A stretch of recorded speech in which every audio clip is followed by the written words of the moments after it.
Beep boop boop boop boop. Hello, it's me. Oh, it's fucking cat hairs, man. They get fucking everywhere. Trying to wash my face so I don't have cat hairs on my face, and then the towel's covered in cat hairs, so I just rub cat hair back on my face. I don't care.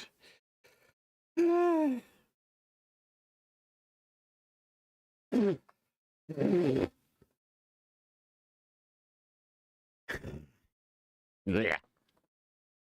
Anyway, hi.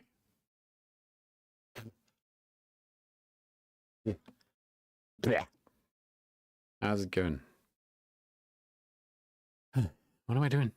Esoteric Ebb, Let's Play, March 19th. Oops.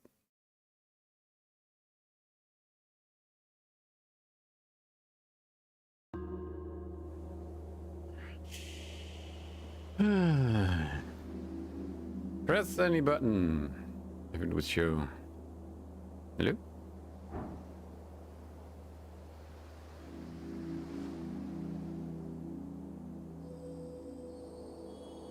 Ah, there we go. Oh, we're playing a game. Where am I? You've arrived in Tolstad via waking up in the morgue. You've picked up a goblin sidekick. And now, well, now you need to focus on the actual job. The tea shop that blew up. First off, still need to get inside. The entrance is in the middle of the big open outside area. If you find yourself stuck, there probably should be some other ways of getting inside. Beyond that,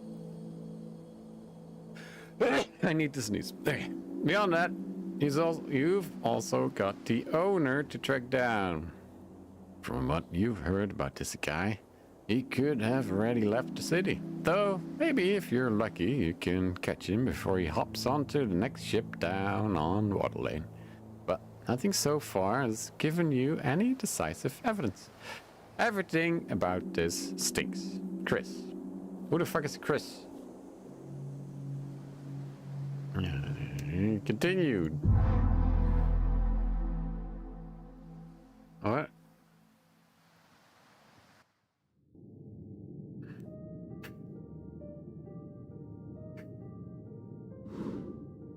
Uh-huh. Alright, we're in the city. Okay, you can zoom in far. The thing there. Alright, let's look at our questing tree. Nope. Okay, right click does not help. Okay, stop right clicking. This is a fucking MC Escher map. Have I ever seen one? Jesus. Tolstad. Tolstad. We've been to Tolstad?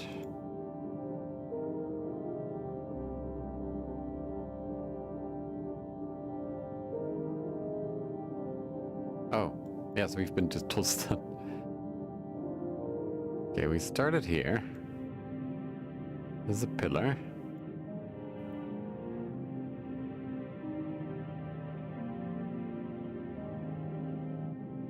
Uh-huh. Anyway, journal. Questing tree, I mean. Democratizing. Okay. Missing paladin. Completed. Okay. Dragon of Tolstad. Completed.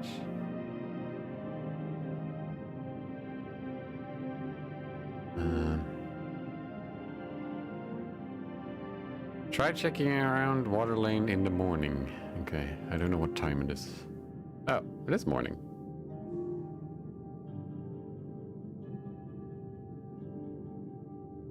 Water Lane. Water Lane. Water Lane view?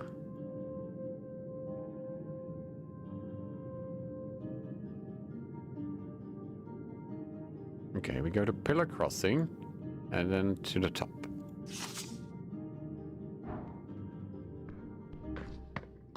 Maybe. Who's this motherfucker?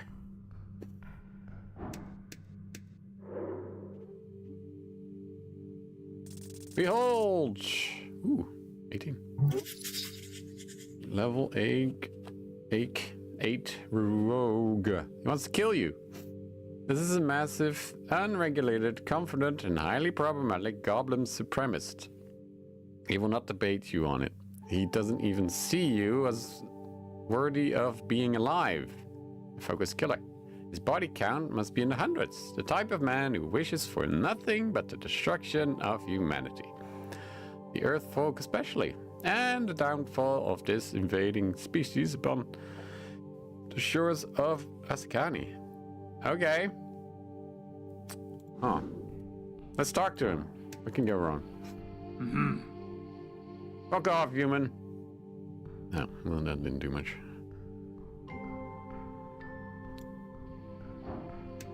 Engage. Express you unintelligibly.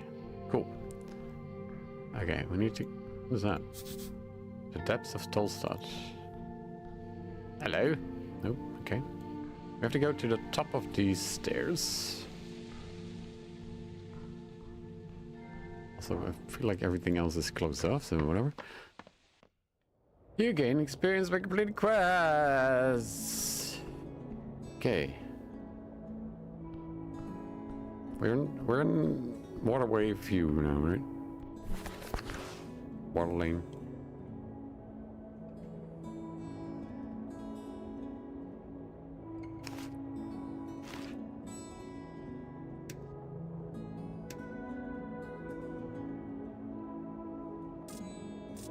Why doesn't it tell me where I am?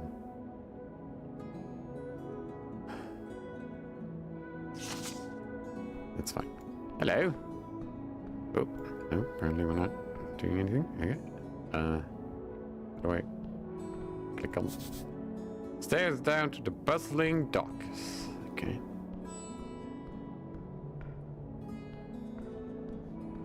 We got a gnome. Or a dwarf. Hard to tell.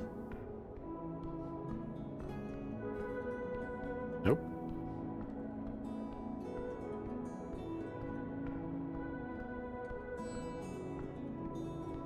Hey, this is a kobold. Ost. Wait, what are you doing here? A natural one. That's, Oh wait, is this the milk thing? Ost is standing at a street corner. Behind him, a large crate of milk bottles. Cleric, leave, be gone. Is this the milk run? Yes. Can I help? No. Okay. Try harder. You can do this. Okay. Yes, now go. You're just hanging out down here? No. Go away. I want to talk to the cleric.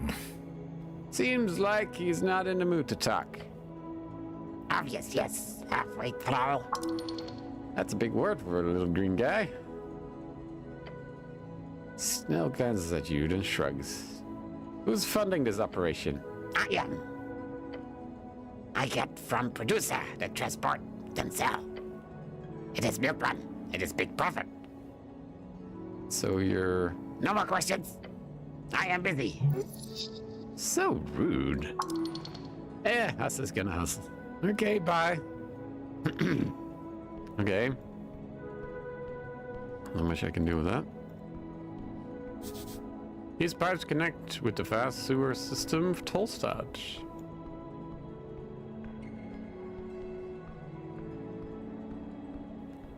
I was hoping to get a lead on the milk quest. What's that?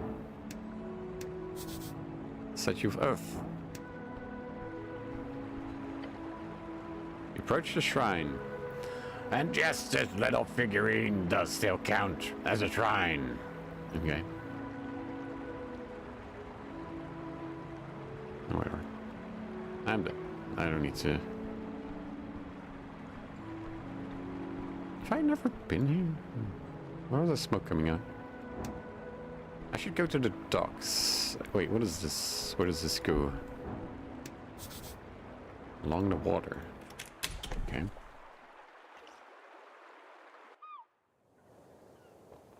Oh, wait. Wasn't this where I got pinched by a crab? Yes, okay. Lobster, whatever. But I call it a crab. It's definitely a lobster, though. Nope, didn't mean to engage with you. Fuck off.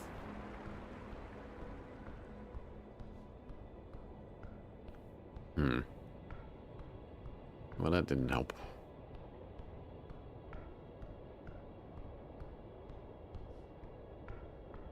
Can't even roll for anything. FT. What is this? Have I been here? Ascani reads. Framed article titled Octavio Durelius. This rug is a fake fram. A very glib. Is that English? Although there's a skull in the fireplace. Agent Vera.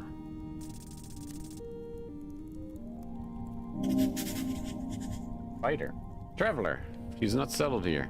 Her belief is weak. She does not use it. Her religion is power. What?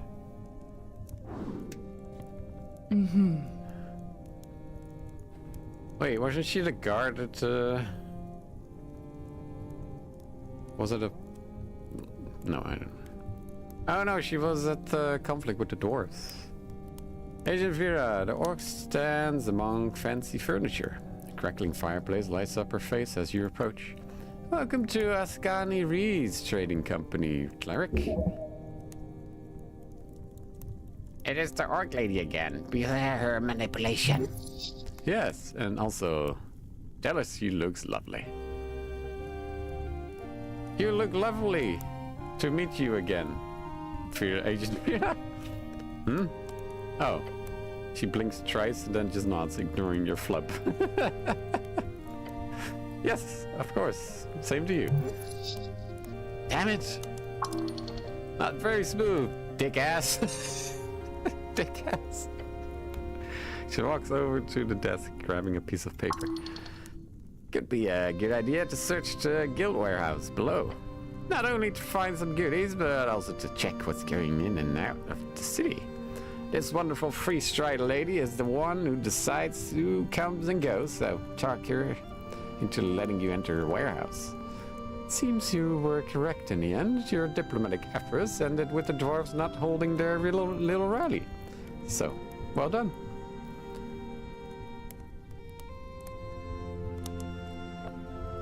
Not the win we were hoping for, I suppose, but I did solve the problem. Oh, don't worry, I'm not petty. Or I say otherwise. Of course, I'm very busy. We're currently deep in paperwork with a new partner. A lot of work. She is clearly terribly angry at you still. Don't make this any worse, will ya? Snell whispers to you. Persuade her to work with you despite your previous... Okay. Hey, there we go. Okay, it's time to solve this. Smooth talking style. So, like, manipulation? Something like that. Vera? Yes. Make it clear that it's a good deal for both parties. The Ascani Reed's trading company can stand to gain a lot from my help. Can it? Yes. As can I from yours. Well, from what I saw up there, the deal with the dwarves worked out in my favor for a number of reasons, but that was a different deal. Right now, we can both stand to gain. She glares at you, looking you up and down, and her gaze softens. She sighs. Perhaps there is time. I assist you, you assist me. Isn't that right? Deal. Deal. So, what do you want, cleric? Voice is rather cold still, but she clearly enjoys your business-first attitude.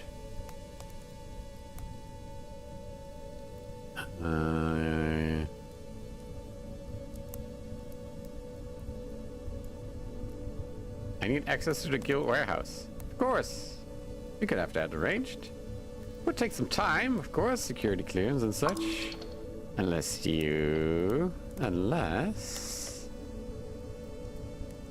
I suppose it could be sped up if you were to help me out in the matter I'm dealing with at the moment. Would you be interested? Yes. Great. She walks over to a drawer and pulls out several papers. I've got a perfect task for a strong cleric like yourself. Yeah, you are. She stuffs the yellow documents in your hands. Hey, fuss. Ah, cool. Every good entrepreneur knows about these. An economic freestrider record? That's the one! An Ascari economic freestrider record. We've been unable to hand them out previously due to a number of legal reasons that are being stripped away once if we land in a good position of the future government. So, in preparation, we're opening talks with a number of local entrepreneurs.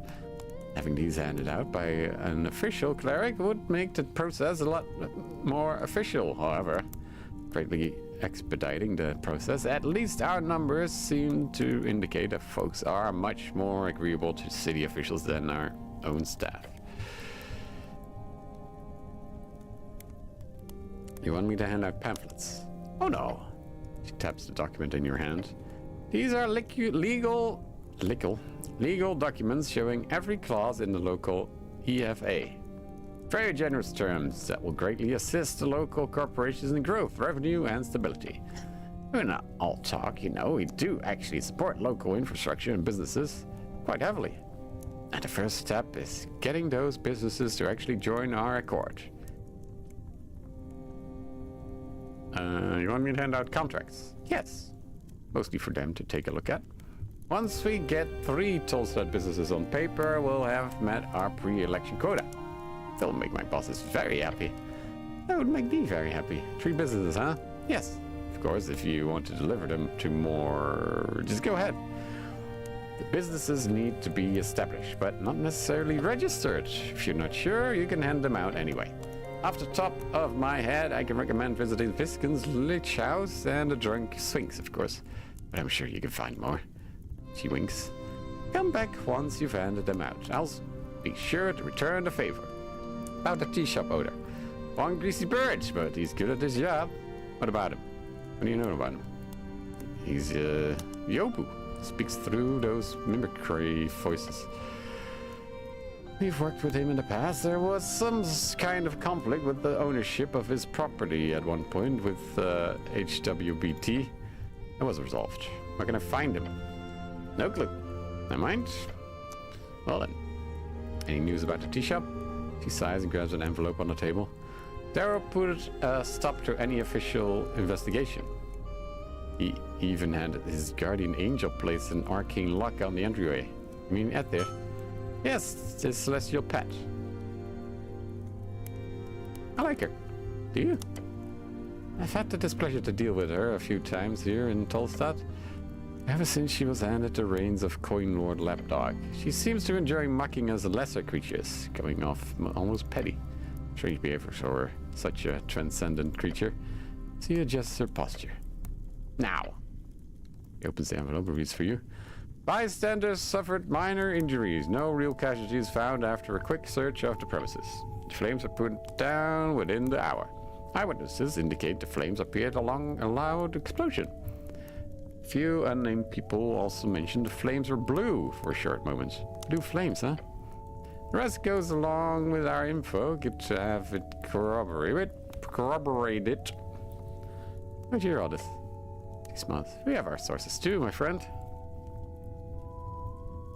Blue flames, you're not the first to mention that to me. Indeed, clearly it indicates some type of magical origin. We're sorry, I mean esoteric origin. She winks. Esoterical. Give her a thumbs up. And you didn't have any of these witnesses recorded? None, I'm afraid. We heard the halfways that one direct witness who identified themselves, a frank fellow. But we found nothing more on the threat. Goblin mutters something to himself. How quick was the search afterwards? He smirks. Apparently only 10 minutes. Damn, that's quick. What's more interesting is that the official reports does not mention any lead investigator apart from Darrow himself and the militia org. So my guess is they just didn't do anything after the militia put out all the flames and secured the structure.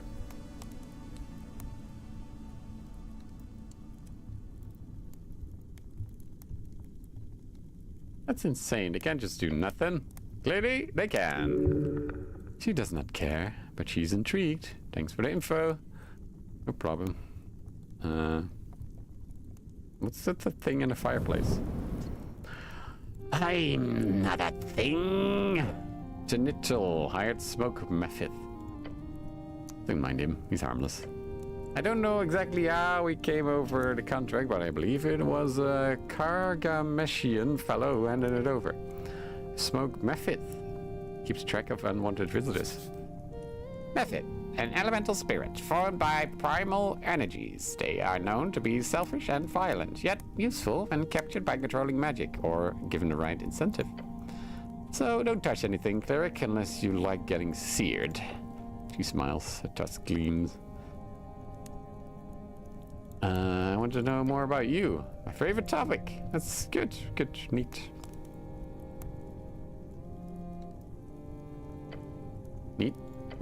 Neat.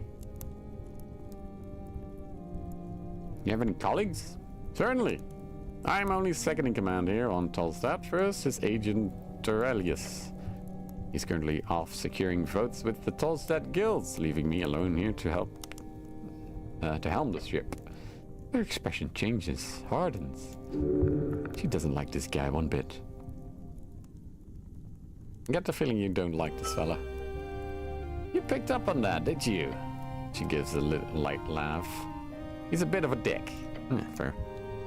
The type to talk circles around with whatever buzzwords he's been taught to use instead of practical language. The type who, in an attempt to sound professional, ends up turning into an archdevil of the deepest hell. You can spend an hour in a meeting with him and go mad as he walks around facts and direct solutions in favor of whatever makes him look more superficially intelligent. But if things go well after the election, he might be up for a promotion. That leave me as first in command. Sounds like Tolstad would be better with you in charge. Thank you, cleric. How kind of you to say. Dor gives you a wry smile. I agree. Confident girl. Gosh, she's hot.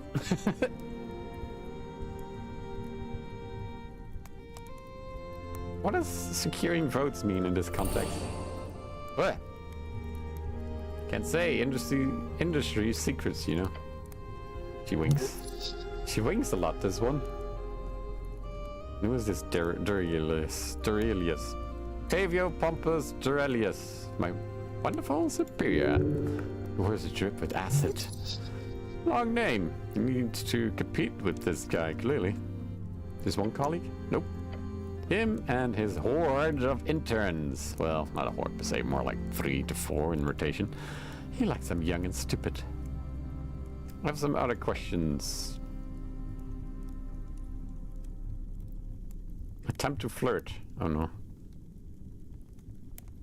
What's your favorite color? What's your mother's maiden name? Whom do you wear? How strong are you? Strong enough? He smirks. What exactly do you do for the Eskani Reed's trading company? I make sure the flow of goods remains efficient and uninterrupted by local shenanigans. Shenanigans! Ah, she too is a dodger of consequences. Dodge, the act of not getting hit. You should try it. Did I mention how I really appreciate your appearance? Attempt to flirt. Yes. We are having very wonderful weather today, I agree. Although it is quite difficult to see it down near Water Lane because of the ceiling. Wow, smooth. What?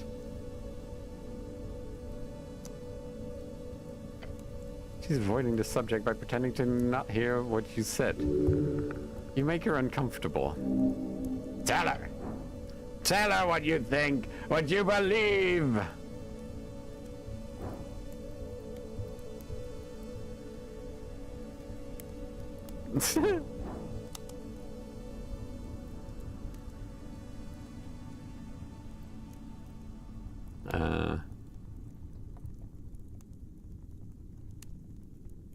Abort. Nah, we gotta try. Oh no. You've got this. The perfect line. It's at the tip of your tongue? Not yet. Got a swooner first. What? What? Huh? Oh shit, she's looking at you. Quick, stall! What about the perfect line? You got nothing, kid. Now say something. Or gives you a polite smile. Start shaking. Cleric, did you have any questions or... Don't lose it. Be cool. Blurt out. A date! A date! Laura crosses her arms and lifts her chin. This date, could you explain to me what exactly would your plans contain? No, I've never been on a date. Oh, -5 hit points. Her mouth sound hurts. Don't say that. That's the exact opposite thing she likes. Well, perhaps we can look into that at a later date. I mean, later time then, cleric. If that's okay with you. Shrug confusingly. She puts on a fake smile. So, do have some work to do if you haven't got any more questions. Hey, can I have that spell scroll over there? Oh, that? Just a little something left behind by my superior during his latest visit. Don't touch it, please. I have a mimic. That's... Sorry? Not to talk about Mika, hi. Her jaw drops. Then her fists go up. No, he's not strangling me or anything. He's just helping me. Meek, sir, master. Master's great. She shakes her head, as if dazed by the visuals. I see. I have not heard of a tame mimic before. She lowers her fist slowly. He's very tame, docile even. Meek is nice. Tell that to the Pest Control Guild. Well, cleric, you're full of surprises, but please keep that thing in and around here. Just in case we get any guests. That's all for now, thank you. Okay, don't touch anything or this guy will fucking sear me, I guess. Can I heal?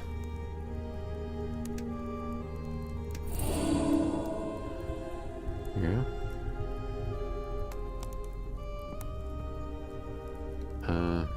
Do you rest again?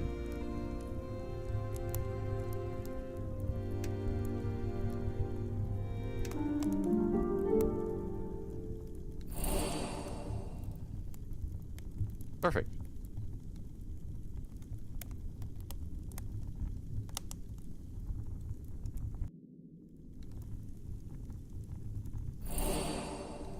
Not even full health. That's fine. Wait, what? What happened?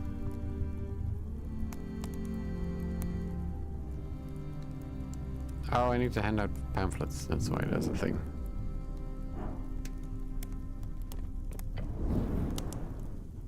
You look into the flames of the fireplace.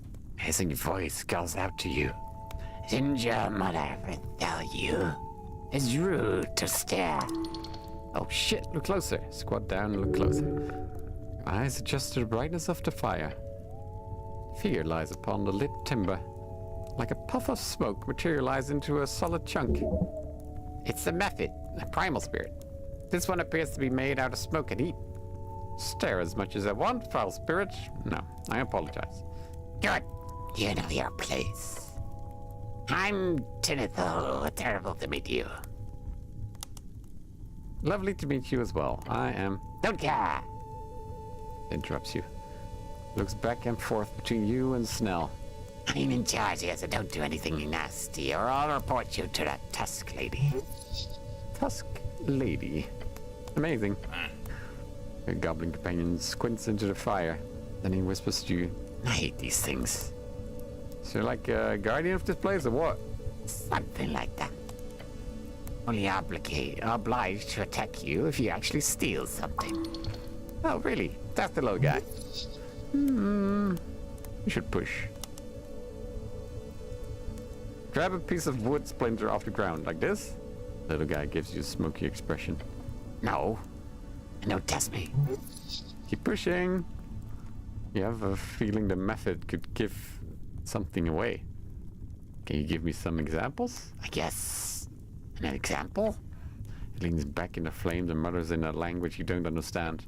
It leans out of the fireplace and gestures towards the mirror in the corner. For example, if you tried to open a safe or something, then I'd have to attack you for real. I wouldn't do that. Good, because... Wait, shit. I'm not supposed to say that. Can you, get us a... It, or, He rolls around a bit on the flames, trying to himself. Physically frustrated, snaps its little claw-like fingers and turns back to you while laughing. Fake laughter, obviously.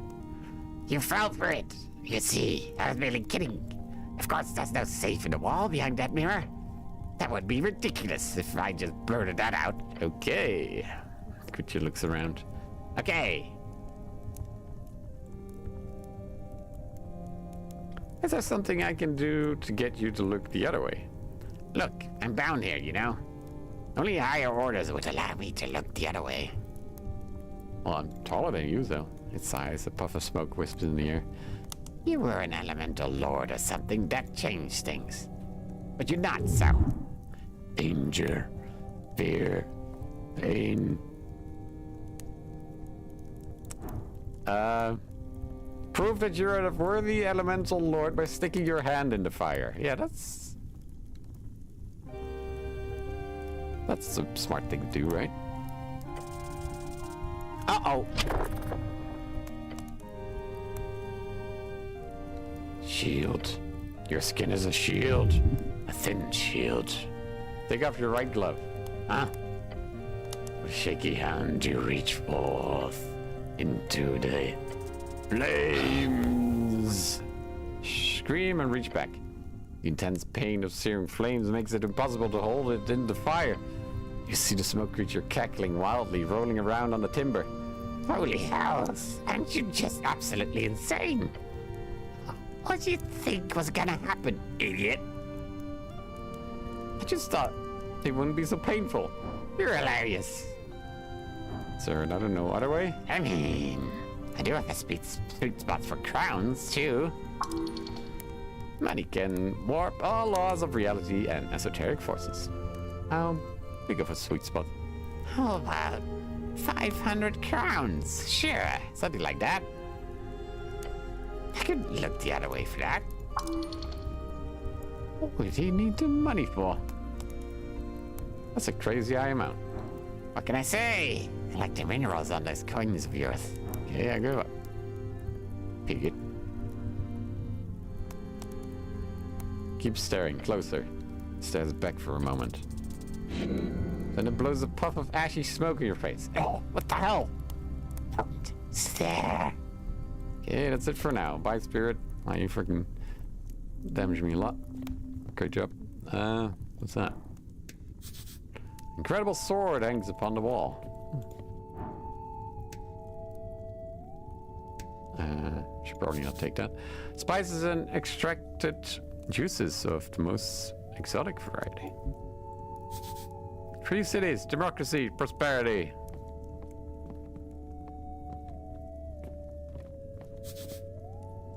Archive.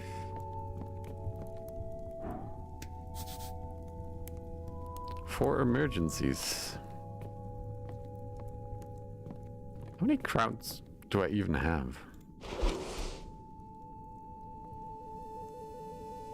Oh. Actually, I have quite a bunch.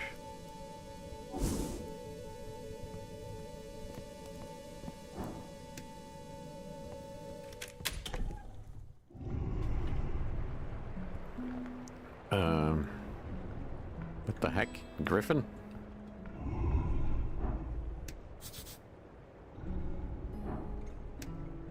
I will not steal coins from a fountain, thank you. Where are those fangs? And the rest too. Fangs? There's a beak. You approach a ball of feathers and wings and really, really sharp claws. A magnificent creature. Too bad, he's clearly overfed. This is a griffin. It is somewhat intelligent. It is a somewhat intelligent magical beast. Griffin, a famous magical beast of old Divinor. Terrible useful mounts, used by those with the funds to support their breeding and taming, most famously by the Sturm Riders. Sturm Riders, a famous comic book series based on a merc group in Reeds, known for their outlandish melodrama and love scenes. Almost got banned back when you were a kid. You will require speak with animals to communicate properly, of course. I see a bowl of drool forming underneath the open beak of the beast. Wait, look behind it. There's an entrance to the warehouse on the other roof. If you want to get inside, you're going to have to get past this bad boy. Mythical beast snores gently before you. I don't even want to ask what the plan is here.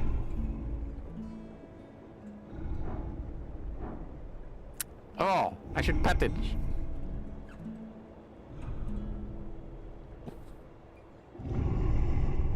What a majestic creature, Snell. Don't you want to pet it too? No. No, thank you. Seriously, be careful. I'm not cleaning up your guts. I'm gonna pet it.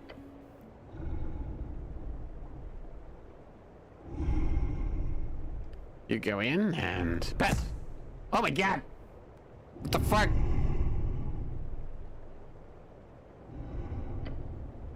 I like tap. God damn it! Your companion yell, rushing down the street. Pain!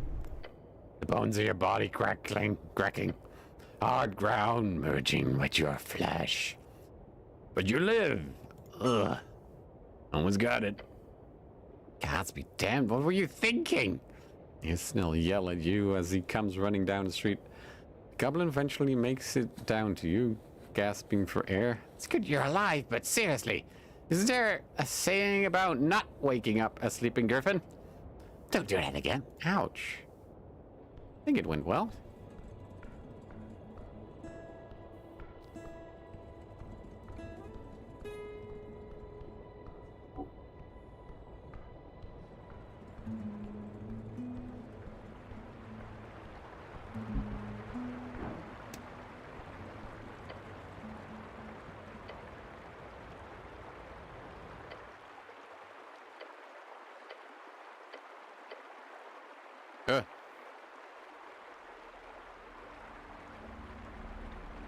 Contemplate women. They exist. They prosper. You will not have them, for they are not yours to have. Though there might be some who fancy you. If you show yourself to be a good man. Or bad, if you want the baddies. Huh.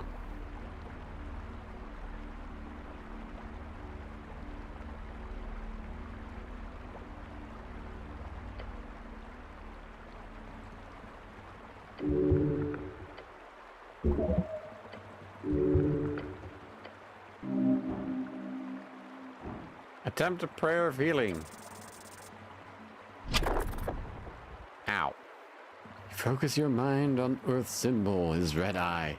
You recite a few words of remembrance before you sense the channeled strings around the shrine. They converge upon you. Mend you. Huh. Well, that's something. Sure is. But you sense there's something you've missed. What was worse once you learned at the tower? Well, I healed some. Cat hairs. Alright, let's see if we can go to the port.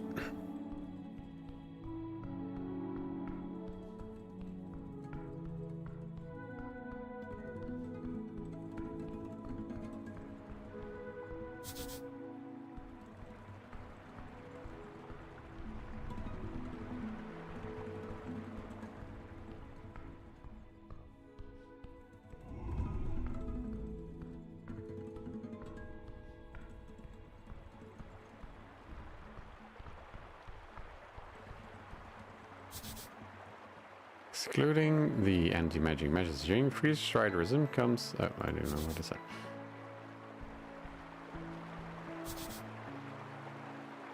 The Bell of Waterlane.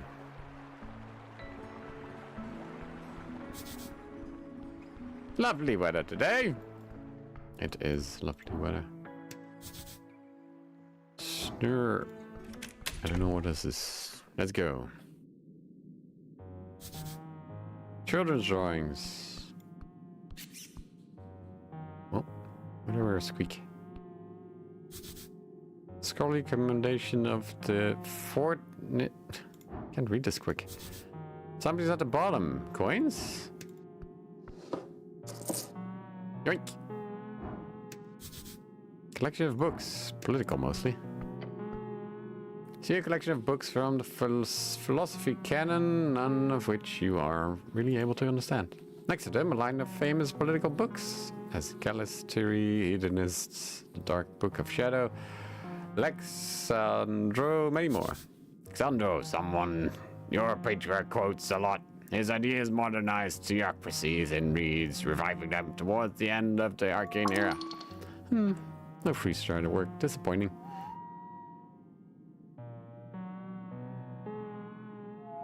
Open a Dark Book of Shadow by the Shadow Lord. Painting will go through your gloved hand. That's the most evil book I've ever seen. How do you even get the cover to be that black? It's like a void. A memory lingers in this tome. If you open it, you shall recall. Open it. Text is not dangerous. The pages show but a holy scripture of the Shadow Lord's lost religion, one of eternal servitude and the search for life and death. However, you remember it well. This was the first book you were ordered to study as punishment for your idiotic behavior at the towers. You remember your first journey towards the esoteric. Recall it.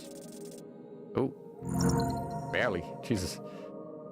How liberating it was to know beyond any doubt how much greatness hid within your mind. Blurred faces, hushed whispers, a crowd of thoughtful peers, each snickering about your hand. Raised hand among a crowd of sheep. Patriarch, it's not just a religious text. They stare at you. It's a spell book. Those were the words.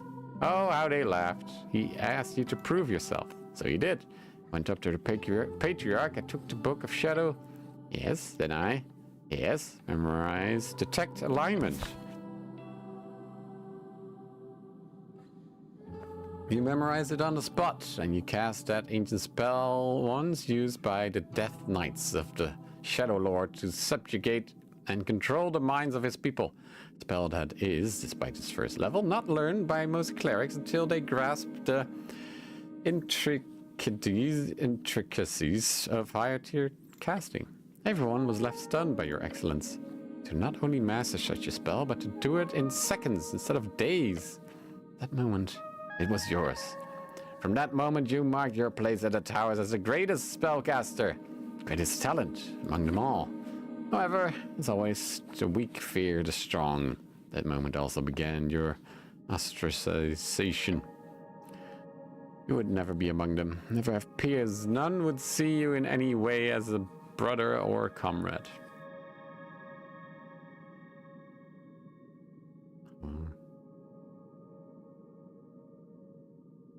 That would be their end. You are, and you shall continue to be. Ooh, vision's blurry. It's filled by the pages of that book. It is a good one, despite its religious fervor. As many say, the Shadow Lord was as much an early arcanist as he was the greatest of the walking gods. Oh, well, I learned a spell. Here we go. Checked alignment.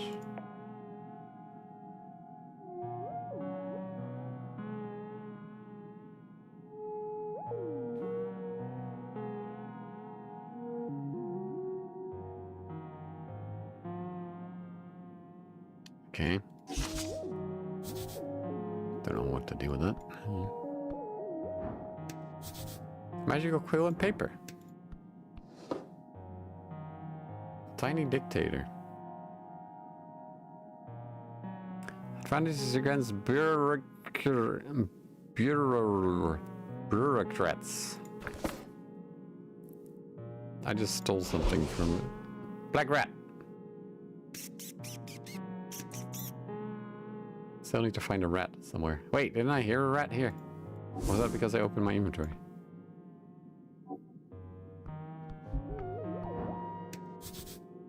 Something stuck between the pages. Dream patch. What's that?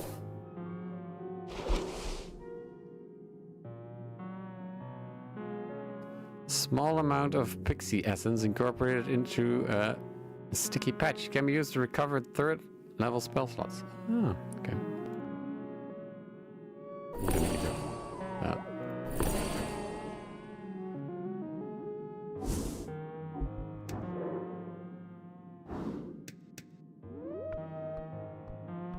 You. Who's this? Behold! A 2.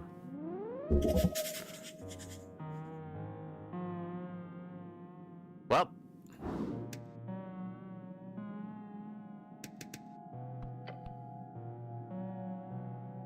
You take a step into the cramped office, standing in front of a sleeping halfling. Good fortune, citizen! Ah! He mutters and widens his bushy eyes. The confused gaze focuses on you. Life is pain. What? Terrible, terrible pain. Oh! He mutters and rubs his face. Wrinkles fold over one another like waves on a storied sea. Ayoo! He looks at you with his weary expression, then he rubs his nose and sniffs twice. Are you here for the invoice? Quick glance to Snell.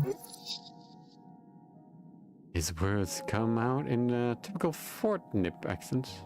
What? The invoice! Learn over to Snell. Should I have an invoice?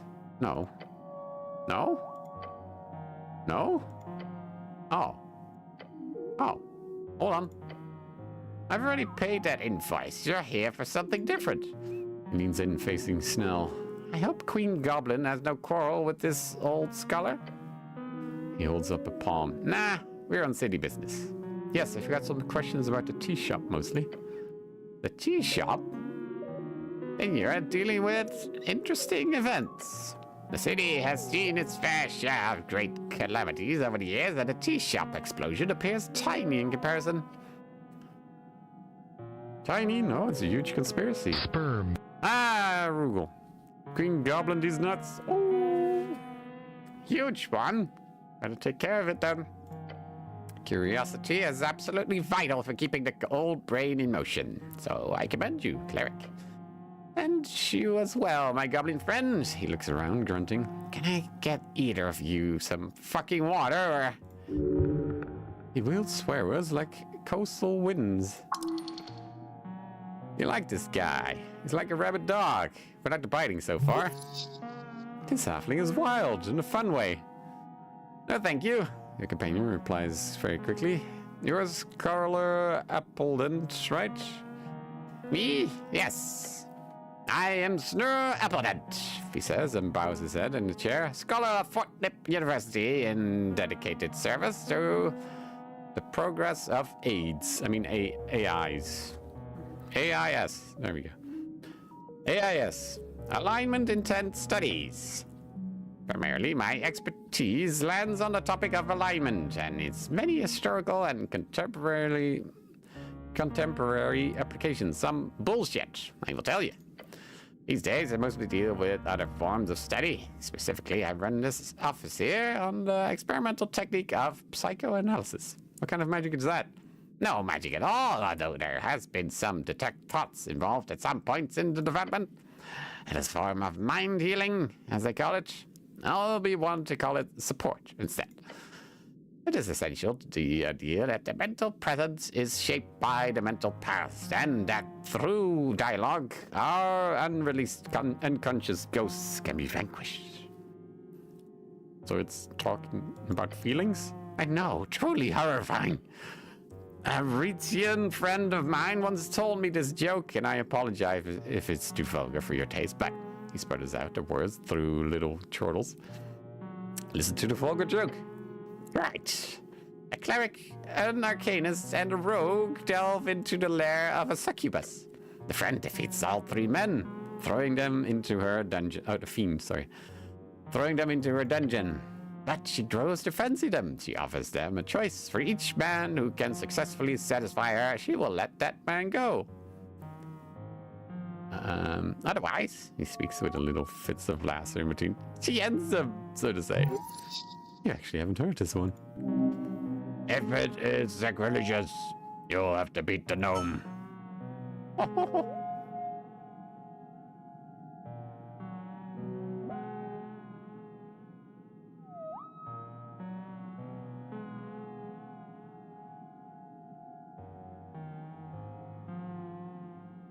Not long. So, the three adventurers debate in which order to go. Eventually, the rogue and arcanist decide the cleric should go first, as he is a virgin and will be least likely to increase her standards. Your goblin companion rubs his eyes as he listens to the joke. The cleric, being divine and so on, prays to his god and goes to the fiend's bedchambers. He comes out 10 minutes later, completely unharmed. He gives a thumbs up to his two friends, who, of course, both feel a great sense of relief. The arcanist goes in next, confident and arrogant. If the cleric could do it, the fiend must be easy. Within minutes, his bones roll out of the bedchamber entrance, the man having been incinerated by hellish flames.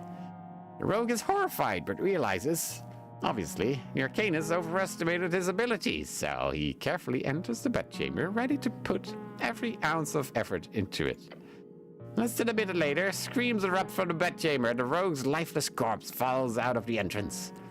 The cleric prays for the souls of his comrades and gathers their remains for burial. Succubus steps out, smoking a cigarette. She tells the cleric, "My, your friends were truly terrible. They were just fumbling about down there. At least you managed to touch it a little." To which the cleric responds, "You are truly an awful creature, and I will pray for your presence to be exorcised from this plane of existence every day until the day I die." Then, before he walks away, the cleric also adds, "Oh, but I did heal that horrible wound you had between your legs. Hopefully that makes you less evil in the future."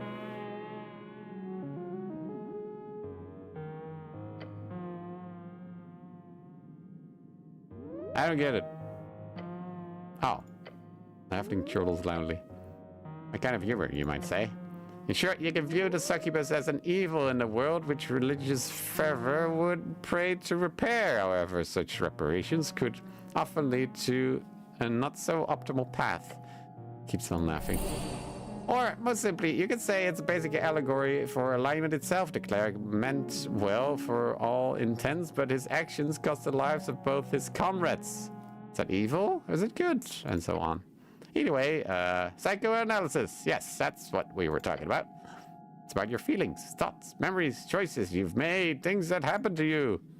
They can bog you down, so to say, and the goal in my clinical practice is to root that out in my patients' minds and help make them aware of repressed negative baggage, if you will, so one can move forward more speedily. Was the joke that he healed the vagina away?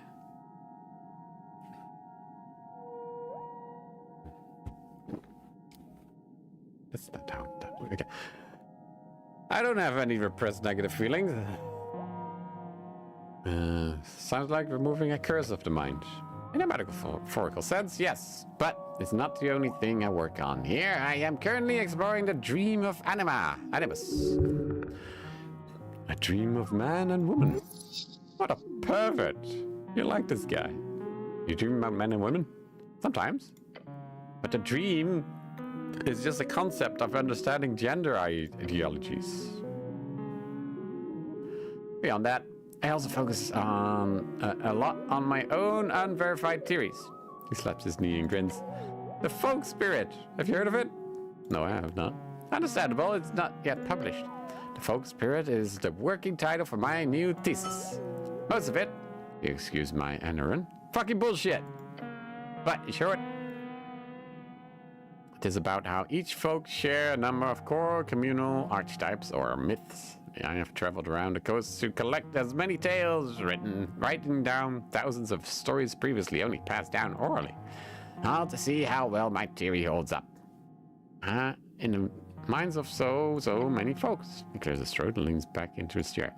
Apologies, I'm ranting here. Let's put a stop to it. What do you want, cleric?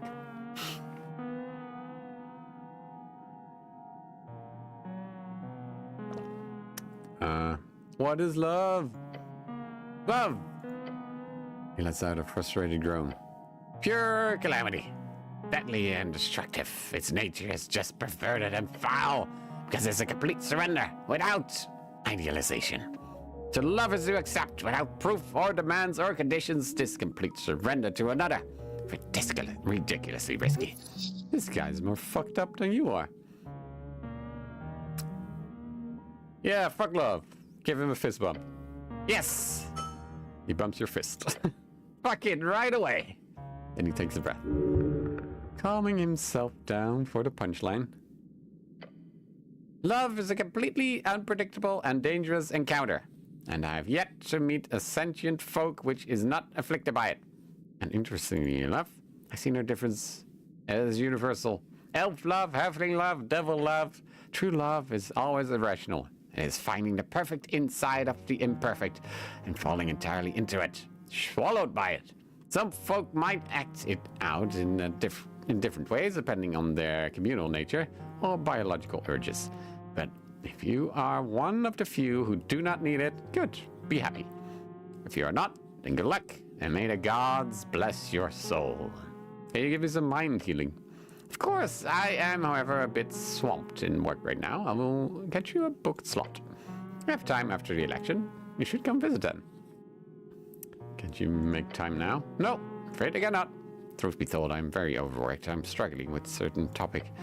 Makes a noise and might once have been a cough. The old man is frustrated. He's trying to avoid even thinking about it. What? I'm focusing on a specific idea of cividics. The idea of two opposite faces of your ego, masculine and feminine. But I just can't seem to get past a certain obstacle. Is he going to keep talking no matter what I do? Oh, yes. You have no control here. You see, there is a work called Book of the Mind. It is, in my opinion, cividics' masterpiece in the figurative sense. Oh, is it like a secret book hidden deep in some dungeon? Oh, no, I have several copies. There is a rare edition of this book, which contains a rumored so-called final foreword from cividics himself. In this foreword, he apparently reveals a revelation about his categorization of the psyche, specifically on the topic of gender. Truly eldritch knowledge. Might be nothing, but it would be highly interesting to get my grubby hands on it. He leans in and whispers, and more importantly, it would bring me great pleasure to know how much cividics would be spinning in whatever Thazinian mass grave he's buried in if he knew a halfling like myself was pioneering in his footsteps. Oh. Want to develop his ideas further? Yes, that is the idea. Snur leans back in his chair. This final 6th edition of the book, it was only printed in 10 copies. The publisher then hiked up the price in order to sell it to the collectors. Those collectors have then spent the last 3 decades using these copies as a form of investment, making sure to keep the content of the foreword a tightly guarded secret. How terrible. Scholar's word should be freely available. Nothing is ever free, even if it is free. So what, you want me to find this rare book? He nods. I drank a bit too much the other night, and in my desperation I paid a diviner to cast Locate Object for me. I didn't expect anything, and it was very expensive. However, she actually found it. A copy of the 6th edition Book of the Mind is here, very close to Waterlane View. She even told me the exact direction. He points to the floor. About 40 meters, straight down. This sounds like a quest. Sure, why not? So many side quests, He mutters to himself. Delve into the dangerous tunnels below and get me that book. Don't get yourself killed, and in exchange I will, well, what the fuck kind of reward do you want?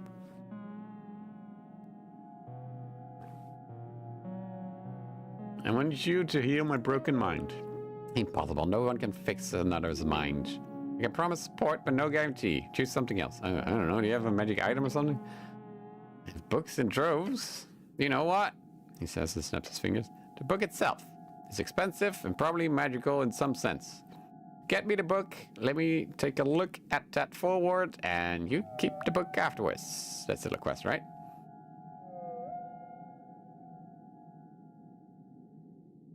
but I don't have to even return to you in that case. I can just take the book and go.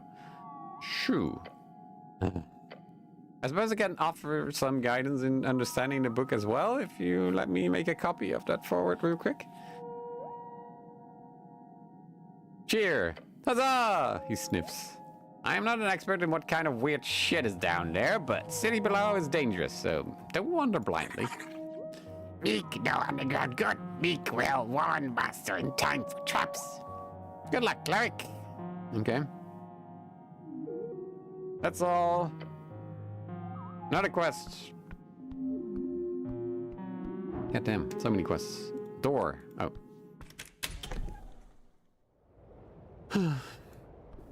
Where the fuck am I? How do I get on that part? How do I get to the docks?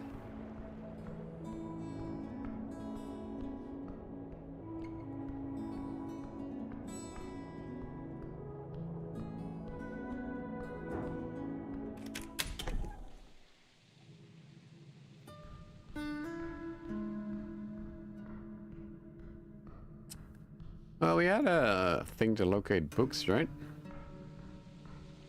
In the dungeons.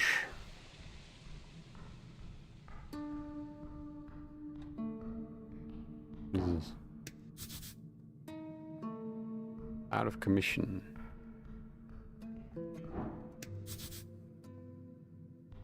Simi's son of Strokeback. Approach the green door. An apartment in the halls, like any other. Knock.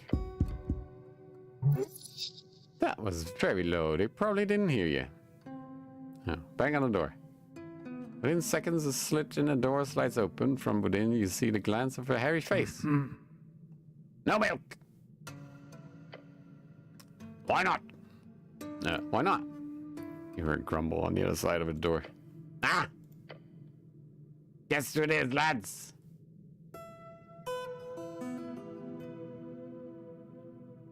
So, cease now. This is how everyone should react to my presence.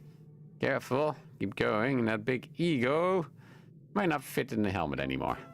Great to see you swing by, Mr. Cityman. Hold on. Let me unlock the door for you. Closes the slit. You hear some yelling from beyond. Then you hear a click in the door. It is open. Time to make some friends. Okay, then. Interesting. Where the fuck am I? Simi's hole. Is that Simi? Oh. Wait, I've already interacted with this person? Who is this? 6. Not helping.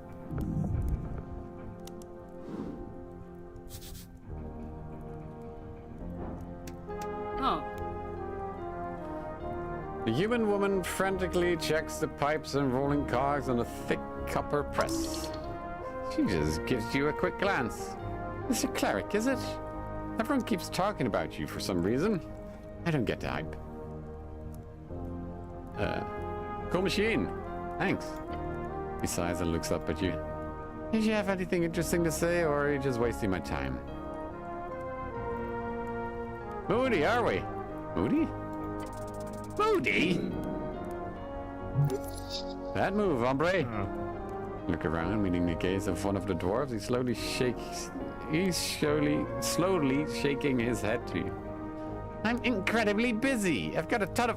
She takes a deep breath and crosses her arm. Think you'd say that if I were a man?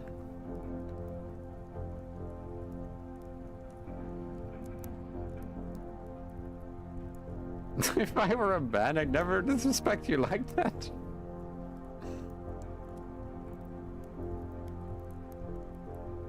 Raise your arm. Please don't hurt me.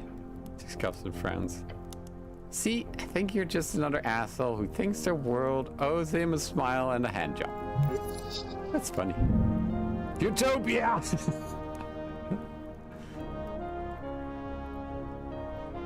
World does not owe me anything. She squints at you. Whatever. But I'm busy here, very busy. Can you be quick? Whatever it is you're here for. Why do you have this quiet HWBT guy with you? He weirds me out. Look, I'm just an observer. Or a cleric handler, I guess. Let's have a short laugh. Okay, I get it. Cleric handler, that's good. Trucks. Okay, is there anything I can do to be of assistance? Looks you up and down. Really want to help? Yes. Okay then. I do have a quest for you if you're up for it. Yes, give me the quest. It's more of a task, really, like a fetch quest. If it's got quest in the title, I'm up for it. Look, I've got a massive final printout before election day. It's going to be our best edition yet. I've already written an article that shows my vision for a radical and egalitarian revolution of Norvik. It'll be distributed all over the city, countryside included. But for title ink. Amans need a special type of ink to print with copper sheets. What type of printing ink do you need? Coldridge. Produced in reeds and shipped around the coast. I usually get some of a vendor I know, but they're indisposed at the moment. Lucky stuff, you know. From what I understand, the entire shipment of Quillwell cartridges is just stuck in the guild warehouse. Since I only need a single set of cartridges to finish off the election edition, I could just walk in there and snatch it. I've even paid for it already. But this County Reed's Trade Company controls it, and they will not let me inside. Not in 100 years. I'll get it for you. If you want to help the cause, that's one way to do it. It'll actually allow us to reach the entire city on election day, instead of just like 60% of it. I'll try gaining access. Good luck. Right. Tell me about your relation with the tea shop. Love that place. Not because it was good, but lots of memories there. You're friends with the owner? Oh, gods no. Mr. Drummer just served tea. We didn't talk to him much. Really sad to see. He's gone. See it gone. I don't know what kind of trouble he ended up in, but I never expected Mr. Drummer to get into explosive trouble. Anything else? Not really. He just served tea and made that clacking sound. Alphas might know more. Dwarf glances over to you with a frown. All right. Okay. Why are you voting in the election? She stares at you. Then she looks to the large Askel banner hanging on the wall. Are you kidding? Just asking. I'm voting green. Interesting. You want to know what I'm voting? Not really. Let your lower lip quiver. Yeah. You want anything else? Damn it.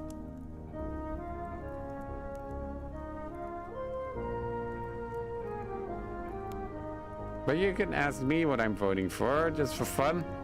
No? Anything else? Fine.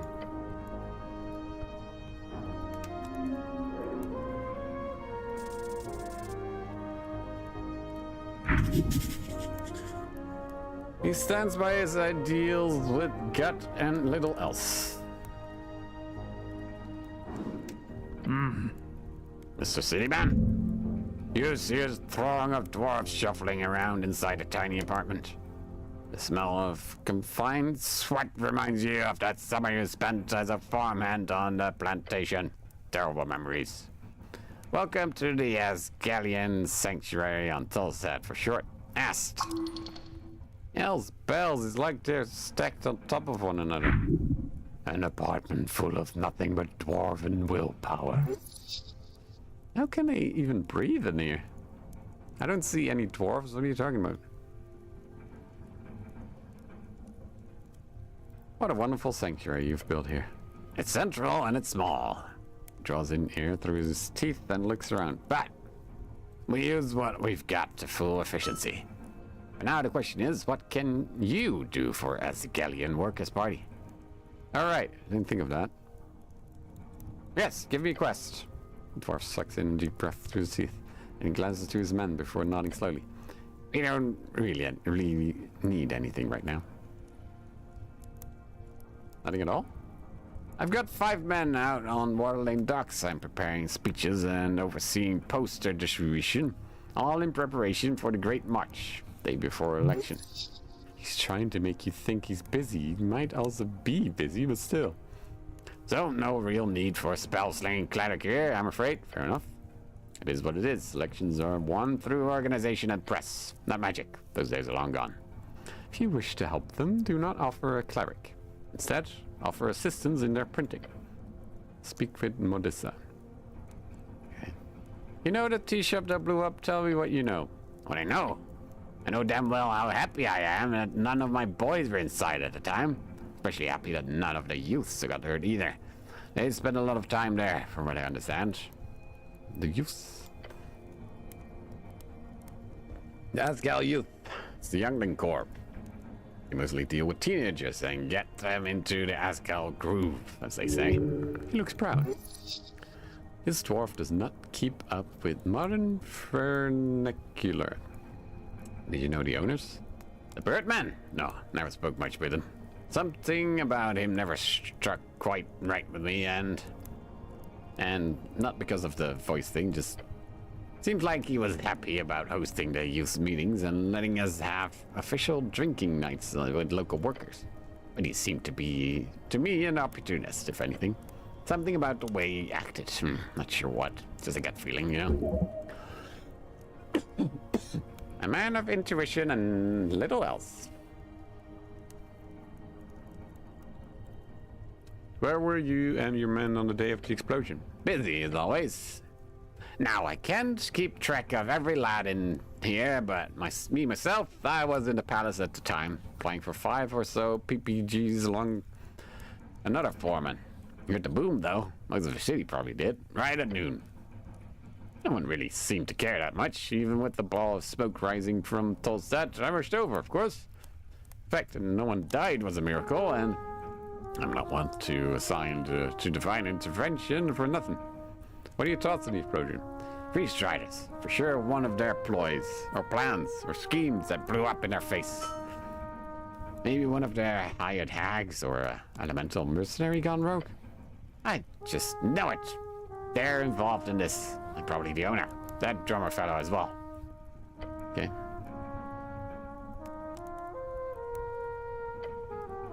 Cool. What's that? Glory is a powerful symbol. Champion. Can I grab it?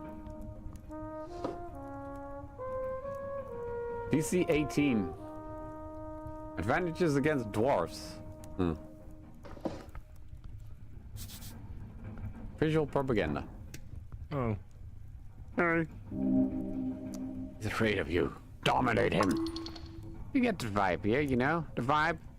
The kind of, you could steal his most precious belongings and you do nothing about it type vibe.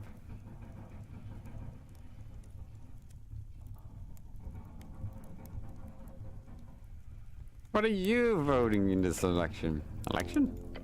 Workers' Party. Interesting choice. Why? I work for them? Good reason. Oh. You're not gonna ask me what I'm voting for? He looks at you for a long while. His rocky, endless wasteland of a face does not move an inch. Then he opens his mouth and mutters out, okay.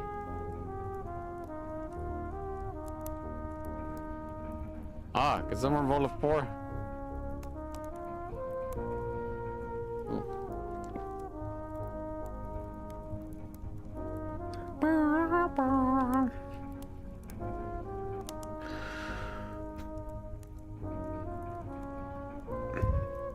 Where's my mouse? There. Roll the 4. I voted for myself because I'm a great wizard and I should be in charge. Okay. That face, the damn stern face doesn't give you anything. Love or hate. Simi rivals the eldritch horrors of the Gate era in his ineffable form. You sure fit a lot of dwarves in this tiny apartment. Yeah, it's a lot. Should only be 5 or so. How many are you now? Et, 2, 3. He looks around and taps his fingers to count. Here's them 6. 6! Fun! Gained experience. Yeah, maybe a few too many right now, but it's just until the election, so it's fine. Oh, this is your apartment? Yeah, I have to clean up afterwards. He appears uncomfortable with the current arrangements.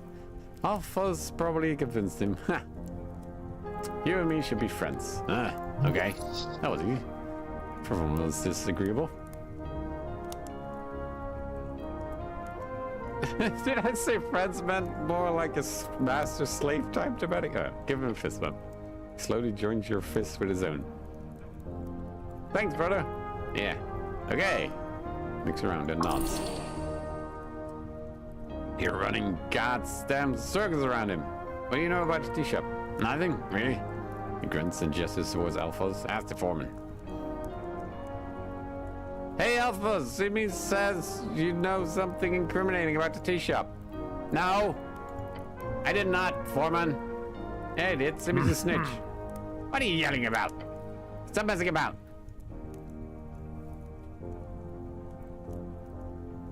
Exactly, Simi. Stop messing around. Okay. Yells nervously. That's all for now. Weird. What's that about?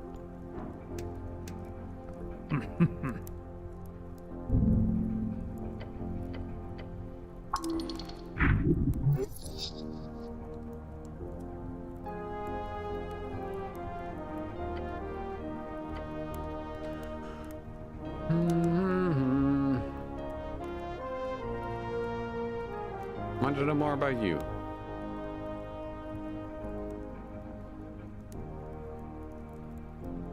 I don't actually care. Bathroom.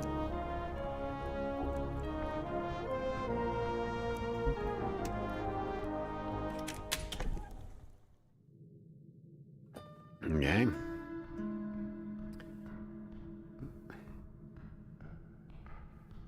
Wait, why is it? Where am I going?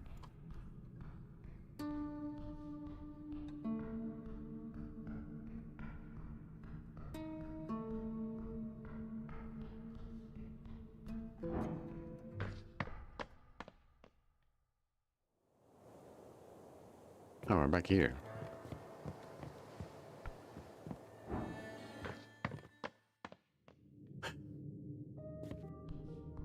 I'm not sure if I'm making progress or just going sideways. Where do I go? Oh.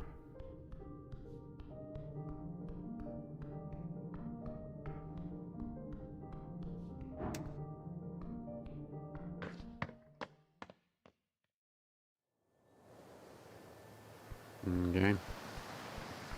Oh, we're outside.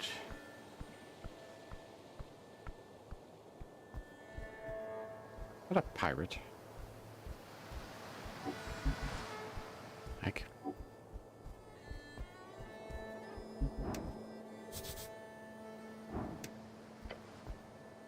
Better than the earth, you find a weather-bitten stone in the shape of a spiral. Its edges are worn down smooth almost, and behind you lies the head of what was once a snail statue. Whatever god of symbolism this once denoted, time has ground down. It is a monument to nothing now. There's something here, but can you understand it yet? Its purpose. Touch the surface. It's cold. Your hands run across the stone, finding it more coarse than you thought. The ridges in the spiral were even smoother. Find you are not at all coarse. Following it, you'll feel the markings of a sculpture's pick, but they are smoothed out. As if produced not by mortal hands, but by magical precision. You realize this was most definitely an esoterically constructed art piece. What's more, you do feel the outline of a script, symbols, runes.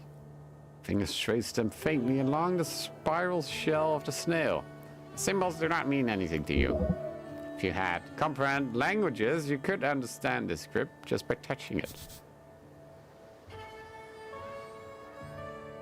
Okay. Do I have that?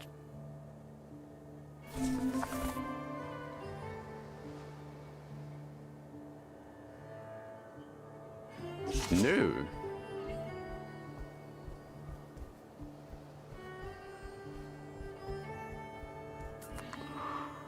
Oh, what is that?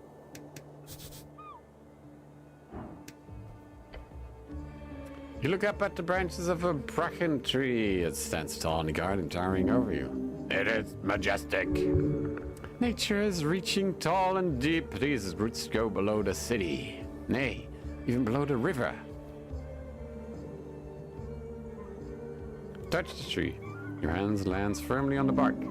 Good tree. Strong tree. I don't see a purpose to this. Look up at the branches above. The wind causes the leaves to dance. Wait, between the branches. High above. Oh. Is that a hole in the bark?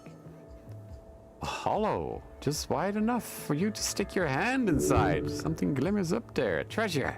In a bird's nest. Yes. Get up there now. It could cause great physical harm if you fell from that height. And heights are scary.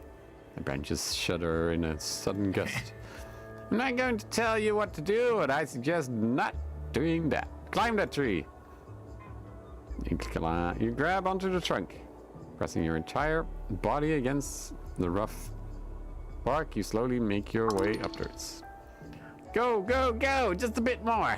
Please get down from the tree, cleric. Reach to the top. Yes, +4. Whew. Wrap your body around the trunk. You lift yourself up. The bark is rough enough for you to get a pretty firm grip. Despite the vertical nature of this feat you're attempting. 1 foot and 1 hand movement after another, each holding on to dear life. You take a deep breath and reach up, finally getting a hold of one of the upper branches. You've done it! Heaving yourself the last way, you get a view you did not expect. A bird's nest, unguarded, full of shiny trinkets. Jackpot! Shove your hand inside the nest. I mean, polished stone. Ring. Oh, I just grab everything. You feel the thing go. It's magic, baby! Get down. Tracing your steps, you soon find yourself back on solid ground. Well done, soldier! Well done indeed. You lived. I'm surprised. Can we go? Bye-bye. Bye, tree. Okay, I found a ring, though.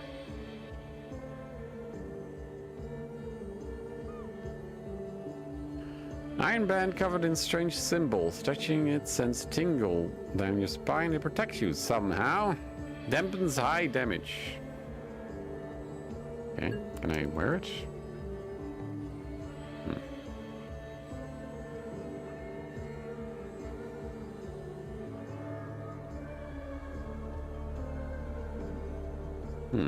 Wait, this one gives me more.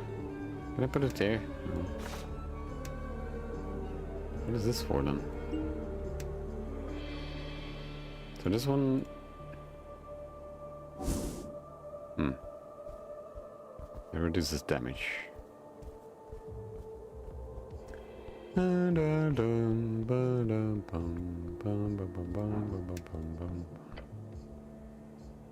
Bird's nest.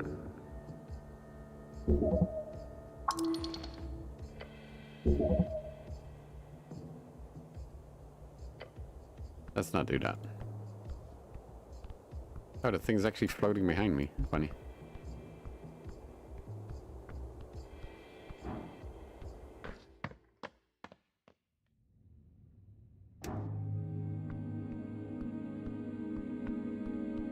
I'm actually making progress in this game.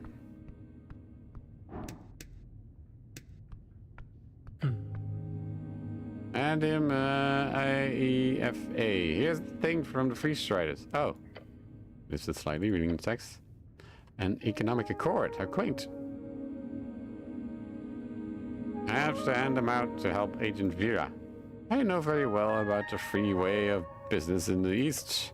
I have no interest dealing with these methods unless I am forced to in the event of a governmental shift, which, considering you have been instructed in handing these out, is most likely exactly what is going to happen. Thus, I will indeed most likely sign this in the end.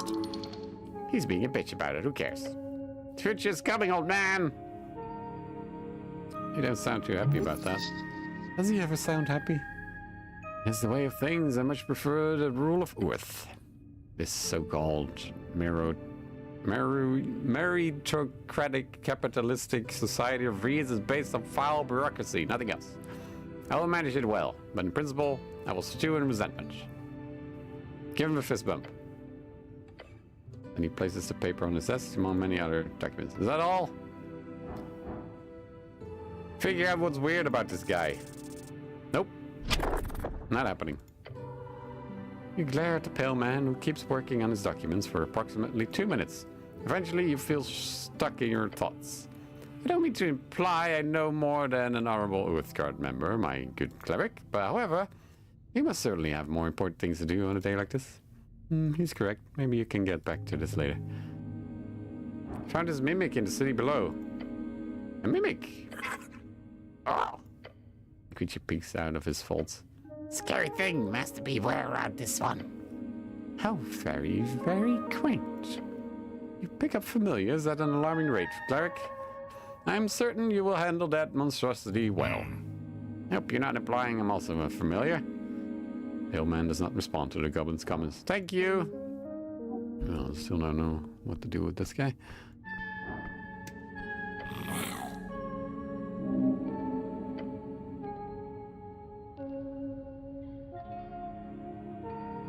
Whatever. Okay, well, this doesn't help me either.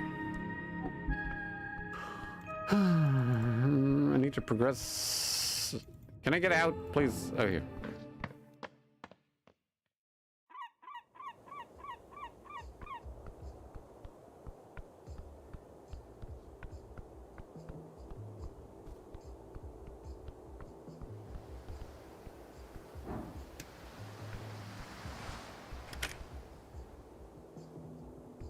Six o'clock.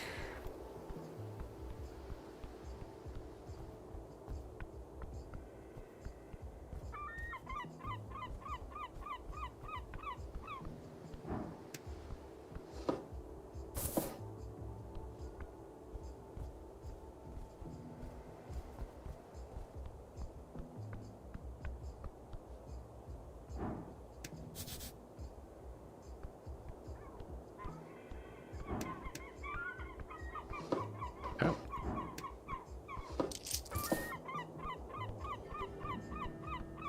Hey, the imp.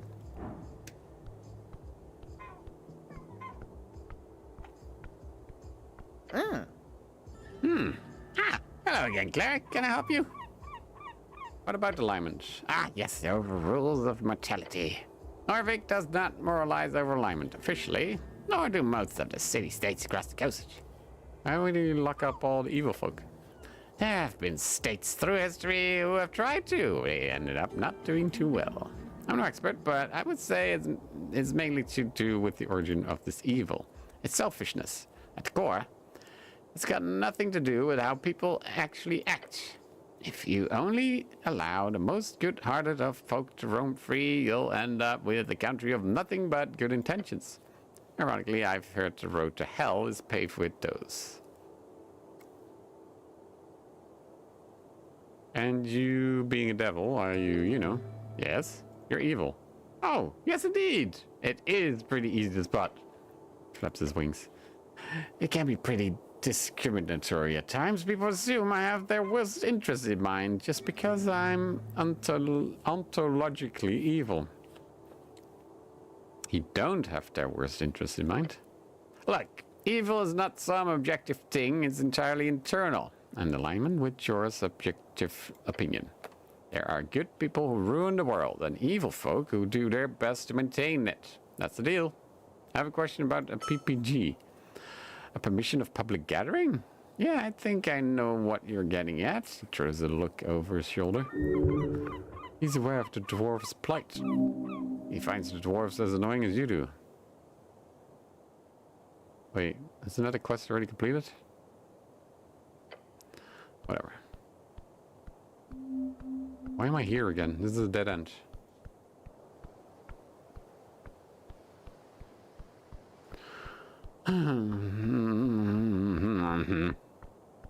Where the fuck do I go? Let's not eat that. We're at the tea shop, though.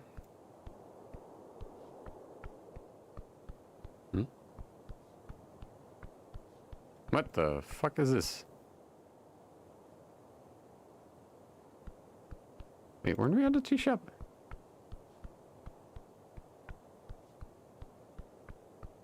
Ah, being stuck. What is happening here? See, why do I always throw terribly?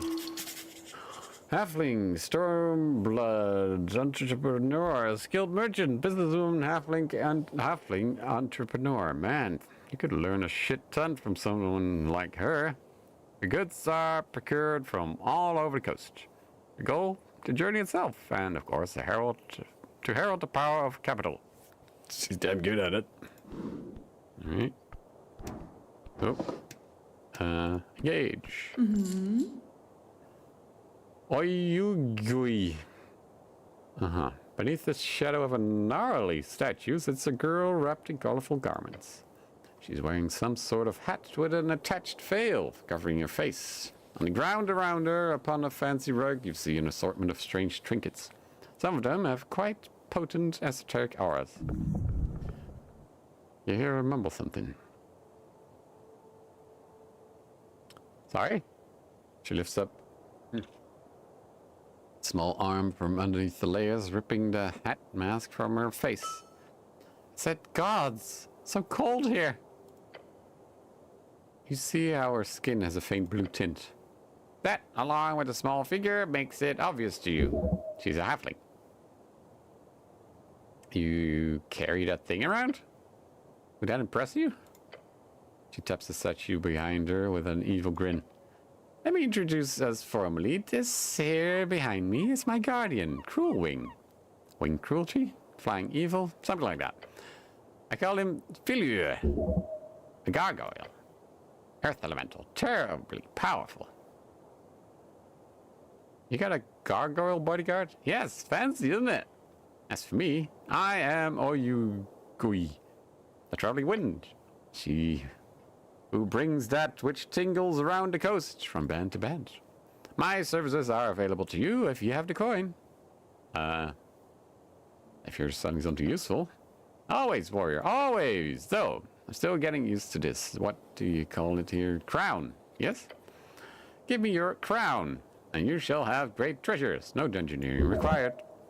It's like she knows the language perfectly, but the way she talks is off. Ah, of course, she's under the effect of tongues.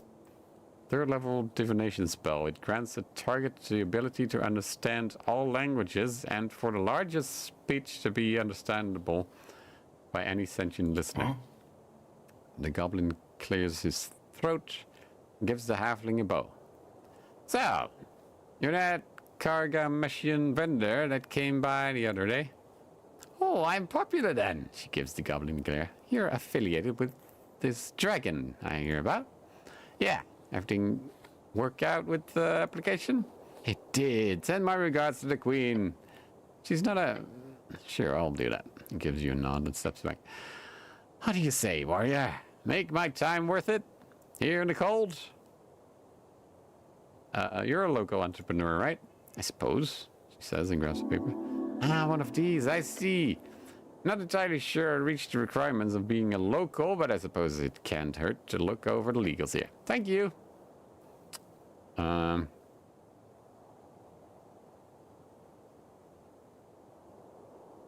That's a powerful spell you're using to speak my language. It is! But don't worry, I'm not a great wizard. It is skin picture. Alright. What do you call it here? You have a specific term for it. Some words do not appear to translate properly. She taps her lips and looks at you. A kiss picture?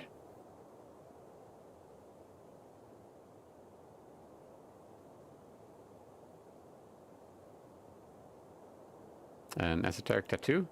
Tattoo! That's the one! I paid a lot for it in Haixi. Fun fact, the inking was actually performed by a mummified frog woman. An Anura. They are an Antisepalian people, beast of Jor.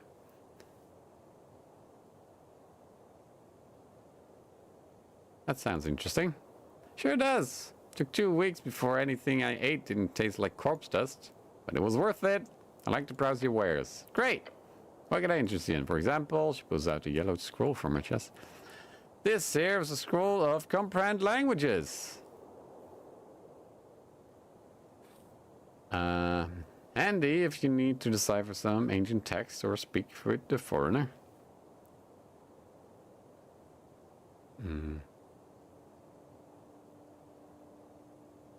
Empty a fruity bottle.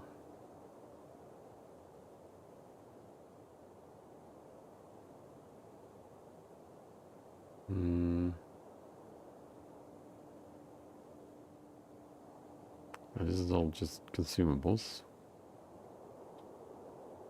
Well, I guess I could take the scroll.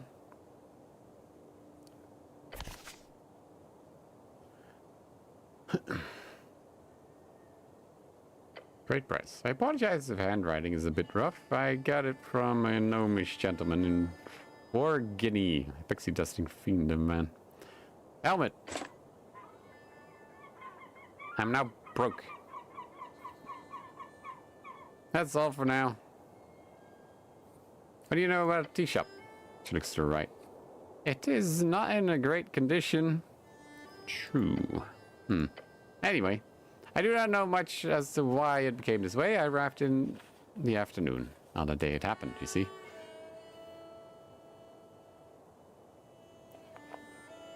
Have you heard anything? The setting exploded. People tend to not want to speak about it much from what I've noticed. Almost like it's none of their concern. Or all of their concern? That's all. What are you voting in the election? I heard there was an election ongoing. I'm lucky to have arrived at such an exciting time, so what are you voting? I only just arrived for you. Now, I have visited Norfolk a few times before, but I do not believe that constitutes for me receiving voting rights, does it? I think it should. Why not? I can see a handful of reasons why a city should not hand out citizenship or voting rights to anyone who visits. Probably correct. Perhaps. You might never know for sure.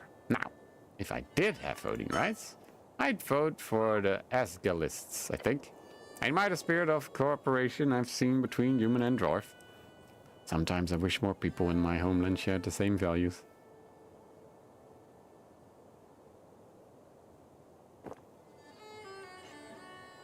Ah! Will this roll again? It's the Freed Striders and the Republic ideals that keep Ascan and Reeds fortunate. I'll be voting for them. Oh yes, they've done an extraordinary job restoring Reeds after the war. Wise choice. Right. Cool, I got a helmet.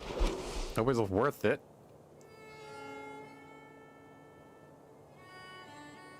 Why is everything terrible? Oh, this is just nothing. Well,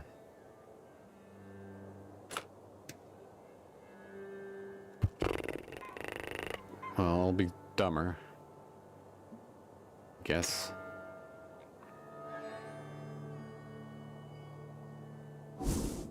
Oh, that's the tea shop.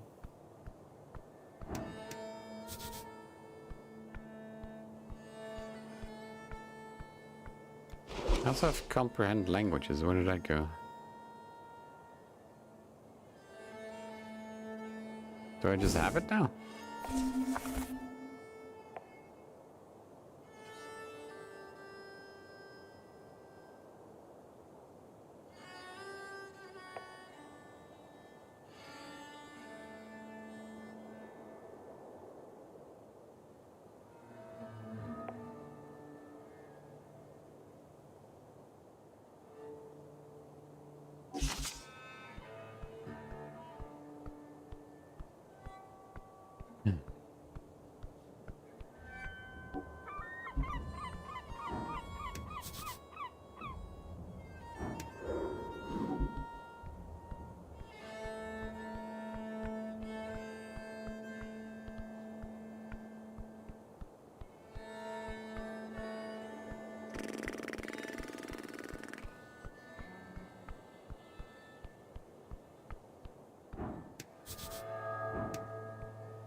Empty barrel, huh?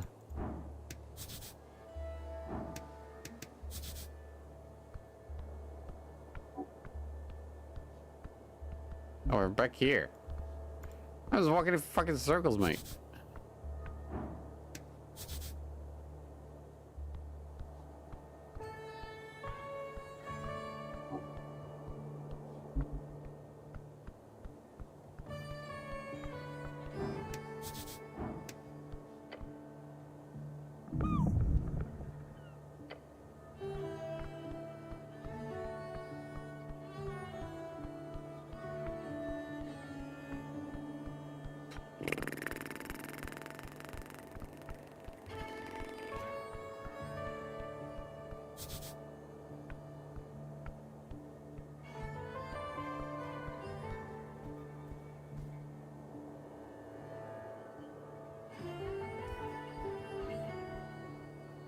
Doggy. Cat. Sure.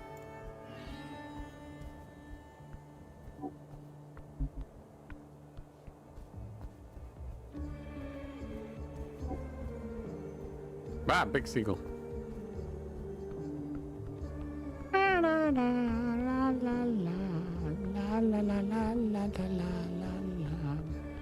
There's the angel, right?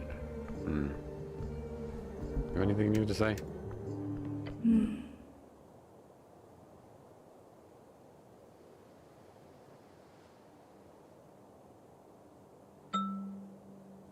Rusty key along with a note.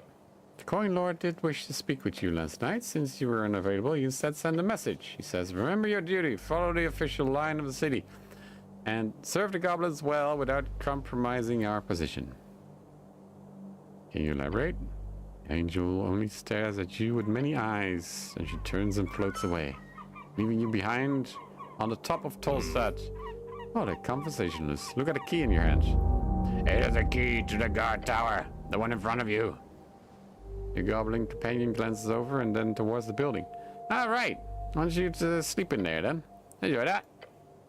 Only says cardamom poison. This will allow you entrance to the tea shop. Ah. Right.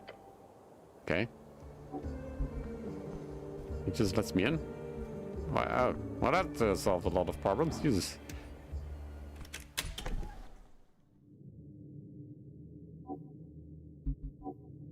Oh, is this your apartment?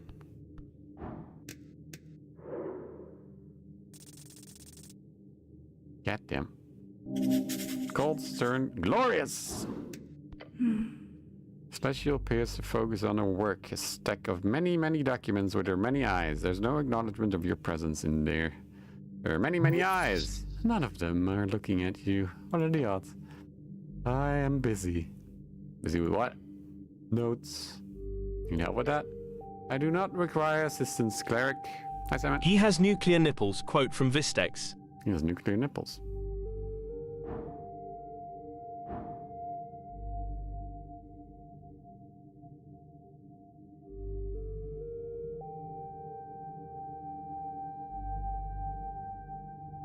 Okay, you live like this? Some of her eyes actually turn to stare at you. Your room at home is much, much worse. Yeah, but she's an angel. There's probably a higher standard involved. This mess is a sign that she's an industrious worker, clearly. Yes, cleric, this is my base. Cool, it's cozy. She does not respond. She does not seem to care about your comment. Muster up the courage to ask her about Urth. Well, that should be fine. You clench, you pause, unnecessary bodily functions, and some necessary ones, like breathing. And you focus on the goal. Speech. Tell me about Urth. She stops writing. Looks like a harmless pause, just be careful. She mimics a sigh. The fated man god. Urth of Nordvik. So he's your god? You serve him like I do? No. She lifts her hand, pointing towards your chest. I serve his remnants. Smoko. Smoko what? Many eyes look at you. The celestial turns her head in your direction just a bit. I uphold my honor through service to the Coin Lord. Sounds like a shitty job. A job? It's not employment, idiot. As an angel, she's got to do some kind of service. It's like their thing. She turns back to her documents. I am unsure about many things. Yet for now, I serve. For good or ill. You've got an inn. She's a fascinating creature. Ask her more. God, she's terrifying. There we go. Now she will speak with you, for real.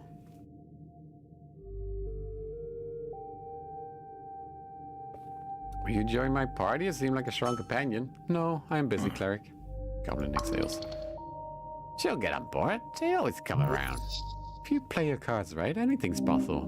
Good. You're strong enough to carry this team. What do you know about the pale man in the morgue? She closes the book floating before her. Avoid that creature.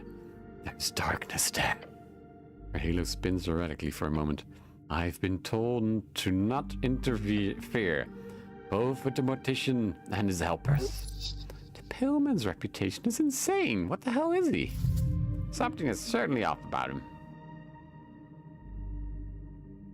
Did he have something to do with the tea shop? Not likely. Why? Fiskin has been a presence here for almost 4 decades, to my knowledge. During all this time, he has never caused any issues. Beyond that, Fiskin is also in a tight cooperation with the Halfway Bridge tribe. Since they are the main drivers in this investigation, it would be strange if Fiskin was behind it. Although, if you find any evidence towards his involvement, let me know. Helpers? Mercenaries. Creatures who roam below. Dark spirits. They are unofficially sanctioned. None opposes their presence, for Viskin keeps them in line. Huh. Not a reason not to get in Viskin's way. Do not engage them unless forced. What is he? At best, he's a weak arcanist. At worst, he's a powerful arcanist. True arcanists would be fascinating. It is not impossible to imagine. Shouldn't I keep an eye on him then? If you wish, I suggest not engaging. Don't. You don't have the skills necessary to actually cross that guy. Use something else entirely. Maybe you should play your cards right. You can get something out of it. Okay, good info.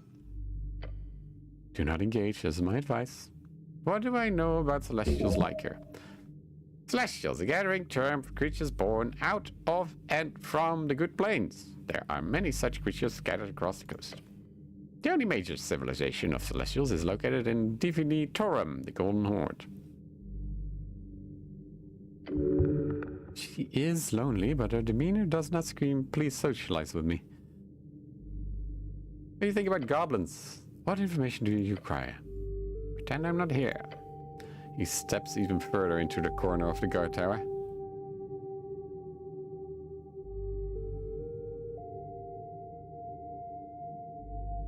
How are they, you know, as a people here in Tolstad? Weak-willed and powerless as individuals. A creature that survives through reliance on the group and on greater creatures. Ouch.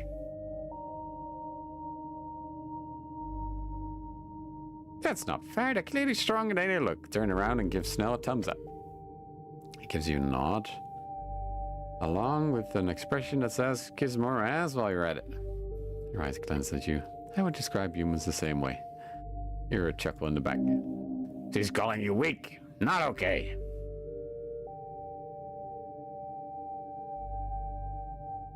Interesting. I'm not weak, I'm strong. Strong man does not need to say it. That shall be proven in time, but I do not see it as a negative. Humility and trust are important traits in all, for all. Yes, the words ring true. Guess she's a softie after all. Huh, Angel's got some weird views. That's what I think. What else? Can I trust their chieftain? Lady Sageleaf is a powerful creature. Do not trifle with her, or her pawns. Many eyes glance at the goblin in the corner. Her behavior is clean and highly acceptable, however, she does meddle in dark actions when needed. Hey, I don't disagree. Don't mess with the old lady. She looks at you for a few seconds. Perform your duties and leave. This is my advice. She's smart.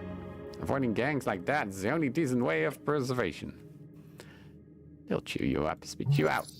If preservation is your only goal, you must raise your sights. You can do great things in the dark side of the law, if you're careful, of course. What do you goblins do here in general? The goblins perform manual labor such as militia duties, construction, various public services, mail delivery, and manning many defensive perimeters in the city below. Over the last decade, they have taken up near all such posts on Tolstad. He points to the angel right on the money. Then he quickly lowers his hand as he remembers he's pointing at a literal angel. They are also overrepresented in crime statistics and are several times more likely to join and form crime syndicates than the general human or dwarven populace all across the city. He clicks his tongue in the far corner. This appears to be primarily due to segregated housing areas, lack of access to higher paying jobs, and general cultural elements. The goblins are a troubled yet slowly integrating part of Norfolk, from what I have observed. And also I will add that those general cultural elements were fed to us directly from the Norvikian education plan. That's correct. The cultural erasure of goblins was Earth's attempt to avoid this situation. I would argue it has failed. Sure did. Feel awkward. It appears to be a highly politicized topic. I apologize if I have made you uncomfortable. She is correct. The goblins are troublesome indeed. Lady Sageleaf has clearly cleaned up Tolstad, but most of your other encounters with goblins have been rather unpleasant. It's goblins. You gotta do what goblins do. I have some other non-goblin related questions too. You have very cool armor. Thank you. She's welcome.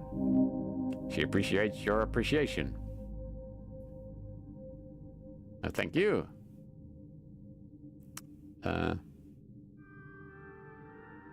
Oh, time to flirt with an angel. Let's go. You are an ethereal yet also imposing woman. Time to flirt. Imposing. Ethereal. Her telepathic voice gets dropped down several octaves. All the way down your back, your spine. This is a chance. Prove yourself. Show the world the mountain can be climbed. DC 23.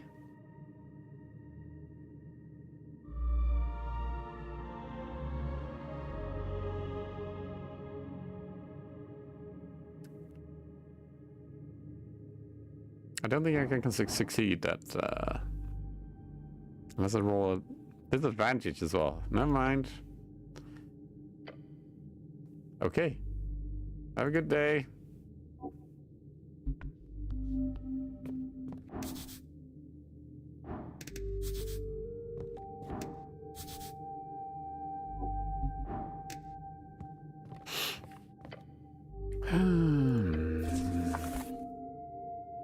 Let's see. Comprehend languages. Sounds good. Cure wounds. Check alignment, maybe?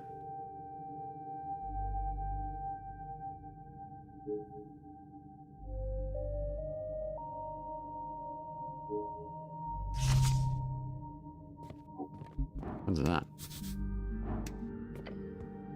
On the wall you see a classic copper calendar. Most households in Norfolk have one. Your mom had one that would glow on birthdays. Spinning over so slightly, the outer wheel moves one full step every day. The middle wheel moves every month, and the inner moves every year. This one seems special. It keeps track of both the seasons of Ascan, Reeds, and Vorgeni, as well as all major Earth folk holidays.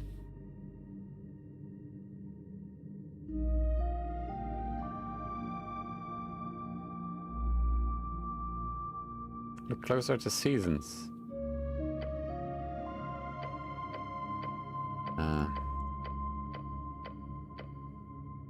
Cool. My birthday is on the 13th of Cronus. It is. Do I have to keep track of this? It would be ridiculous for a grown man to not know the names of the months. Don't worry, no one will ask you to remember the months.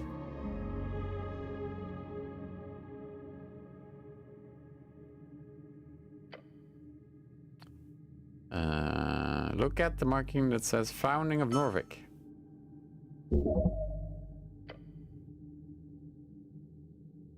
Since it's currently the 27th year of the post-war era, that means Norfolk was founded 70 years ago. Okay. Whatever. I don't care. What's that? Oh, never mind then. Okay, we can go into the tea shop now for some reason. Even though we already talked to the lady. Nope.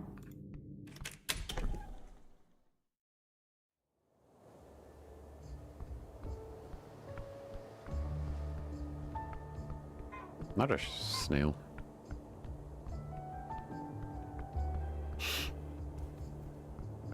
Wait, where was that statue? I could use comprehend languages now. Where am I walking to? Stop walking into walls.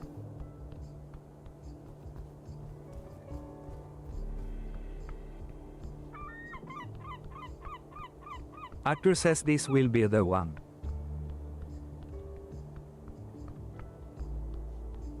I got sucked off by Moonman. Quote from Vistex. That's the one. Hey, Art.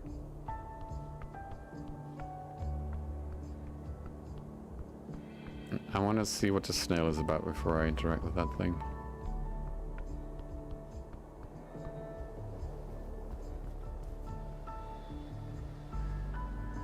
Don't eat metal shavings. Quote from Vistix. True.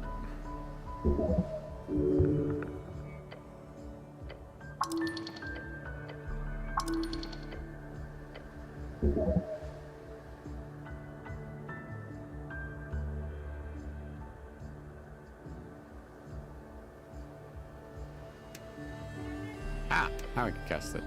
Casting the spell infuses your fingers with a tingling sensation. You trace out the symbols on the surface of the rock. These ancient glyphs suddenly rearrange in your mind. You understand it, somewhat. Students, brothers, followers, lay down your arms, your soul, your ego. The gates remain open. No god shall close them. Enter ley line location of your mind. Just stay put on the string. Ley line location? That seems like a poorly translated noun. Spell fades as you finish translating the message. Okay. Well, that didn't help.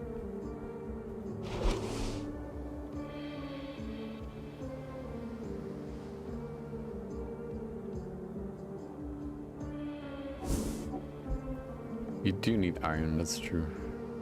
But it will also cut open your guts, so I don't know if you want to do that.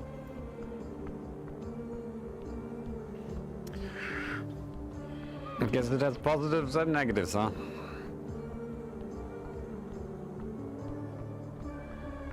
Alright, we're going into the tea shop. The thing that we're ordered to do from the start.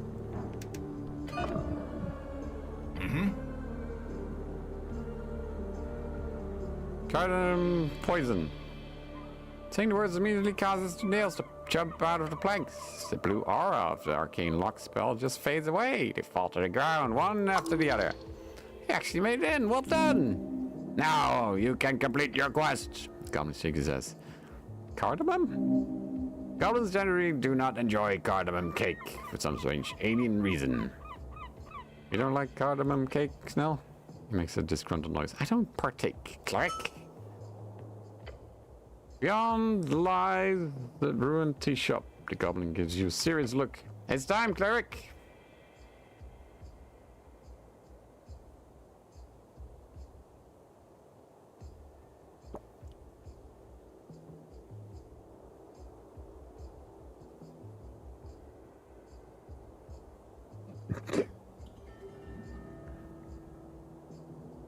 It's your way to intake iron to shove an iron dildo up your ass.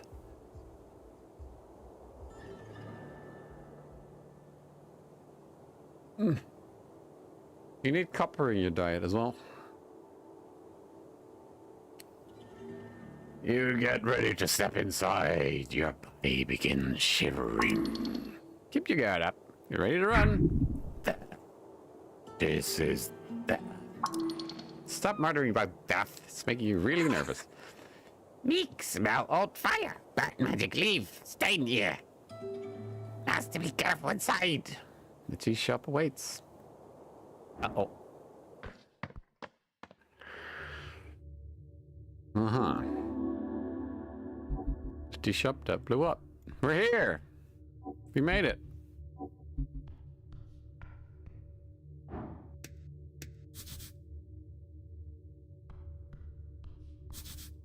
Laughter and debate once filled these seats. On the floor beneath the shelf, you find a pile of broken porcelain. Damn! It's like a clump, he says, and coughs a little.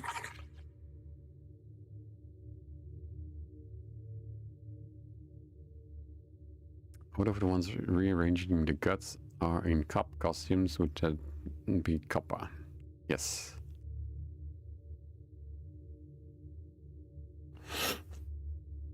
Whoa, I only have to have a search warrant. Should you do that? Old master had cup like this. Sorry, what? Old master had big collection. Of cups? Yes. Teacups? Yes. This old master of yours sure is a strange character. Yes. Uh-huh. Try to pick one up. Grabbing the edge of a cup reveals how stuck it is. You can't move it in an inch. You can't move it an inch. They've been deformed by the fire. Can I pull harder? It would only break. No use. I'll stop looking at cups. It reeks. Step in behind the counter. There are compartments filled with ruined tin boxes. In the back, there's a complicated set of tubes and pipes combining into some type of tea-making machine. A brewer. Not often you get to see those these days. For such a fine and expensive piece of machinery to break. Shame. I'll have a sweet with cream, please, Snell says nasally. He leans over the counter. Oh, make that half cream, actually. My tummy's sensitive today. He's making fun of humans and their lovely love of milk. Not the best joke, but he'll like you more if you play along. Answer in a snobby tone. We only serve hill-sourced oat milk, sir. The goblin looks at you, then looks at the counter, and looks at you again.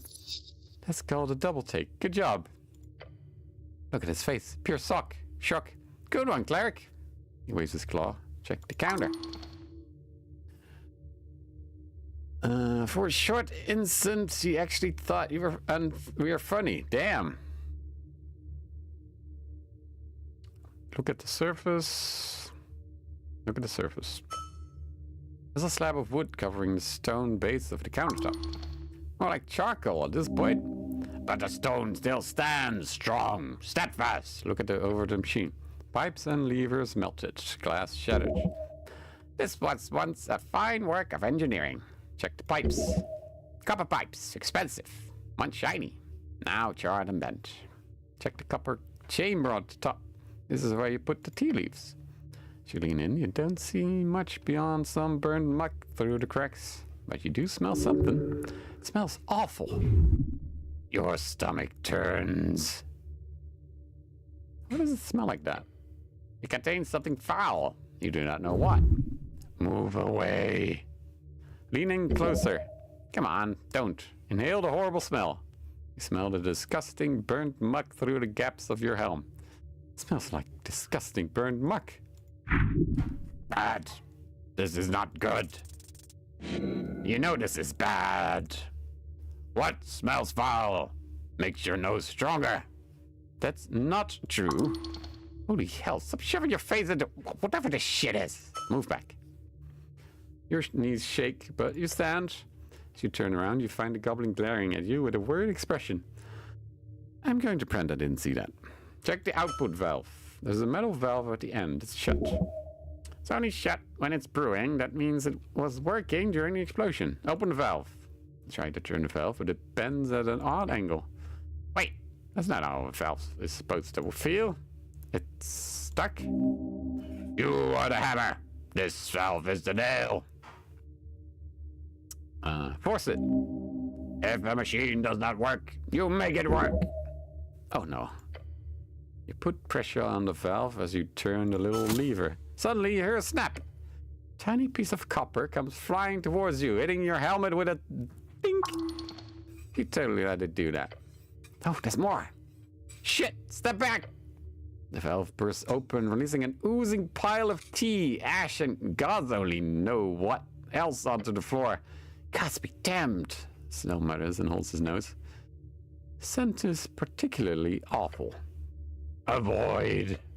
Avoid. Try to survive. Okay. That's a hell of a roll. Foulness, but nothing you cannot stand. You smell the fetid, melted ooze.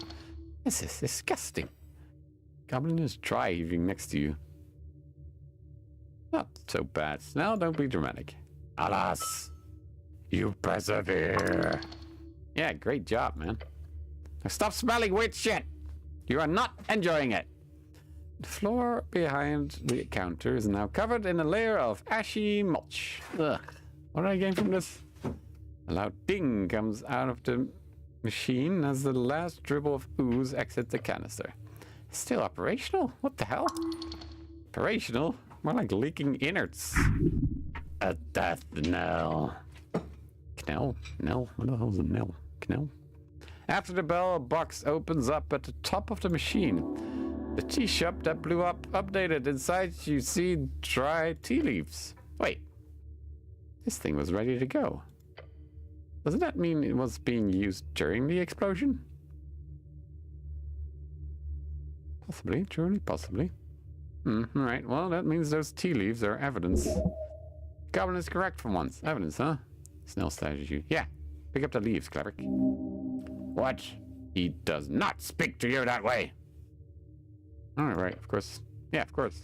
Grab the leaves.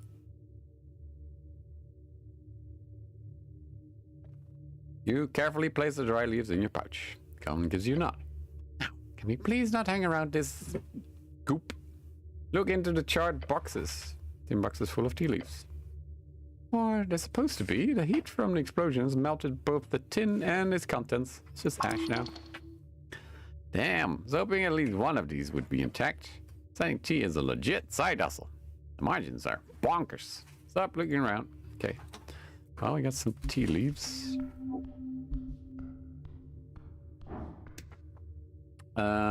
Maybe I should switch some items to have more wisdom, actually. More color. Can I? Wisdom.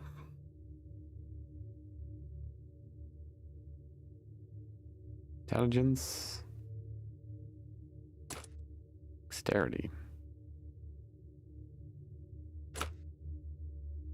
Get some more wisdom, I guess. It's fine. This one makes me dumber. The helmet makes me even stupider. Intelligence. There you go. Helmet. Flip table. The only not disintegrated thing in the central chamber is this stone slab. It's just very, very cooked. Table. It was once a stone table. Now it is as scorched as the rest of the tea shop. Maybe. Leave it alone. Your arms cannot carry that burden. Ah, yes, the table. It must have been flipped over by the force of the explosion. Huh? Want to flip the table? You feel something eerie. Mika's here. Impossible. Okay. Later. Okay, so I need strength. Just when I switch my, that's fine then, I guess. Bucket. Bucket of power.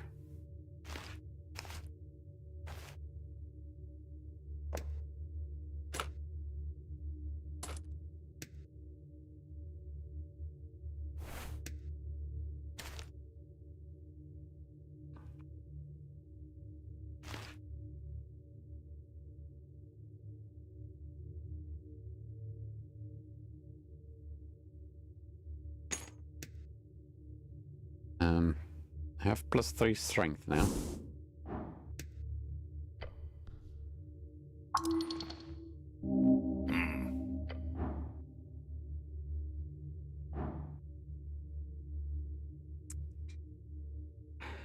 So I need to roll a 19. I have advantage. No, that ain't it. Make your best attempt, but a big block of scorched wood just won't move. Damn. Heavy. Let's look around more. Come back to this later. Okay. That's a shame. Behold! Okay, now I need to switch away from all the strength things I just put on myself.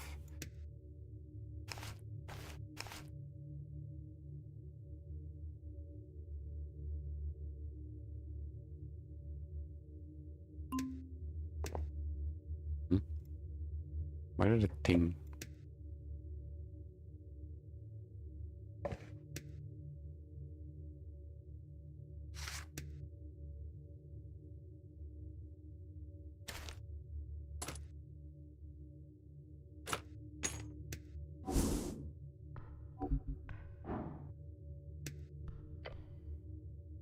Whatever content was once filled this chamber has been pushed up against the cracked walls.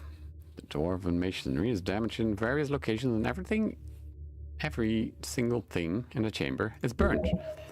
This is the center, but where exactly did the explosion originate from? Stony tiles, scorch marks, and general aesthetic makes this look like a dragon's lair. Beware, beware. Localize the origin point. Ooh. Ooh. You look around and find the damage confusing. While centered in the chamber, the damage appears uneven, as if the force of the explosion was struggling with it itself. With that thought, you receive a vision. Replaying the event in your mind. An explosion. In the chamber. Conflagration spreading. It just doesn't work. However, your experiment in your head with the idea of multiple explosions. Suddenly it clicks. The floor has several marks. You start counting. 1, 2, 3. It's not enough. Looking around the chamber, you see several points from which the fire clearly spread. Explosions. Explosions. Multiple. Your companion lifts his head from whatever scraps he was looking over. What did you say? You keep counting. 4, 5, 6. Even that is not enough. Fires. Immense force. 7, 8. You point at the last spot on the floor you can see near the west wall where you're standing. 9. 9? 9 of them. The goblin's gaze dances across the chamber. You see his face contort as it dawns on him. More than one. You're about to blow his little mind, aren't you? Hold up 7 fingers. 9 separate explosions. He stares at your fingers. He looks around the chamber and goes, walk me through it. How do 9 explosions go off at the same time? We got a cabal of sorcerers? A coven? What? Careful now. Do you really want to share this info with him? The goblin is not your boss. You don't need to tell him everything. Could be useful to keep this to yourself for now. I'll explain once we report to your lady. He looks you up and down. Sure, gotcha. His tone implies a threat. Something like, if you lie to her, she'll eat you alive. Okay, well, that was a success. Something under the table, though, which is possible to do, apparently, so that's nice.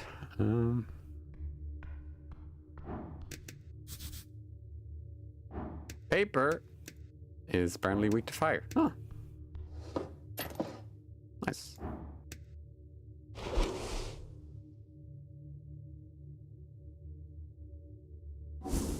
Alright.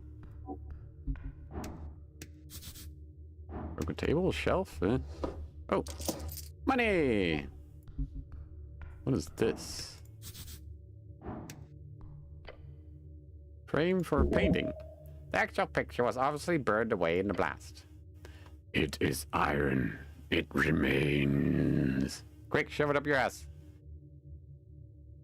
What sort of painting do you think it was, no? Drummer does strike me as a type of guy to hang a giant picture of himself. What do you think?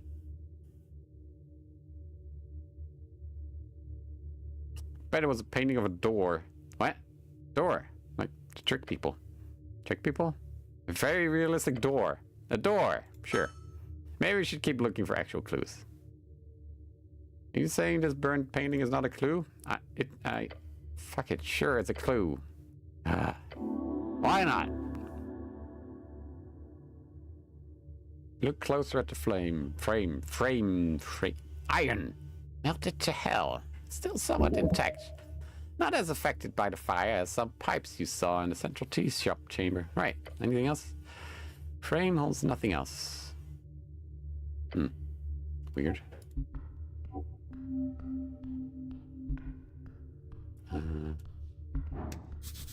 Oh.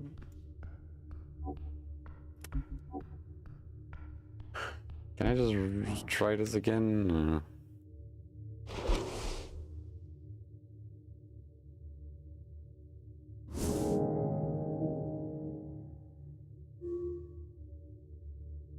Take root. Wait, what did I do? Hey! You've been doing great work out there. I'm assuming this is about asking people about the election thing? Hells yeah! You know what that makes you? A herald. A democratic herald. Doesn't that sound nice? Like the sound of that? Democracy! Of course you do. Look, this is what the new world is all about. People talking to each other, sharing ideas, debating, listening. Every conversation is a little spark of democracy igniting. And you're fanning those flames. So here's the thing. All that talking is energizing. When you engage with people about what matters, when you get them thinking, discussing, caring, it fills you up. Makes you feel alive. Accept defeat. That's the spirit. Welcome to the new world, Harold. Good talk.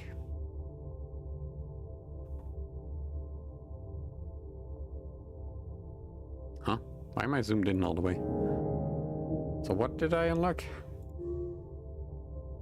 You regain 1d4 hit points each time you ask someone what they are voting in an election. Okay. Sure, why not? Do I have any spells that help me with, I don't think I do. Do you have anything useful to say, Goblin?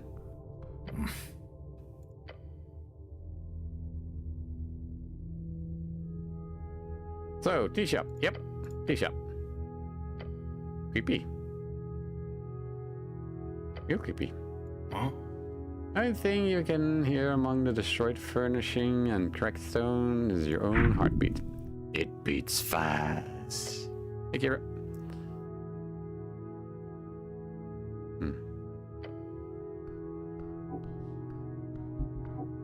Should talk to... Okay, what exactly did I do?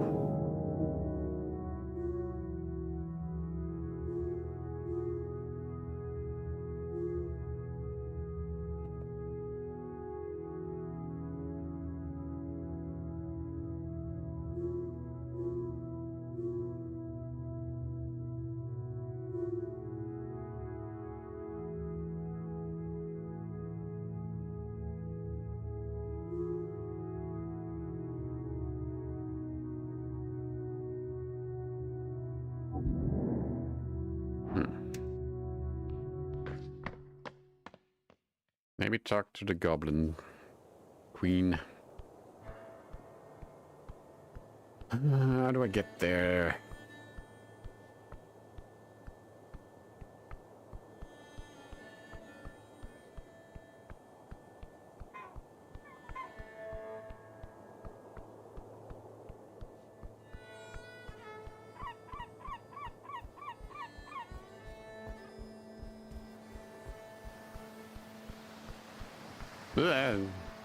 Wait.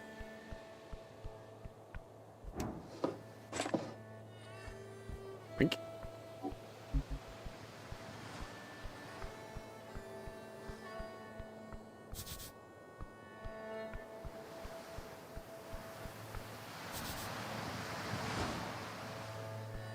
These railings following the safety, whatever.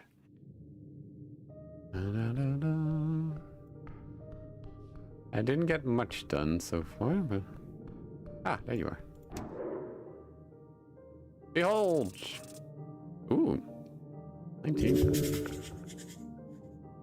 She wields power you could only dream of, yet her actions betray her nature. Evil, good, is selfishness for one's own tribe the defining trait.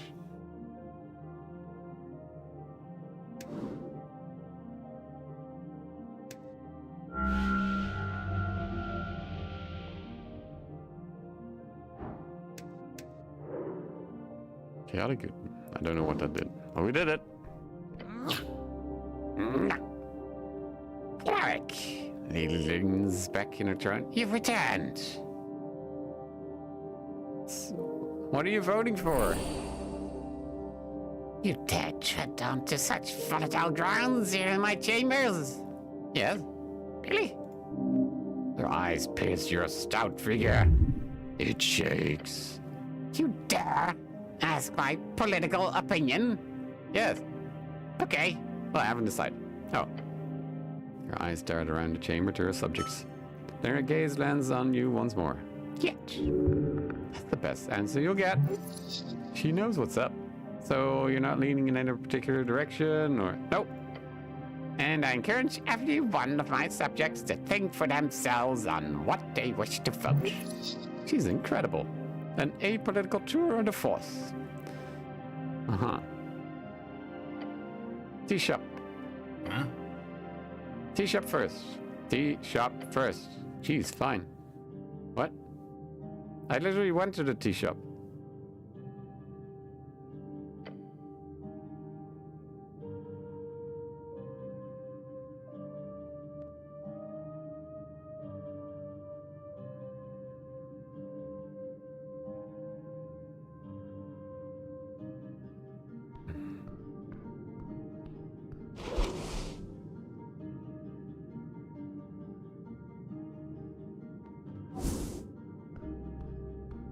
Can I give it to her?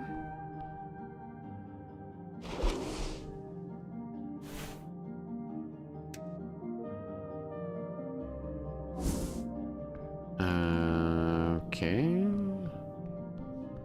Well, that didn't help.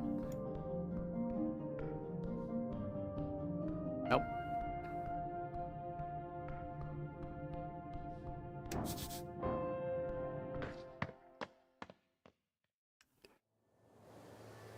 Have I leveled up at some point, by the way?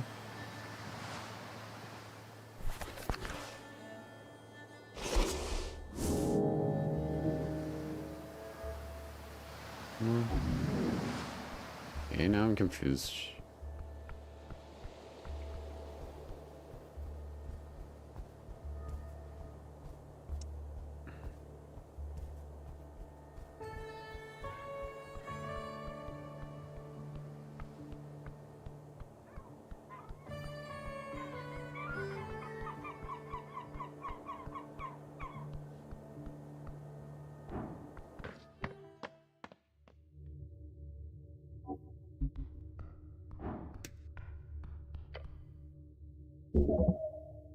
Along the wall, you find a row of booths. Any textiles are obviously ruined, but the wood itself stands interesting.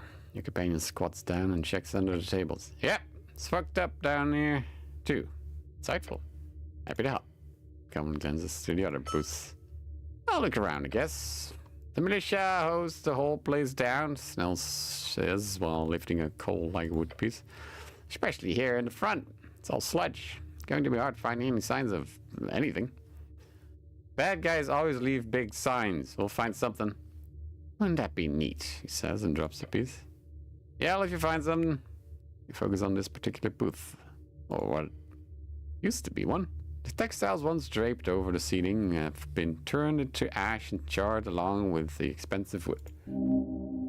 Along with the water damage, the elemental forces here are intense. The stone booth tables remain standing for now, scorched like the dwarven architecture. Yeah, no, I'm not finding anything here. I'll check the other booth. He lifts his head and sniffs. Keep looking for now, but let's not waste too much time here. He's ordering you around. He can't do that. Look over the debris carefully. Oh, thank fuck. Lifting some of the wreckage, you spend 10 minutes searching around the crevice behind the booth. Till something catches your eye. Something not burned. You reach out and grab it. Melted elim brooch. Brooch. It's a tiny metal leaf. It fits in the palm of your gloved hand. As you wipe off the soot, you find it in a strange condition. Its intricate design shows both value and style, but you feel a tingle down your arm. Esoterical. The tiny leaf fits in the palm of your gloved hand. A magic item? The brooch is half melted. A magic item does not get destroyed like this. Not by anything but the most powerful of magic. Simply does not happen. You glance over to your companion. He hasn't spotted your find yet. Hey! Yells somewhat loudly. He jumps and gives you an angry glare. So loud, damn it. Goblin scoots on over to you and looks at the tiny pin in your hand. Strange. Interesting. It kind of survived the fire? Bring it with. Show it to the old lady. Sure. Let's focus somewhere else in here.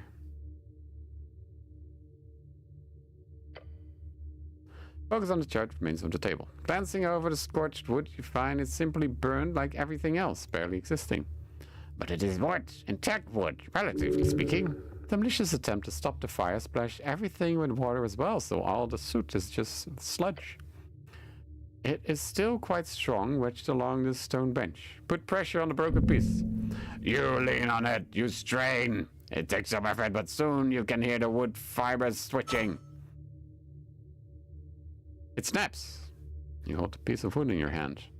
The companion gives you a confounded look. What? It wasn't ruined enough for you? Just a souvenir. Great. Tea shop debris. Look at a piece of wood. It's been infused with fiery energies. Looking inside the burned wood, you see a sliver of a live bracken. The thickness of the survived and burned wood suggests a certain level of heat and firepower. If this was caused by a fireball spell, a regular third level wouldn't do this kind of damage to a bracken. Interesting. Okay, well, we got something. That's good. Still need to lift this motherfucker, though.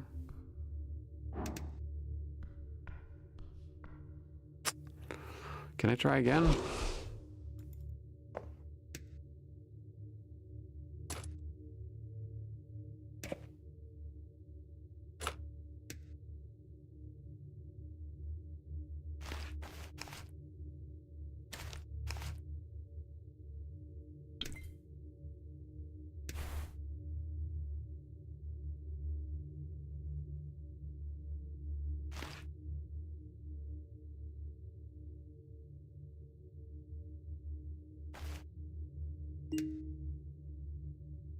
Dexterity, I definitely need that.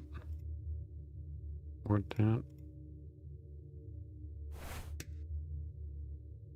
Nothing else. Okay.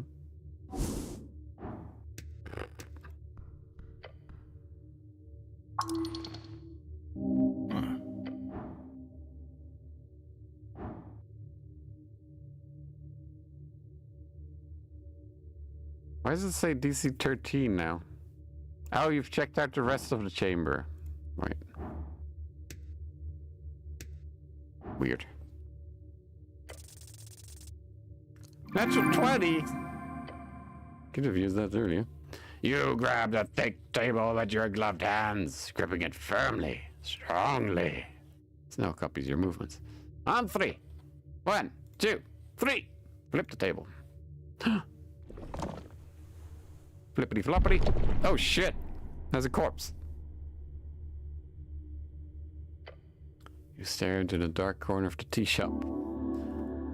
Amidst suits and broken tiles, you see a corpse. It almost disappears into the destruction around it. It's a...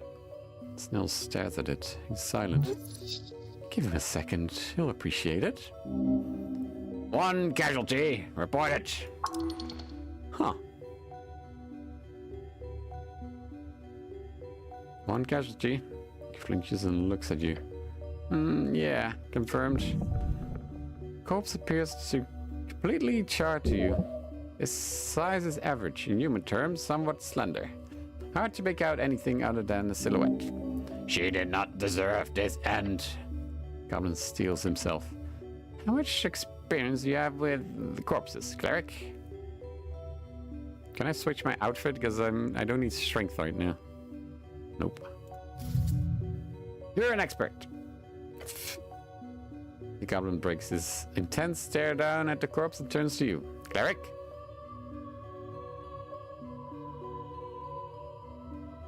Can handle it. Good to hear. We should do a preliminary checkup just to scope out the scene. Then we'll get a transport to the Lich House, I guess. Lucky it's close by. Uh-huh. I'll check the head. You, check the hands or something? You are not afraid. Approach it. Do your job. You take a few careful steps up to it. Seeing it up close causes you to shake. Focus on the hands. You see the left hand is half destroyed. The right hand is clenched near the victim's hip, holding something. A clue, of course. You've read stories like this. The victim always grips something important when they die. No, that's a bad idea unless you want to break that fist in 1,000 pieces. But hey, maybe you do. Pry open. You attempt to pry and dig, but clearly you're not doing it very well, because soon enough the charred hand crackles and the corpse suit. Ow, your everything shivers. There's corpse stuff all over your hands. Muffle a scream. Your panic, the hand disintegrated further, creating a pile of dust and chunks on the scorched floor. You take a deep breath. A person stops being a person when their soul leaves. It's okay. As the terror wears off and the suit comes off, you find something in the mess you made. Chain. Thin gold chain. Parts of it. However, the second after you see it, you watch it begin to glow. Then it starts to break apart in front of your eyes. The gold chain within seconds turning into another pile of dust. The fuck? That was magic, right? Yeah. Goblin grimaces. Defense mechanism. Nothing you can deal with now. Okay, look at the torso. Dark mass, once skin, now appears to be but a solid mass. She was incinerated fully in an instant. Intense heat caused rapid muscle contractions, freezing the woman in place. She placed herself in this position, most likely to take cover from the explosion. Nothing but blackened brittle carbon residue. However, you are quite certain this was a woman. Mortician will have to determine that. Whatever led her to this corner, it was quick. Woman, unknown age. Unknown age. She crawled up in this position moments before the explosion. She did not suffer. Got it. Good info. Using slightly closer. Check out the head. Not much to see. Fire's burned off everything. Well charred beyond recognition. Chew bar. The skull itself is fairly intact. The mouth is intact. Good. Why is that good exactly? We can fuck it. So you can have someone to talk to, of course. Speak with dead. It requires an intact mouth and a corpse to successfully mimic speech. Okay. Don't have that. Do I notice anything else? Good question. Looking for distinguishing features, you do notice something interesting. The ears. Ears? Ears? Look at the ears. Barely there. What about them? Look closer. Sure, what am I supposed to... Tills said, oh. Oh. Wait. Despite barely keeping a recognizable form, what remains of the ears have a peculiar shape. They're sharp. Pointy. Oh. Pointy ears. Looks around. There's only one humanoid creature on the coast with this body size and pointy ears. Not an orc, not a gnome, not a human. The goblin takes a step back. No chance. Denial for both of you. It's unbelievable, but just the concept of such a rare creature being found in a second-rate tea shop. There's no doubt. Your companion glares at the corpse. His head then slowly turns towards you. It's a damn elf! What's he?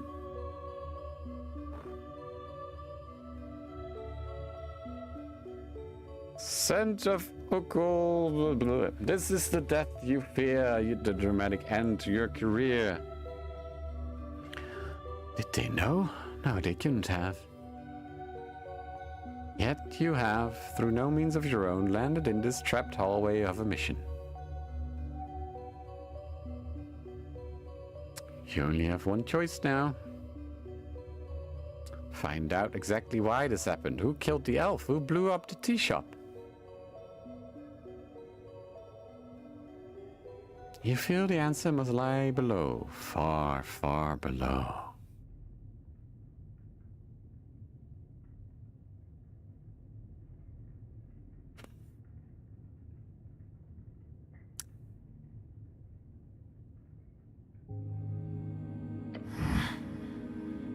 The duck.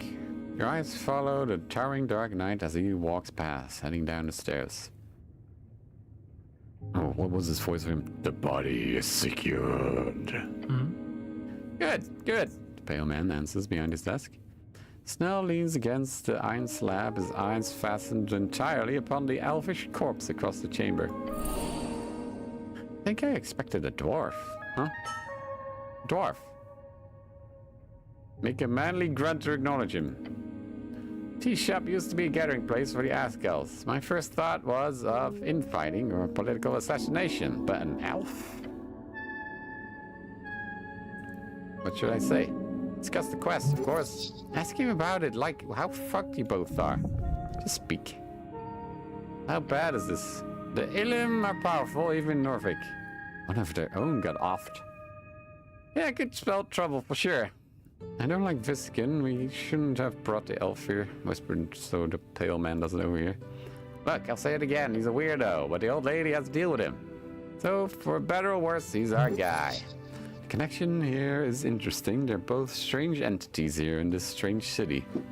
Should be easy to identify an elf, right? You think that? I'm guessing it'll be impossible. This is above my rank. But I don't see anyone jumping at the chance, so you're still serving the old lady for now. He's ordering you around again, but perhaps this is not the time to complain. So what now? Takes a deep breath. Gather any remaining clues in the tea shop, then report to Lady Sageleaf. Snaps his fingers. ASAP. ASAP means as soon as possible. Silly modern slang. Also a popular brewery in the Log District called Arnold's Sleepy Armageddon Place. And that's not a joke. You hear the pale man clear his throat across the circular chamber. Cleric, I'm finished with my report. Give Fiskin a thumbs up. Ah, yeah. You obviously want to do the thing. The thing? What thing? You know, the thing. He holds up a hand to his mouth and mimics talking. What is he implying? What thing? Yeah. You know, the thing you clerics do with the corpses? What's it called? When you speak with the dead? You never had a chance to cast Speak with Dead before coming here. Speak with Dead? Yeah. What's it called? Speak with Dead. Are you making fun of me? No, it's called Speak with Dead. Oh. Right. Closes his eyes and groans. He's embarrassed. Or simply annoyed. Either way. Nice. Right, that is the thing I am somewhat capable of doing. He squints, phrasing it like that doesn't evoke trust in your abilities, cleric. But you get 5 questions for a spell, right? With that, you should easily be able to figure out who, what, why, when, and so on. Perhaps Fiskin can tell you something about that spell. Let's start with Viskin. Yeah, sure, lead the way. Okay, I need to speak with Dead, apparently.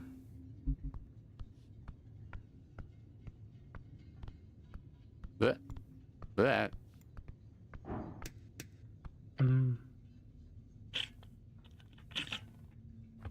Tell me about the dead elf. Yes, cleric. There are a few points to go over. 6 points of interest, to be precise. He hands you a piece of paper with the points on them. Tell me which points you wish to go over. Oh boy, you have control. You like this. Goblin groans. Don't give him choices. We'll be here forever.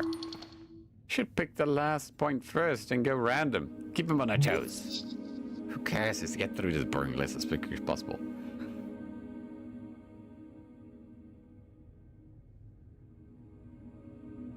Point 1, the transfer? Yes, it went fine. Body was ruined, of course, but still intact enough, thanks to the charring. That gentle repose did what it should. I then had a subordinate carry the corpse wrapped in silk, a special fiber material.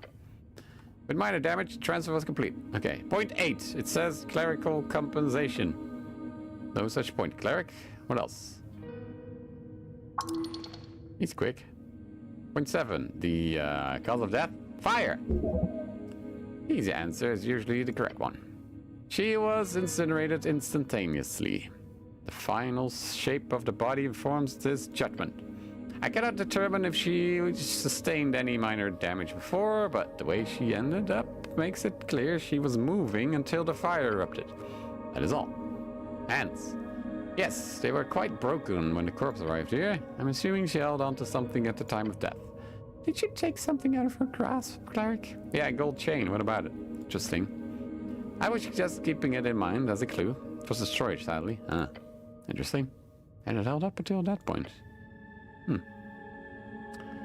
Ilum identity. This elf is clearly of Ilum nature. Getting in contact with the embassy would be smart or foolish. I suggest speaking with Nicholas Darrow or his Valkyrie. Yeah, that sounds like trouble. The embassy is on the other side of town. Plus, they're not exactly known to be too welcoming to inquiries. Mouth intact. It is. Which means you're able to cast Speak with Dead. I need some help with that. I'll see what I can do. Next point. Point 3 just says sex. Yes, sex. Surprisingly difficult to determine in elven folk. Sex would be nice. Not with anyone in this place, though. Well, funny. This is probably not the best moment to attempt a joke. Oh, you're not asking me? Pale man lifts his head. His dead eyes from his documents for a very, very long time. The goblin is looking away. No, cleric, I am not. Let's just continue. Good to know. Thanks. Point 2. Folk identifier. It's an elf, right? Yes. Your preliminary assumptions were very much correct. While even the teeth had been ruined, the fangs presented as clear evidence. This is an Ilum elf, one without horns or other bestial alterations. Okay, I have what I need. Alright, good. Now listen. Speak with Dead is a powerful spell. Where can I find it? Straight to the point. Necromancers are rare in this city. Some specialized clerics are taught it, but few are powerful enough to know it innately at 3rd level. However, for lack of a better way to put this, I know a guy. Tell me about this guy of yours. His name is Bondaval. He is or was an arcanist, pupil of the fortress of Verdun, if you believe the rumors. Curse, that evil place you've heard about in stories since you were a child. Surely this is a necromancer. A necromancer? Bondaval is an eccentric fella. You may find him down in the crypts. Alright, I'll go look for him. If you treat him well, he will surely share his knowledge with you. Once you are in the crypts, one of the western coffins has a handle that may be rotated. Do so, then pull. His private area will be revealed.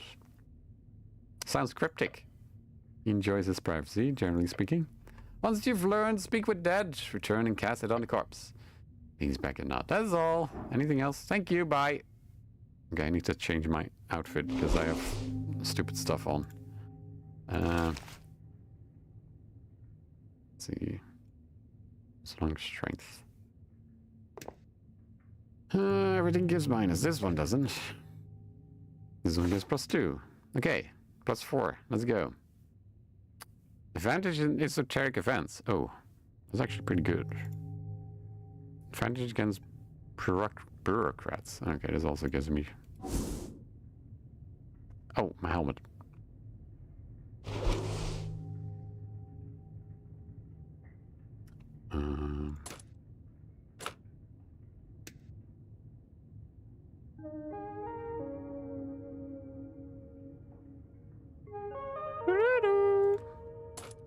Everything gives minus.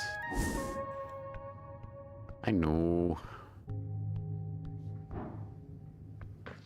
I don't like minus.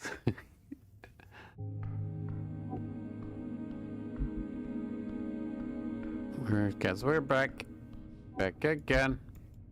At the start of the game. What was the crypt again? I've been there. The bottle is empty. I am disappointed.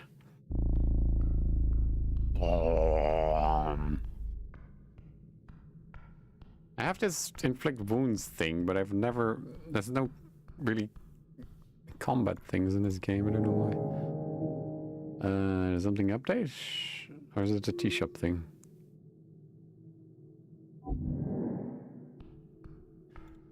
Oh, guess lights.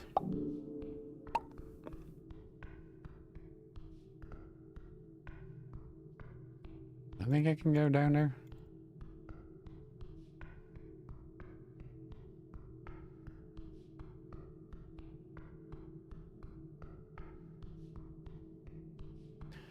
Scripts.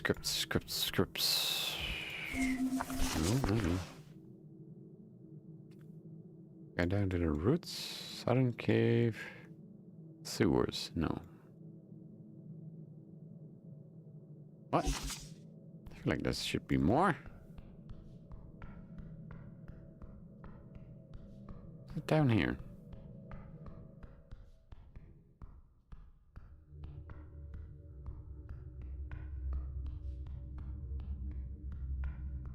Ah, look at me finding the crypts instantly.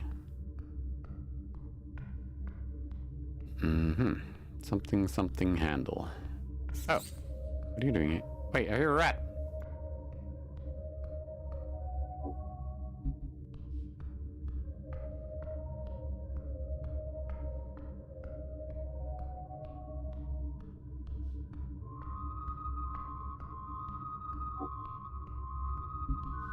Where's this rat?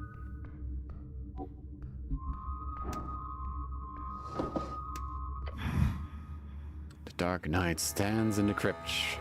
He does not face you. You are no threat to him. He is very, very still. Good night, I must... His armor creaks, his body moves. A voice. Soldier, well fought. Oh, against the skeleton? He holds out the gauntlet towards the open tomb. Divinity hold ground. Feel it. This guy scares the shit out of me, Snell whispers to you. Such an edgelord. Edgelord, the name of a famous death knight in service of the Shadow Lord. Also a term used for people who dress up in dark armor and brood a lot. Hold out a hand towards the tomb. The string! One of utmost importance. It cradles here, within this point. The first tomb of your god. Grip the string. Hey! Didn't mean of failing. You do so with decisiveness. There is no question of the sanctity of this place, but you have never understood it so well. Something has changed within you. It reminds you of that cantrip you used to cast all the time. Thaumaturgy! Cast it. Power swells within you. Use thaumaturgy to reveal sacred locations around the city. The Dark Knight says nothing more. He simply picks up his axe and leaves. You hear him take the stairs up to the Temple of Urth, leaving you alone in the crypts. Alright. Nice. I got a thaumaturgy cantrip. You feel his presence. Natural 20! God's gift. Gain one ability score. I can read that. Your God, he loves you. Okay, cool. Wait, what was that? So many Earth folks, so much suffering. What?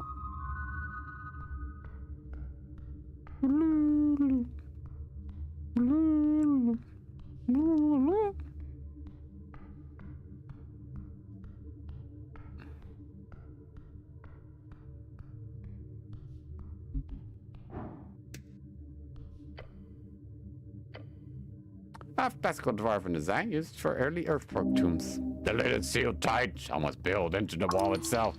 Standard crypt work. Pull the rotate the handle. And twist. Soft click echoes. Something has unlocked. Now pull the handle. The handle resists for a moment, then gives away. Hey!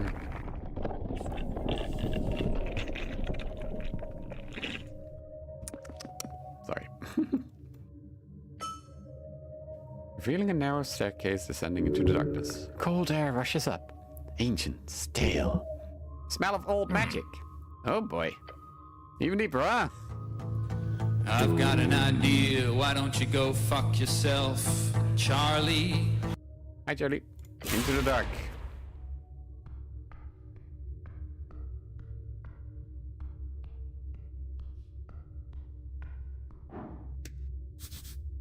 Shard. Wooden coffin. It's rotting. Is this ethical? Okay.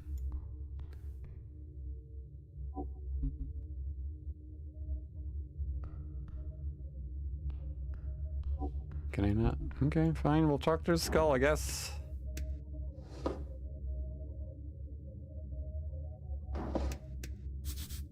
I had to decorate a skull.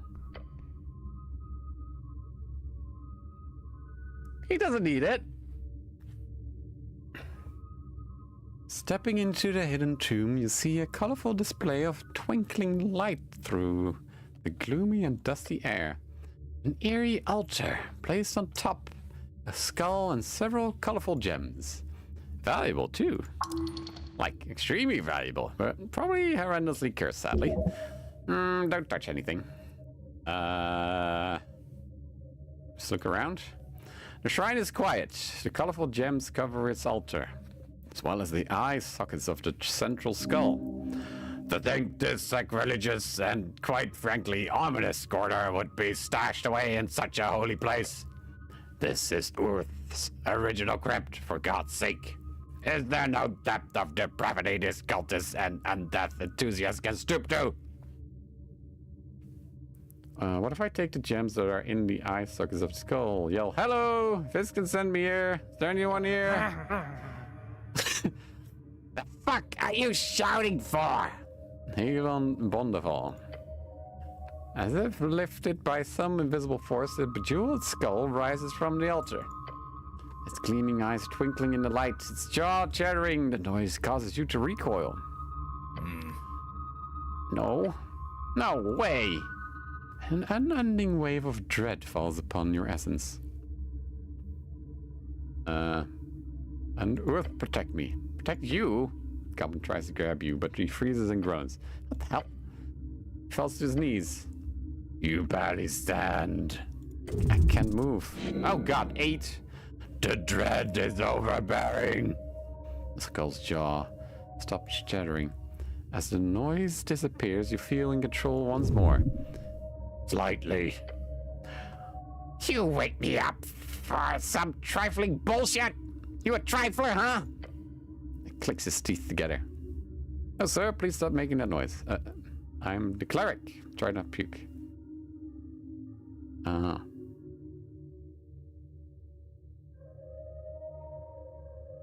Oh, because someone rolled a 3. I need to pick a class, apparently, at some point.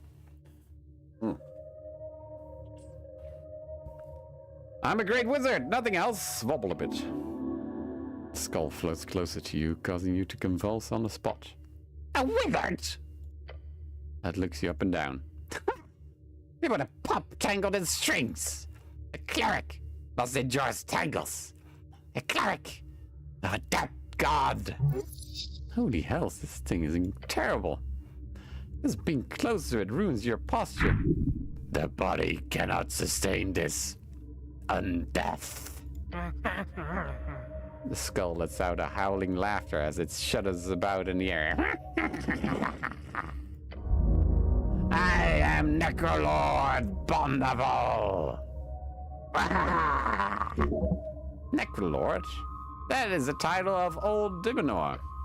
You've been unfortunate enough to encounter here a remnant of the arcanists left to decay into this mad form. A demi-lich. Punch the skull. Advantage against bureaucrats. That's not gonna work. Wait, Fisk can send me here. Skull stops. Fiskin? What are you? An apprentice? No? Slave then? Oh yeah, I don't approve of slavery. Prefer the term servant. Hold on. Are you that cleric looking to speak with the dead elf? Yeah, obviously. He rattles a laugh, slowly spinning in the air. This can let me know all about your little situation. Oh, he did? The Demi-Lich clicks once. You're not very necromantically entangled, are ya? I never managed to master that school at Towers. Master it? No one masters it. Not even after centuries of scholarship. You see, I'm not just some horny wizard. Skull drops down and flips around on the table. I'm a goddamn mage! You hear the goblin groaning. The Lich is surprisingly not a threat. For whatever reason, his intentions are far more sinister. He intends to teach you something. Trained in the arts of my Hagen Dim legend, sent to fight on behalf of the greatest empire in the history of Jaws, our sprint. Necrolord is not just some title, it's a calling, a dream of undead supremacy. One day it will be reached. You're the lucky one here, for I will help guide you to a string achievement, a necromantic achievement.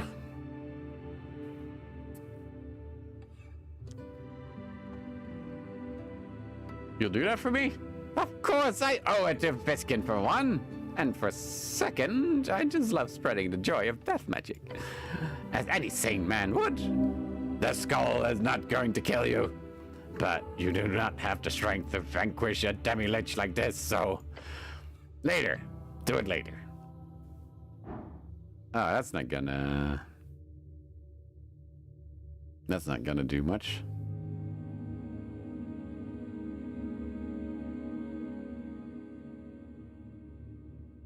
What are you voting in the election? It goes against my ideological beliefs to vote. Democracy doesn't work. Never has, never will. Why do you say that? People are just too stupid. On average, statistically.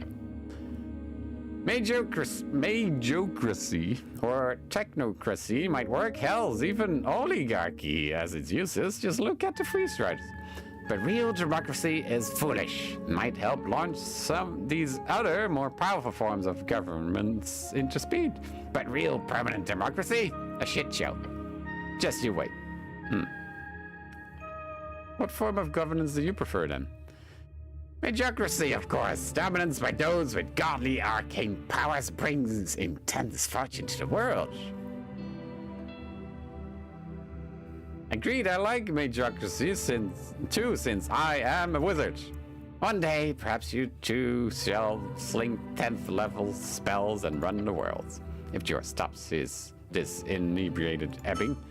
Terribly annoying. Ebbing? What? Of course. You haven't heard of it? The Esoteric Ebb. He said the name! Ads about AI. Great. I'm gonna go pee. Be right back. Sorry. Since it's an ad anyway.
Esoteric Ebb.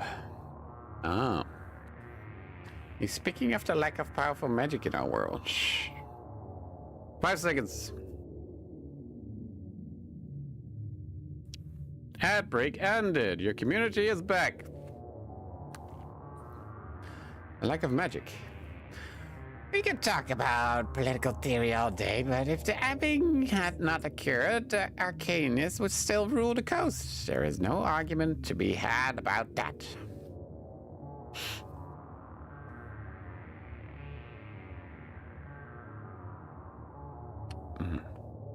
Yeah. Has someone rolled a 4?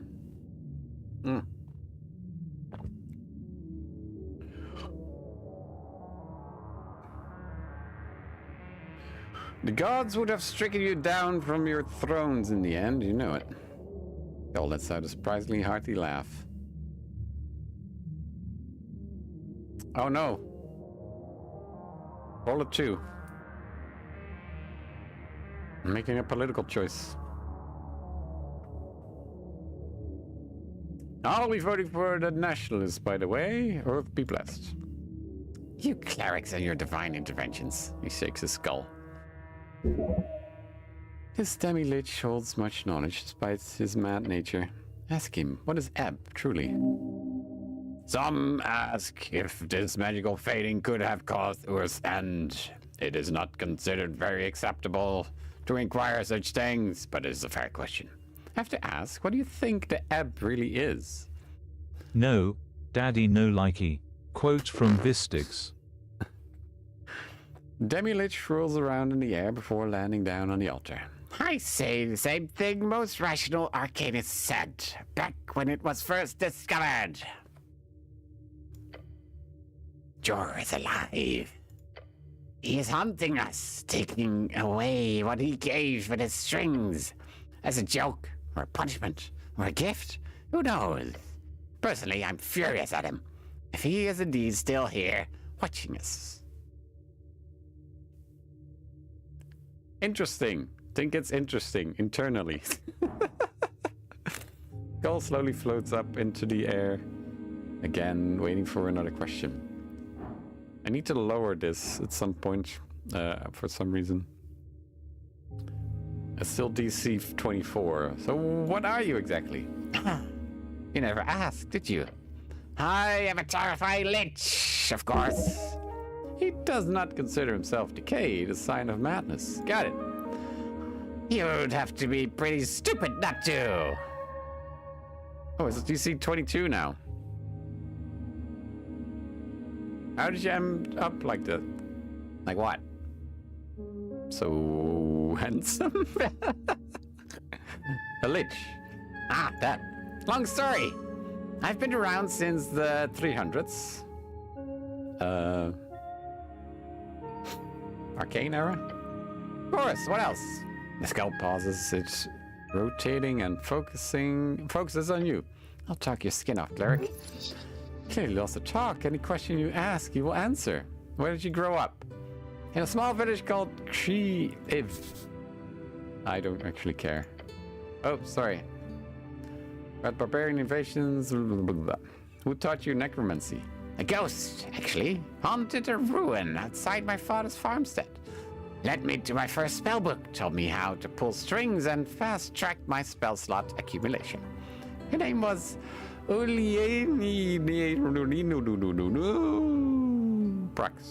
A wonderful, crazy harlot. Where's she now? Skull does a spin. She was captured by a high-ranking exorcist after I built my first squadron. As I heard, she was part of some priest rider trade prince's personal collection. Kept her in a bottle. Trade Prince, the title afforded by the free cities to the executives within the high corporations, essentially one of the big players who run the show and reads. Okay. What is your greatest accomplishment? Oh, it's a bit embarrassing, but it has nothing to do with necromancy. Back in the war, I was to receive accommodation in Tazan. Big event, big deal. Well, that evening during the reception, I managed to seduce and charm a beautiful young lady. Turns out she was the daughter of a Hagidim Arcadis. Could you imagine? So obviously I married her straight away. My father-in-law made sure I got promoted to hell and back over the next decade. Got me deep into the arcanist circle, until the accident, of course.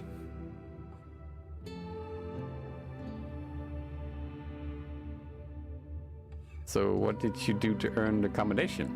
Murder, mostly. Once I'd mastered 9th level spell slots, I managed to create my own custom Raise Dead spell. What is that? Fifth level necromancer spell, raising creatures, blah, blah, blah. It allowed me to direct 100 zombies at once, and most importantly, they all had basic motor functions left. I could use tools, rifles, wands, basic magic items. It took a toll, but I alone held the line on Gormisol for 3 days straight. Corpses as far as the eye could see, those were the days. He sounds wistful. He's obviously evil or insane. You married up and that's your greatest accomplishment? Arcanist politics is won in the bedroom, not on the battlefield. Don't worry, there was true love between Akalia and I. She was a great scribe of the era. That glorious woman. We didn't divorce until after a century of lichdom. Do you understand how rare that is? That was love, it was. How morbidly romantic. That is strangely impressive, yes. Could you imagine 100 years of marriage? Horrific. Last I heard, she was heading a mercantile faction in Feltire. Clicks his non-existing tongue. Gods be damned, I miss that lady. Her body, yes, but her mind. Strangely idealistic for an arcanist lich. What's your greatest necromancy accomplishment then? Oh, easy. I led the animation of a Dracolich. Dracolich, a dragon who goes through the acts of achieving lichdom. They are known to be the most terrifying creatures along the coast for at least 2 reasons. None are known to be alive today. Publicly. That's radical. Sure is, even back in the day. Ichimilian Ravat, child of Esuth. Not one you'd read about in history books, but she had spirit, that dragon. I wasn't a regular in the dragon cultist community, but my expertise as a lich led them to hiring me. I would have done it for free, honestly. He lets out a sinister chuckle. In the end, we succeeded. That was my greatest accomplishment, Garrick. Creating one of the most fearsome creatures to ever walk the coast. What happened to the dragon? I obviously won't divulge the secret of Dracolichdom, but rest assured that Ichimilian went through hell to achieve a new form. It was a tragedy what those genie Templars did to her and her army. Otherwise, she could have easily ruled a city or 2 by now. Genie Templars? Some crazy warriors out of Kargamesh. Was a big thing 100 years ago. I'm fond of dragons, you know. Mortals look up to us. Gods look down on us. Dragons treat us as equals. At least the wise ones. Tell me about the accident. This lich is talking all night long, it seems. It's really not worth talking too much about. After myself and my dear wife had both achieved lichdom, I made some displays in politicking. Stepped on the wrong foot, so to speak, got my entire splinter house exiled from the Agadim Coalition. One thing led to another, yada yada. I ended up in Ascani. The lord of the fortress invited me to stay for a while. I did some freelancing, you know, newly divorced, that shit. Once Earth arrived, I ended up working with some of his paladins. Never met the fellow, but I liked the cut of his jib. Lord of the fortress? Fortress of Padoon. You know, the esoterically shadowy, miles-wide castle. Oh, yes, that one. Never been. Can't recommend it. The Lord reached out. Was looking for necromancers to add some new tricks. Who's this Lord? No clue, but he paid well. Let me research the crazy stuff going on there. Still have no idea what the fortress actually is. My professional guess would be that it is an esoteric pocket gone wild, like a slice of pure negative energy that landed right in the Scani. can't escape its bubble. This is one of many weird wonders of the coast. The Fortress of Fortune is a popular dungeoneering location. Lots of treasure to be found whenever a hole opens up. When the fortress opens up, there's always a trove of merchants setting up camp outside the entrance. You have any kids? A dozen or so. Productive? Thank you. My wife, Ekalia, ex-wife, was a prominent member of the MRS, Magocrat Reproduction Society. They were at the forefront of women first magics. You know, the kind of stuff that makes the whole childbirthing and or rearing business into a cakewalk. I never got along with those hags, but they did let me have 2 sons, so that's something.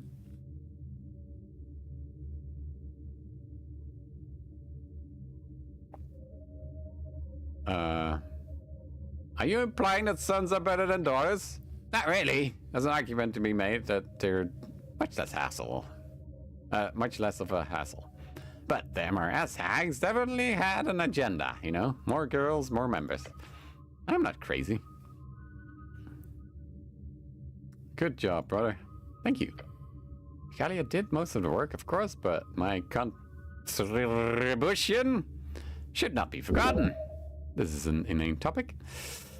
Alright, what happened to your kids? I think some of them survived the fall.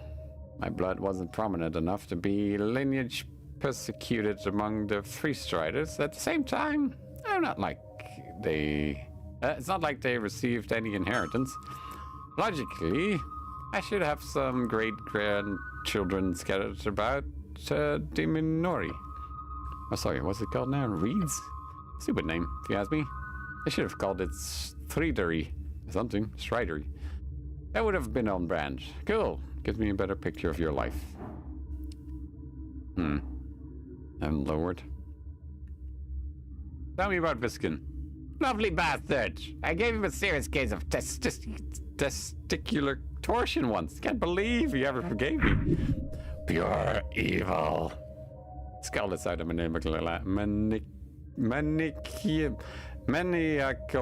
maniacal. There we go. Maniacal laugh.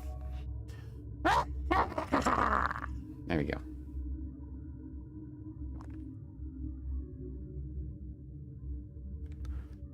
Just out of nowhere as a joke. Try to imagine sneaking up behind someone and doing the twirly twist. No. We had a little war going on, okay? I had just left my position at the Fortress of Verdun. He was 30-ish years, I believe.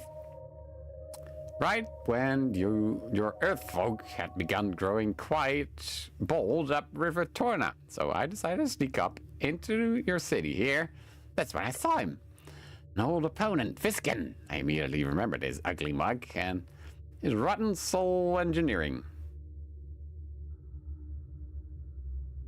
He came to Norvik 30 years ago? Something like that. Either way, I decided to kill him and take his place among the mortals of Norvik.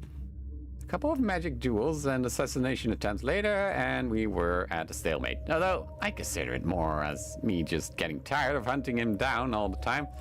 Him and his goons. Our battles came to an end, though, when a local vampire started messing with us both, threatened to expose us. So we joined up.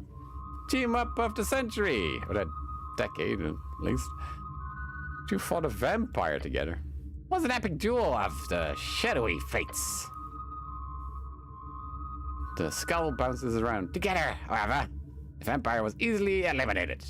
In the aftermath, we decided to work together. Viskin even helped me get this sweet alcove for myself. We share research from time to time and work together to figure out the mystery of... I'm getting ahead of myself. Let's talk about something else. You should turn into a skull in that battle with the vampire. A skull? Huh? He makes a motion that could be interpreted as a shrug. I'm a bit bony, but a skull? Don't be preposterous. Memory-altering spell by Viskin, perhaps. Who was the vampire? Thomas Darrow was his name. Nobleman. Which made it much more dangerous. He's saying a Darrow was a vampire. Slander, surely. Hopefully. He cut him down without anyone suspecting a thing. Maybe I shouldn't say this out loud, but hey, who cares? The mysterious death of Thomas Darrow was written about quite extensively in the magazines about 15 years ago, back when you were a kid. Ah, Thomas Darrow. So that's what happened to the lost uncle of the Darrow house. What's that about research? Nothing. That's nothing. He says nothing more. All right. Still 22. Know anything about the tea shop? Nah. Nothing? You just seem to be pretty well informed about goings on around the city. I get updates sometimes, but I don't know. Fun that it exploded, though.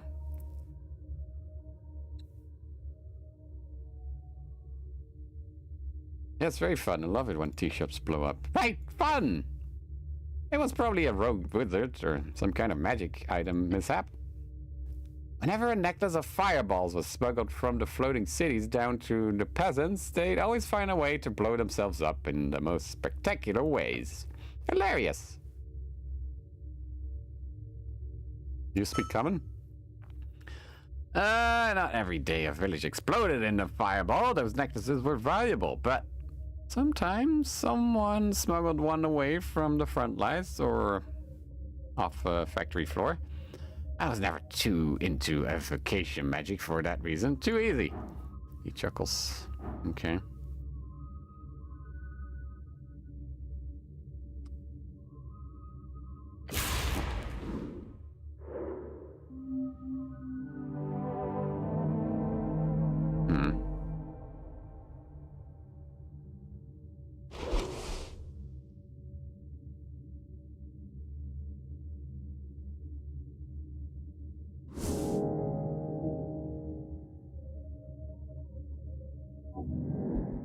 Okay. Well, that didn't... I guess I could try rolling, but I doubt I will...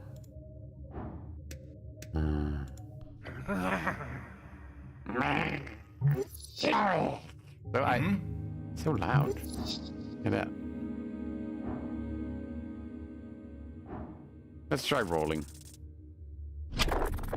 So close! The skull does a little dance. The strings are always different for each school, aesthetically speaking. Everyone feels them differently. Abjuration to me is steel. Evocation is lightning. Necromancy is flesh.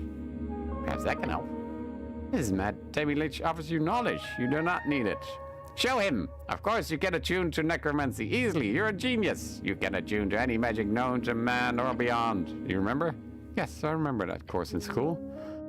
Yes, all clerics underwent the undeath control class. They focus mostly on hostile destruction of undeath, not so much on the management of it.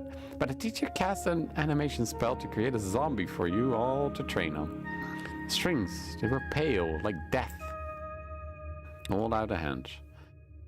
Yes, try it. He giggles in that sort of insane, creepy way. There are many strings. Twist this one. Twist the string. You do so. And the string grows dark, black as night. Ow! It flies into your chest. Scream and convulse. Oh gods. You fall to your knees. They are weak. They cannot help him now, Goblin. He laughs. You did something, all right. Get up and groan. You tossed a ton of negative energy right into your damn heart. First time I've seen someone do that and live. Impressive. You're alive, are you? Not a zombie or something behind that thing on your head? I'm alive, I think. That's the spirit. Try again later. You'll get it eventually. You should rest first or something. Sounds worried. Should be. Don't throw yourself into doom like this. Can't you figure out something to make it easier? Oh.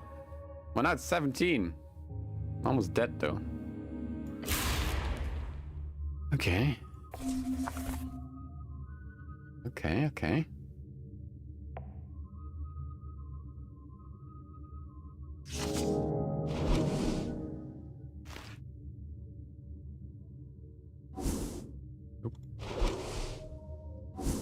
God damn it.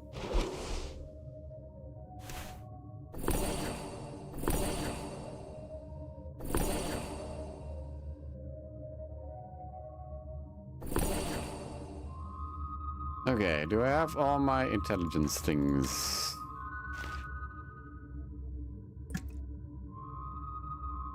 Oh. Let me put that on there. Mm-hmm.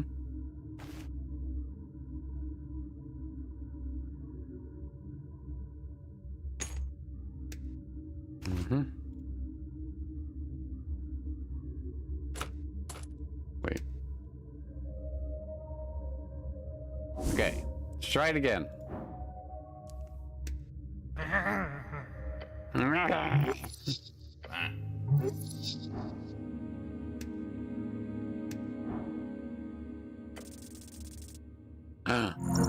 Yay! Think. This demi-lich believes himself to be your teacher here. He might be insane, but there is still knowledge to be had, if you can decipher it. Hold out a hand. Tell me, as best as you can, the school of necromancy. How do I master it? Strings are strings. They are equal but different. You must have seen them a lot, since you have them running through your flesh in the masses. I do. Continues. A string of necromancy becomes that when it intersects with negative energy. Thus, it begins to look like flesh to me, for example. I have surely as many strings going through my existence as you do, except mine are necromantic. Yours are... Skull shakes a bit. Many others. How do you deal with strings, usually? When I attune with strings, I twist them. Aha, so that is how you cast your organized spells, then. Necromancy is special because of that negative energy. Twisting a necromantic string would hurt, naturally, if you are anything but not alive.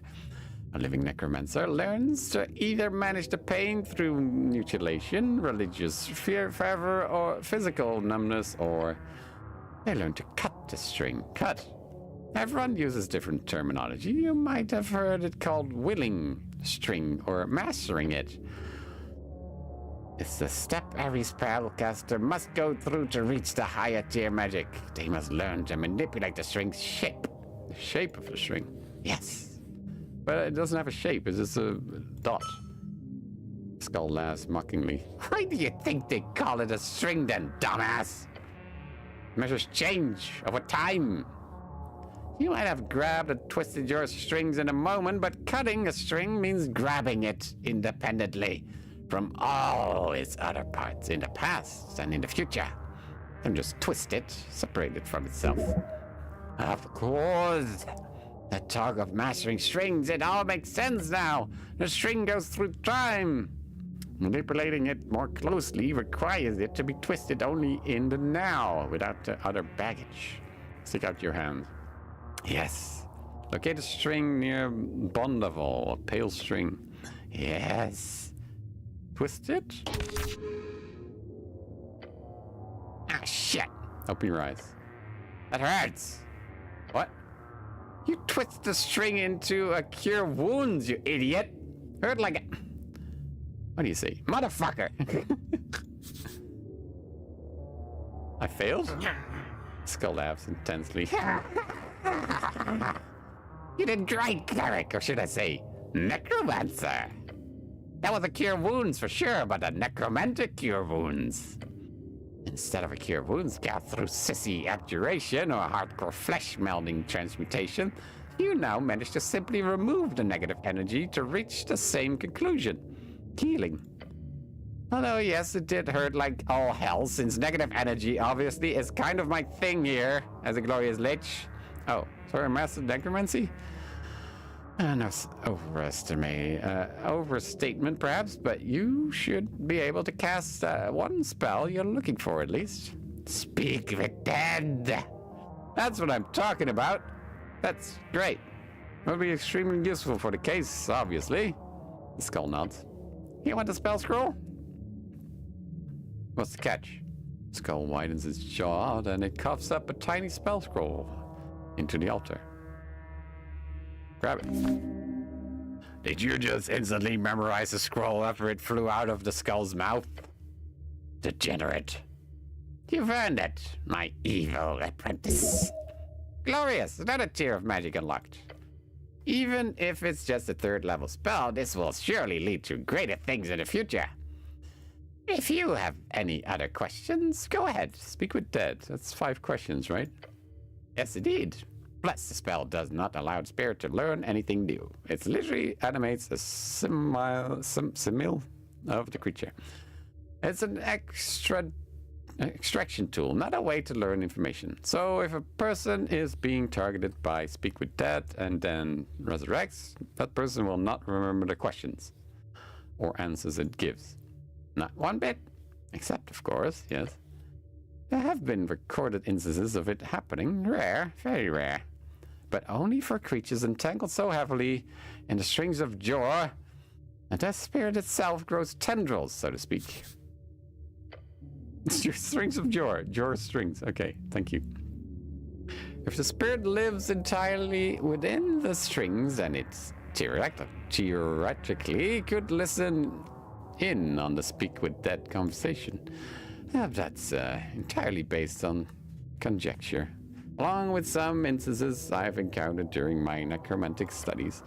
Nothing to base a world view on, wouldn't you say? Interesting. Indeed. Good job on this. I can see you have an extreme talent for handling strings beyond what I've seen in many youngsters. I would love to watch you burn out on battlefield among hags and legionnaires. The skull lets out a crazed laughter while spinning around in the air. Anything else you want? I'm going now. Bye. Bye, Mr. Skull. Hey, we got to Speak with Dead, though. That's good. Wait, I have... What's that? Concentration up to 10 minutes. Holy power radiates from you in an aura with a 30-foot radius, awakening boldness in you and all other friendly creatures. Till the spell ends, the aura moves with you, centered on you, while in an encounter, you and all allies add 1d12 to all ability checks. Huh. Okay. Is there a hair attached to my bottle? Sounds pretty good.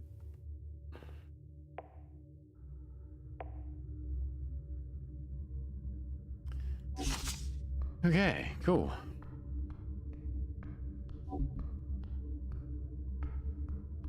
I don't have it equipped though. This is your people's resting place. Arcane Rejuvenation. Regain 2 first levels. Oh. Okay.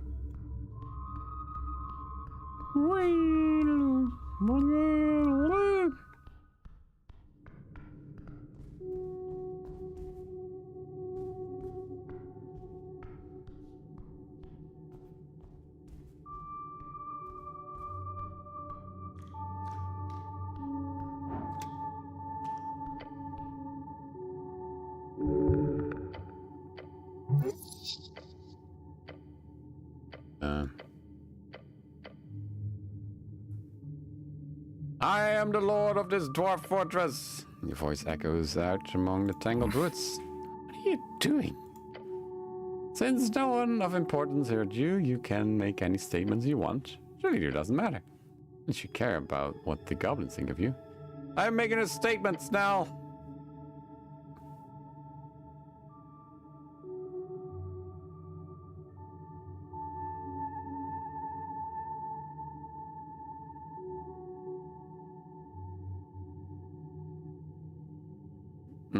Roll a 4?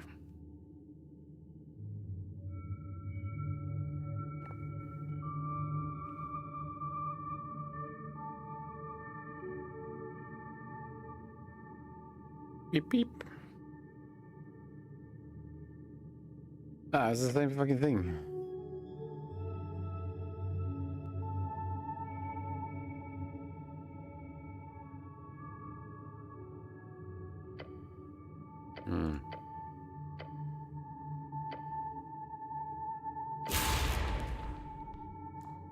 Anyway.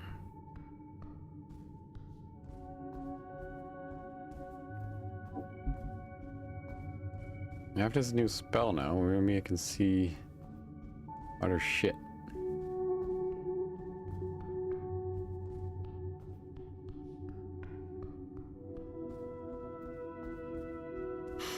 The snail moved yet? Nope.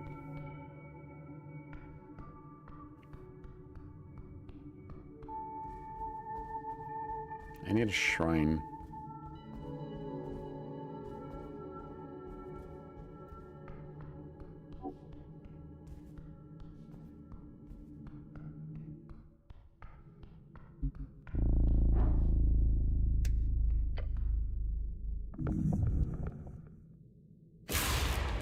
Why do I keep failing that?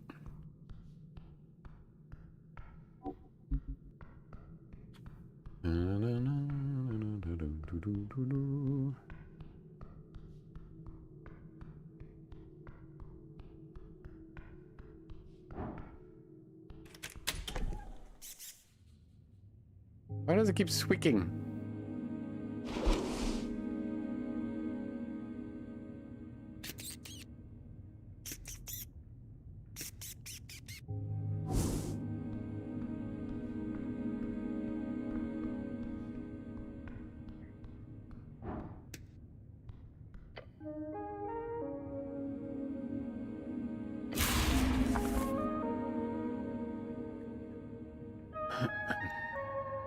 Oh, I can't do that yet. Oh, Well.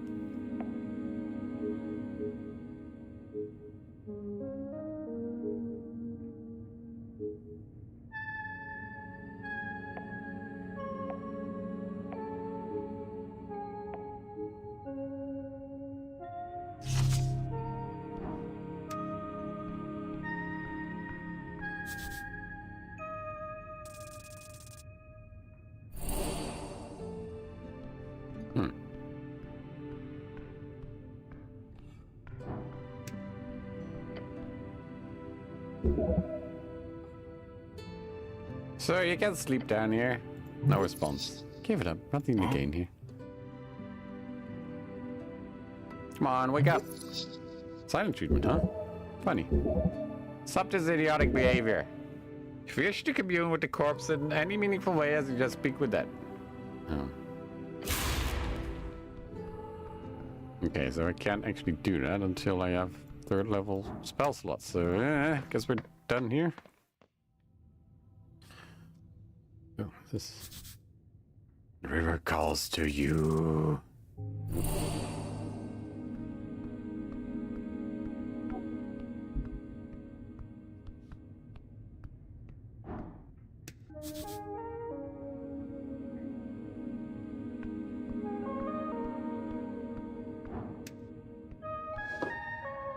Races of thievery.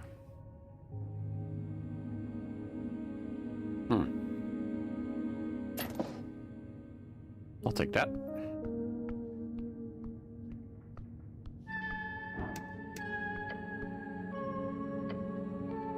Handwritten letters. You can read these symbols, but they are in Old Draconic Diminorian. The common language of man spread across the coast during the Arcane Era, blah blah blah. De verbis draconum ars occulta. These words should translate into something akin to occult dragon speech. His name appears to be Calum Diminori. The goblin lets out a tired sigh.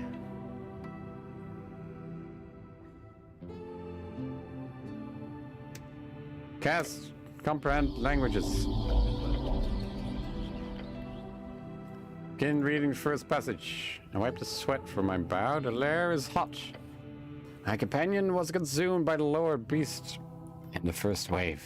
I saw his soul yet still screaming at me as I stepped up to auditorium. No, I would not allow myself a meek death. The book details a first-hand account of one of many lambs, the strongest of their tribes, who were sent to fight before the great green dragon, Tissereldanur, the last of the great dragons of old Diminor to still reign at this time in the early divine era. The author, Calum, was one of the few to survive. He writes how he ended up in the good favors of the Queen of Tree after many years of servitude, but he never gave up his dream of killing each of them. This is fascinating. Keep reading. Time. Books consume time. You can always just skip to the end. That's usually where all the good stuff is. Read the full book. A long decade in those halls I spent in toil, I never relented, nor did I show truth. She saw something in me. Perhaps it was my bloodlust. Caleb became the loyal first human of Tissereldanur, type of manservant. He was by her side at all times, and he listened to her every word, documenting it. The book contains a long series of transcripts, seemingly directly from the ancient dragon herself. And it slowly reveals how the author learns not to just the basic tongue of Draconic, which all of the high humans spoke, but rather the deeper power behind those words. A human playing the strings was amusing to her, for none could ever dream of handling anything but the most shallow of songs. Till the day I understood. This is fascinating. The story is told to all who are taught magic, how the first Arcadus stole the knowledge from his dragon masters. This you have not heard. Caleb Diminori listened to the ancient dragon until he understood. Dragons control strings not just with words, but with their voices. Once that clicked, the book explains he learned how to tap into the words of power, higher tier magic. Goes on to, with incredible detail, explain exactly how this research went on during those years, how he managed to procure and prescribe dozens of previously dragon-only spells. He did not master all of them by himself, but he did master some. Most importantly, he trained himself until he could cast a spell of Jor's Limits. Jor's Limit, a term used to describe why spells above 9th level are considered impossible to cast by mortal hands, at least before the Arcanist broke that limit. That would be what we today call a 9th level spell. Goes on for pages describing basic stuff about Draconic Civil War, similar to things you read in school, how all of Dimenor fell in their raging, and that chaos humans were starting to rebel. It was with great pleasure I turned on her when I saw my great cousin, Doug Dolan Dim, from Dimstill Dimmadome, here with that sacred standard, yet he did not wield strength enough to break her. Thus, the last of the great serpents fell to me, to my own word of power I had learned just for her. Kill. Power word kill. The most famous of the power words. How interesting. Is it truly how it came to pass into human hands? Thus the era of the worm was faded, with man raised in its place. I am Callum of Diminori. My word shape worlds. Myself, Jor, is what I am become. The book ends with instructions on various draconic magical theory, most of which you already know. Elementary. However, look at that final cantrip on the page. Look at that mage hand. Callum's mage hand? You run your fingers over the script. Yes, this is the personal transcription of the spell Mage Hand by this mythical Calum. Memorize the cantrip. What a masterpiece. Look at that scripture. To imagine that you are sharing in such glory. This is as much more sleek implementation of Mage Hand than any that you have ever come by before. You could perform great feats with this. What? Reach for apples? Apples. Holy shit, this will let you steal shit from a distance, won't it? Yes, although it is not as subtle as you might imagine. If you get caught. Never in a million years. I was hoping I would learn a power word from this. You once tried, remember?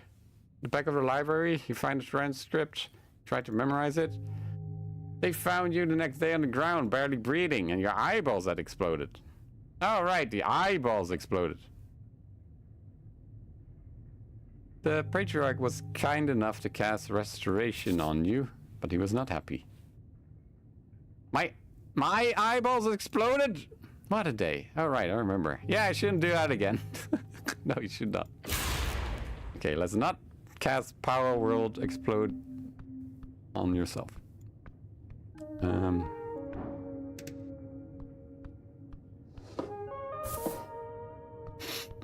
Okay. So now I have Mage Hand. Carry more than 10 pounds. Uh-huh. Blech.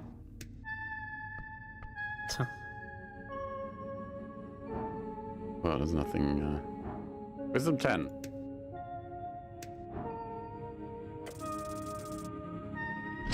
Fuck off!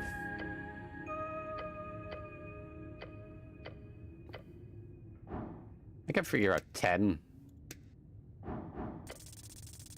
There we go. 20! That's better. You stand there, mulling over all you know of this strange pale mortician when your attention is drawn to the air. Air around you. It's damp and dry, cold, piercing through your chainmail, leaving you with an uncomfortable feeling, a feeling that appears locked within this place, this tower. You close your eyes, focusing intensely on that feeling all around you. It's not natural. It's very much esoteric. A negative energy flow permeates this place to its core. All of its focus around a single point. The pale man. My God, he's covered in negative energy. Even worse, it emanates from him. This is no human. What you are looking at here is but a thin disguise of a creature most foul, most powerful. No mere spellcaster, no mere arcanist, no mere wizard.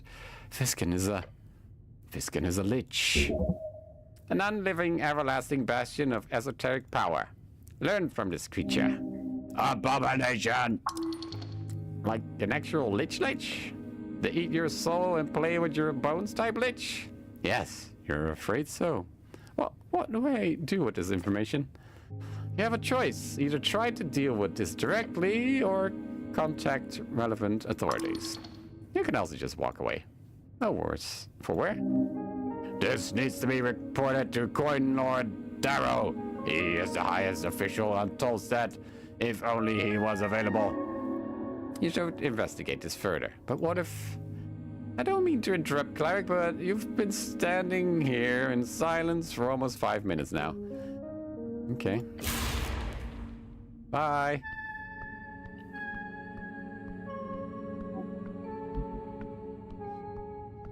Mage Hand. I know there was a book on a shelf I can reach, man.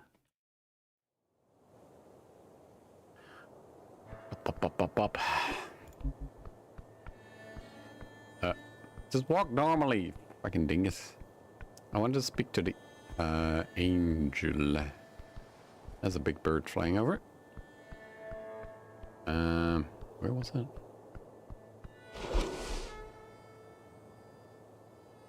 Right.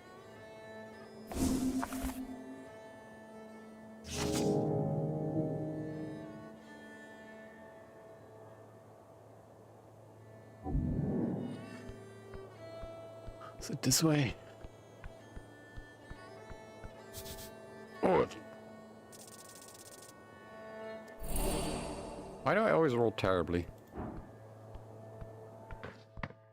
Is Mr. Duck here?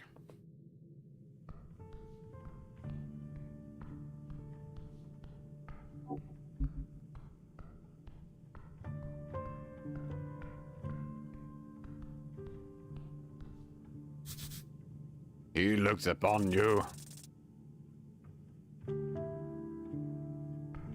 Okay.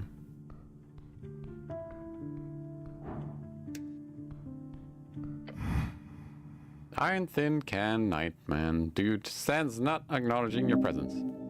Oh. Well, I got nothing.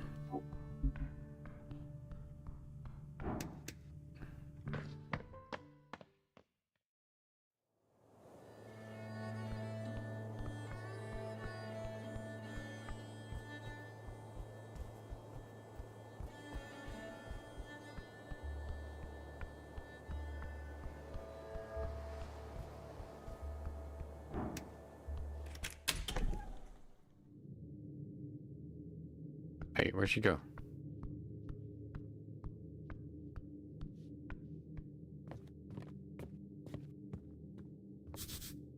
All you need, this is all you need. Too far. Ah! Forgeni River droplets. What is that? A vial of blessed river water from Vorgeni, land of giants, popular among the Earth Guards, is usually labeled as nut blood. Grants a minor strength increase for a week. Huh. Should I just drink it then? Strength increased by 1. Hey, nice.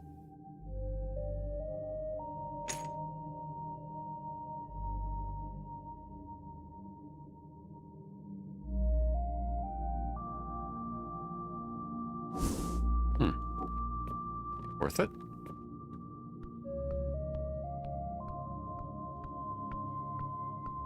Just walk. Fucking hell.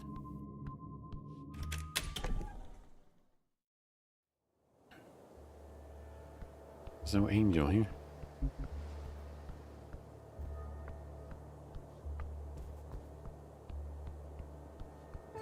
Should I talk to... Hey, Massimo. What's up? You waiting for food? That's fair.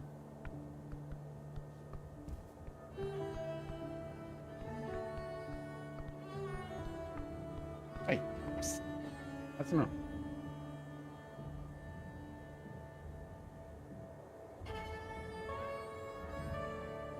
Just laying on the floor.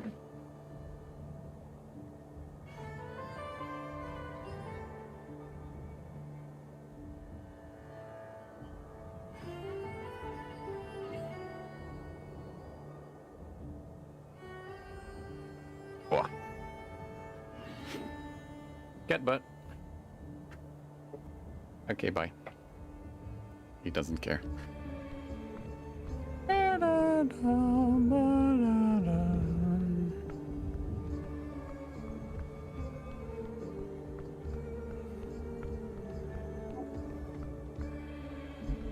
Oh. Why did you close the bedroom?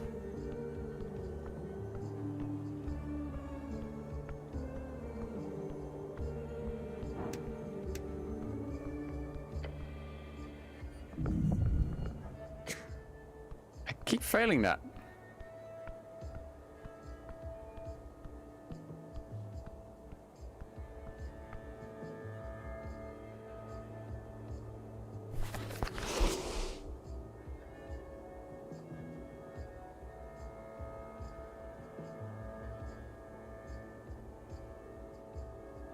Da, da, da, da, da, ba, ba, ba, ba, ba, da, ba, da, ba.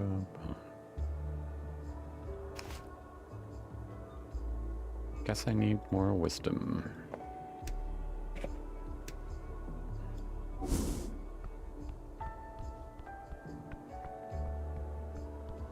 He's just in the hallway now.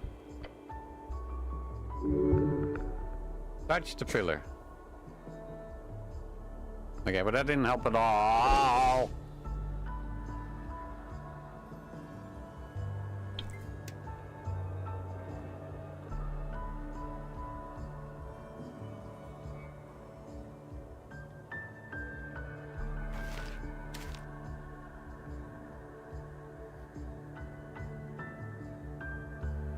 Advantage against elves. I should use this when choosing to speak to animals.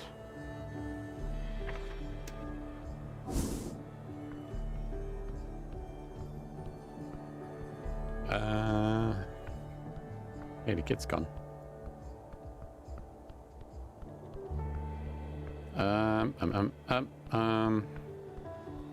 I'm lost. Down here? Alright. Wait, I can use Mage Hand to pick it up now, right? Ooh, hello. Obsidian Amulet. Advantages against aberrations. Okay. So I don't know what to put here.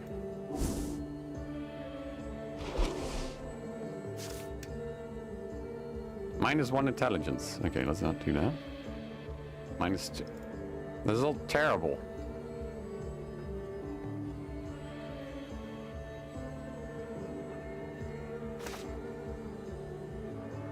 Why would it put anything there?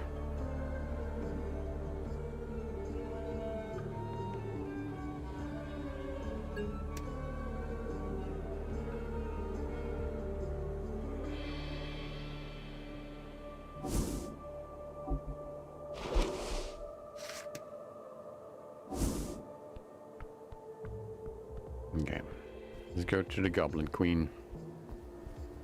Da da dum, ba da dum, beep beep beep beep. Crab. Lobster. Wait, am I? Oh. Thaumaturgy ran out. It's a good way to heal. We're making progress. We're making progress.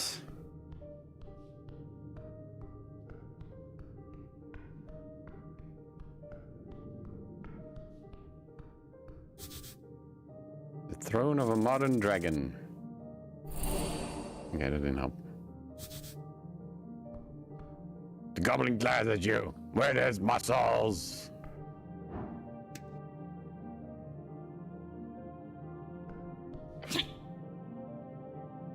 About the tea shop. Well, well. Right, focus in on you. The room seems to shrink. Go on, cleric. Nell takes a deep breath next to you. There was a dead elf. She lifts her head and gives you a cold expression. Do you have an identity?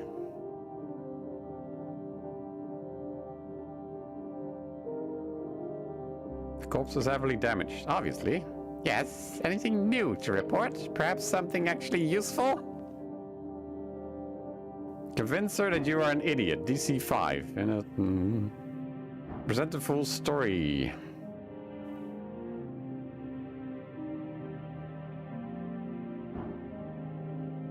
A brooch survived the flames. A brooch. Show me. Okay. The lady inspects the leaf in her tiny hands. Tacky, typically elven. And magical. Rides lift, landing on you. Yet also ruined. Magic items are not supposed to break. If this brooch was indeed destroyed by this inferno, then the origin of that fire must have been magical. That's what I believe to be the case. Who walks around with melted magical brooch? True. It's pretty strong evidence. She turns it over in her claw. The brooch itself is indicative of high-ranking elven power. This symbol is worn by members of the Mender's Court. The Mender, a common way to refer to Ilin the Mender, the goddess who established the Ilim Empire. She was kind of a big deal. I'm sure she died last century.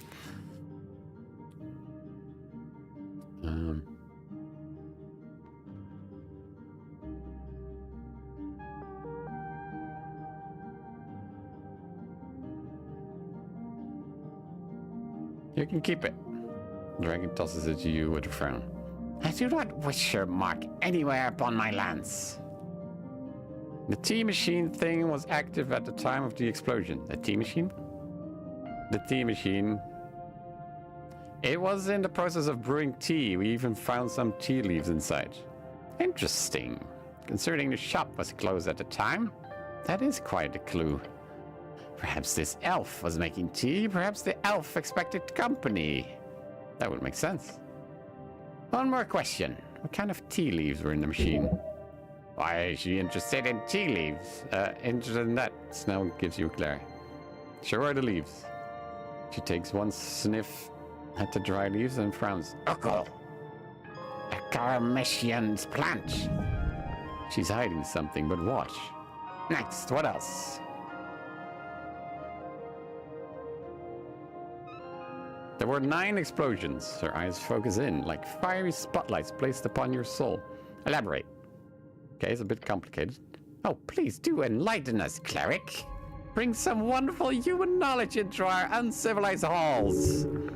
You hear chuckles from the garden's goblins. It was a necklace of fireballs with 9 beads on it. That's what started this whole thing. A necklace of fireballs. Chamber goes dead silent. She scoffs. This explosion could not have been produced by Arcana's mimicry. You're speaking of a divine era, or even older artifact. A reasonable explanation, yet vexing. It simply raises more questions. I'm afraid so. Lady? She frowns and scratches her claws on her wooden throne. What else?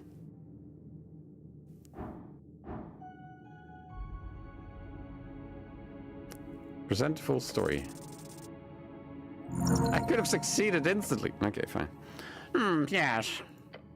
You go over the details, the broad strokes, putting the events into a clear chronological order. Lady sagely listens patiently as you explain it all. The tea shop owner was not there, but the elf was. And the elf clearly had a reason to sit in the closed tea shop.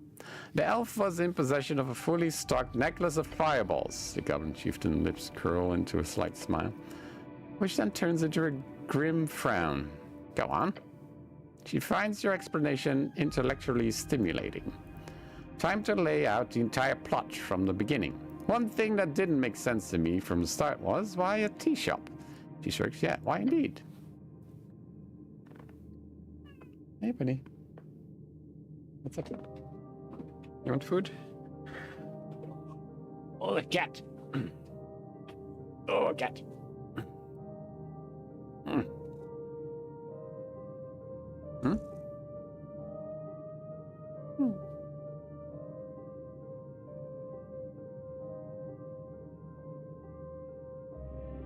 You good?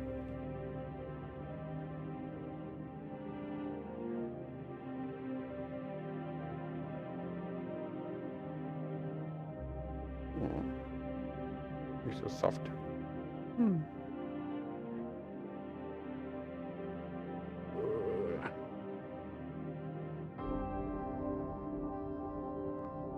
Later.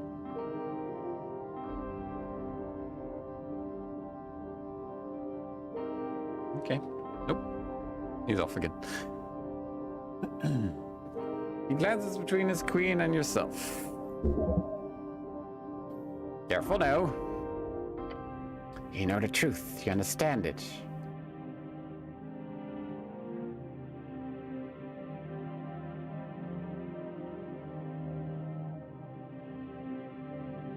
We can't say for sure. Not right now. No. Not until whoever procured this necklace of fireballs is within my grasp. I do not believe for a second this was a planned attack. There are too many important targets so close. Might have been a simple fireball spell, perhaps.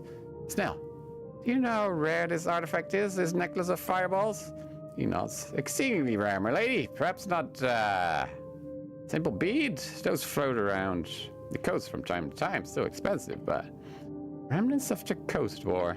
Each bead, if detonated together, would result in the blast increasing in power. 1 level per bead, and it starts on 3rd level as any normal fireball spell would. 9 beads would then mean the blast was above 9th level. Yes, cleric. Smile widens. 11th level. Oh boy. By Uth. Simple math, the goblin says, looking concerned.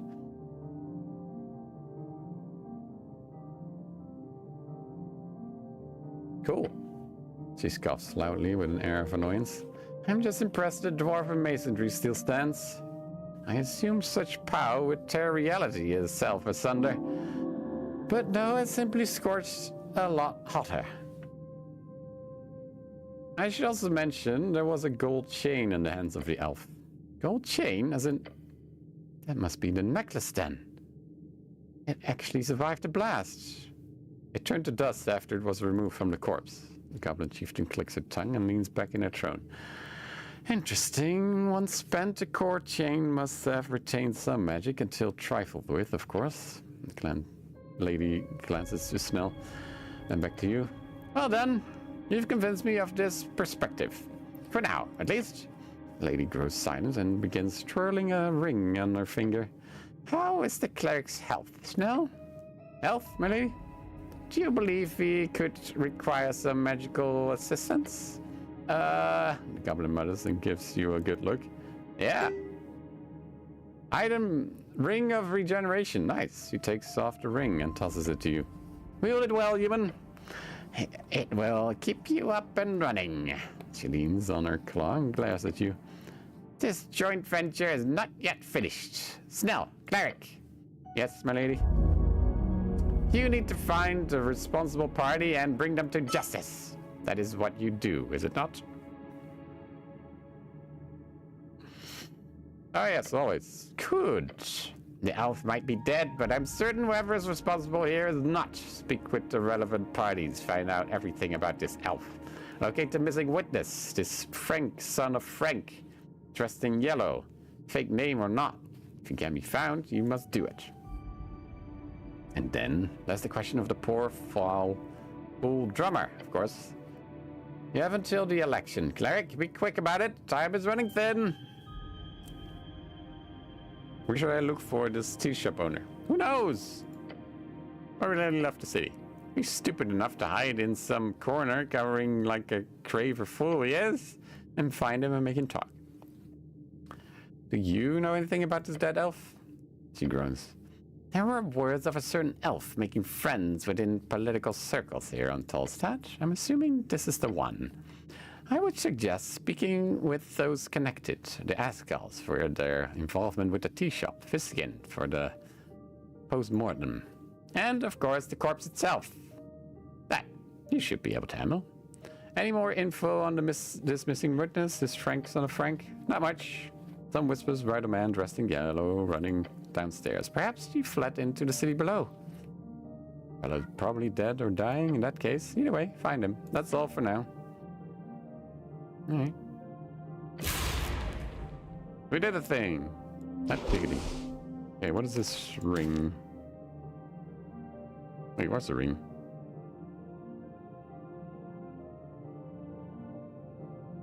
Hmm?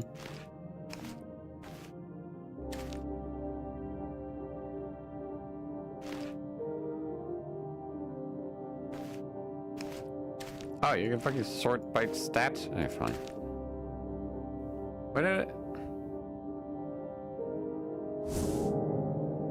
Ooh. Take root.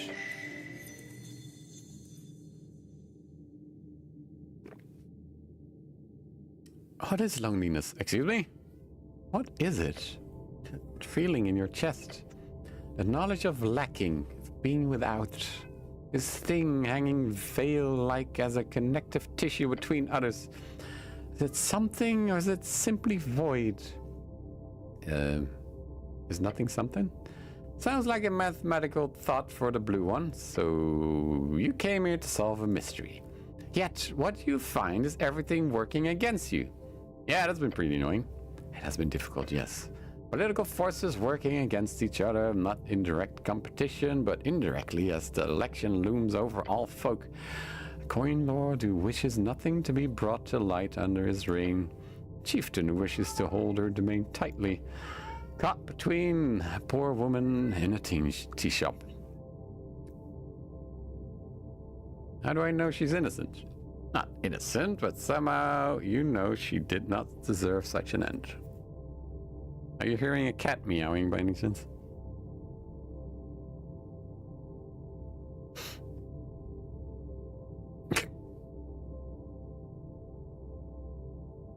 He's downstairs. How can you hear that? The right mess. And it's very true. For you, despite these tribulations, it has proven a revitalization. Return to form. This last year has been terrible. It's been fucking awful. You are on your way to handle it all thanks to my hard work. You always work hard, but it is in your new companion who has been the turning point. Snell. Presence is a good in your life. He is potentially a friend. Friendship is not a necessity, nor is beauty, nor is love. They do not help you survive this world, rather, each of those things give value to survival. So the empty hole in your chest does not open up as wide at the end of your next quest. When the silence of your tower office or room at mom's apartment does not engulf you quite so suddenly and easily. Remember that feeling. But then you can ask yourself another question. What is tea, really? You shifting topic again. A warm liquid filtered through leaves of various distinguished plants, only to be served to free-spirited youthful folk of common cloth. Drink of post-war era. And then this drink explodes. It does not, however. You see at the center of Norvik, in the middle of the chilled river Torna, sits a fortress, one filled with folk, each of them flowing through the alleys and tunnels and streets, at the center of which you find a tea shop. Stepping through its doors, you're immediately hit by a wave of exotic aromas. There are folk of all kinds debating, playing music, and exchanging ideas within these walls. Stacks of newspapers thrown about the tables. Behind the counter, you see a dark, feathered creature serving freshly brewed cups. This is a tea shop. There are many like it in Norvik. There is nothing special about this one, apart from the fact that this one blew up. Wait, what's the tea shop called again? That is clearly not important, since it is now left only a memory to those who loved its comfort. It was the best years of your life. It was the closest you ever came to having real friends. Most of it spent drinking halfling tea and twargby with people. Oh, shut up! They used you. Aren't you the one always going on about exploited labor? Well, that's you. Lonely kid tricked into pushing dwarf propaganda, that's all. This is not so simple. They were also kids, Miran. She was trying to... You don't need them. Nothing to cry over and nothing lost. Everything gained, however. If you hadn't gotten arrested, you never would have joined the Earth Guard. It was destiny. A group of Asgalis turning on each other, running to the hills to survive. That builds character. Keep this goblin at arm's length. You don't know where he's been or what his intentions are. You will make it as a lone cleric against the world, as always. No, don't push him away. You gotta reel him in. Reel him in. Just like everyone else. Your main problem from the beginning has been one thing: honesty. You keep showing your true colors. Nobody likes that. Keep it friendly. Keep it light. Everyone should enjoy your company. They can enjoy your company without it being a winning game. But if they enjoy your company, you win. Everyone wins, including you. Ignore this, DRC. Focus on your spells, learning, retaining knowledge, and applying it during your downtime. Become an even greater master of memorization. Okay. Okay, roll a 3, I guess.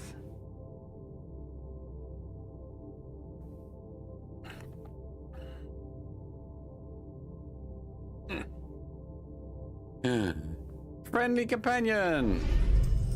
You'll be a great friend, a true friend. And so you shall remain. Stop thinking about it. Ah! I'm a true friend. During short rests, always roll hit die with advantage. Snell also gains extra proficiency in his initiative rolls. Okay. I did a ding. Roll a 6.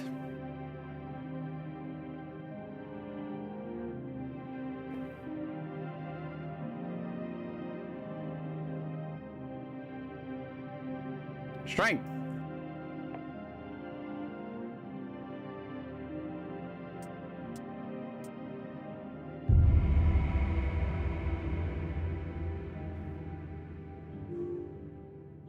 Okay.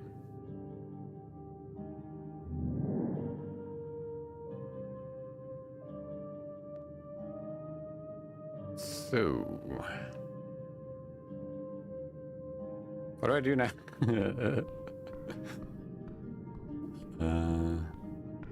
Let's check out the questing tree, shall we?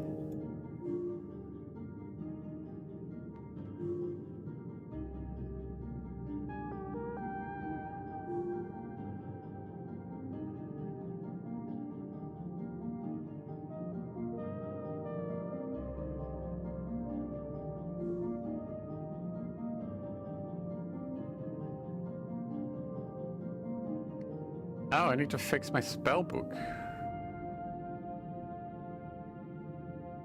Hmm.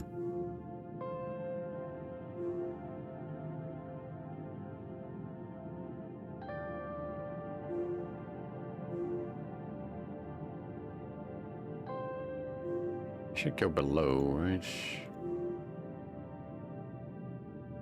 Everyone's below.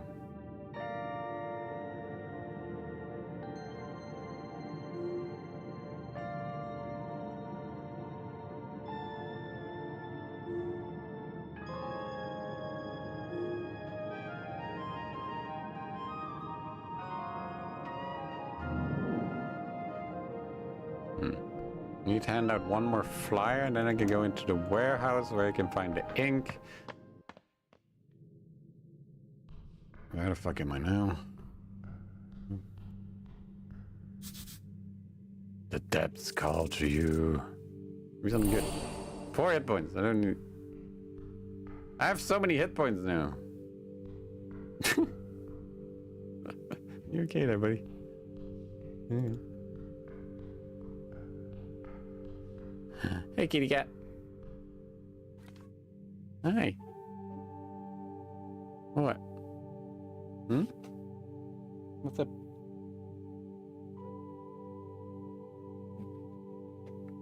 You want food, huh? A couple minutes. I need to go down.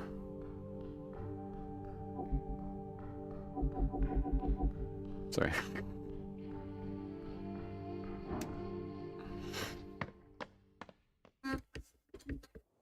Or talk to his shopkeep owner.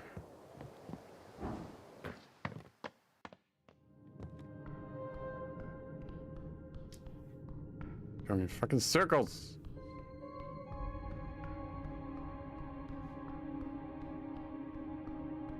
Should I talk to this lady again?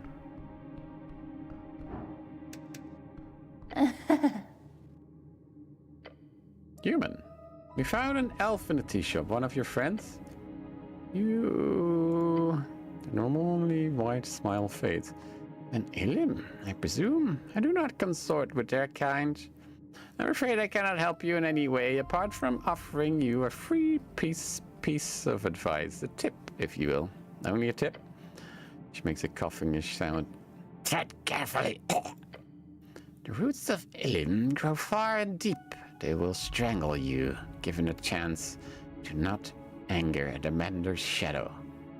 I understand. I don't understand. Oh, smile returns. They do shady business. If the tea shop is their fault, you cannot do much. So be careful, just in case. Got it. Show your primal attunement.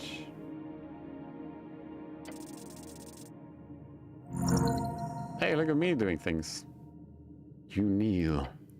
Hmm? You need to prove it. You're attuned to nature. Interesting. Yes, yes.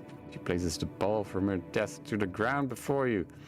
You must show what you've learned in your studies. The primal forces are complicated, but you can still sense the tingle of your strings through every branch and mushroom. Hold your hand over a bowl.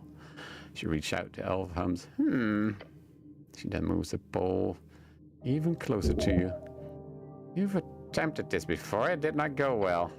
You believe. That is all you require. Magic is not an exact science, despite what the instructors in the towers used to tell you. Esoteric in your realm does not conform to rules. That is the only rule they truly follow.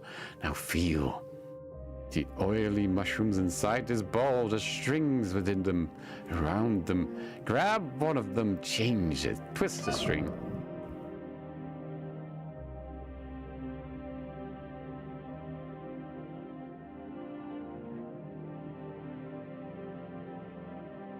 At first, nothing. And a twinge. Whenever you touched, it is connected with the spores, the growth, the decay. You did little, but you did something. Elf nods. What did I do? You ruined my brew. Shit. I meant to do that. She laughs. You cast a fungi in the bowl to change acidity. It's subtle, but it's there. You performed an act of druidcraft, human. Use Druidcraft to unlock unique interactions with the natural world. Going on, giving an uncharacteristically stunned expression. Of course, I'm a natural. You are, aren't you? Nathan grabs the bowl and pours the mushy mushroom onto the ground. Guns wriggle before you. I made the mushroom come to life. Looks up, reassuring. No, they are supposed to move like that. You did not perform that big of an esoteric feat. Not yet, at least. He chuckles and puts the bowl back on her desk. Perhaps you can be one human I share knowledge with, if that is what you wish.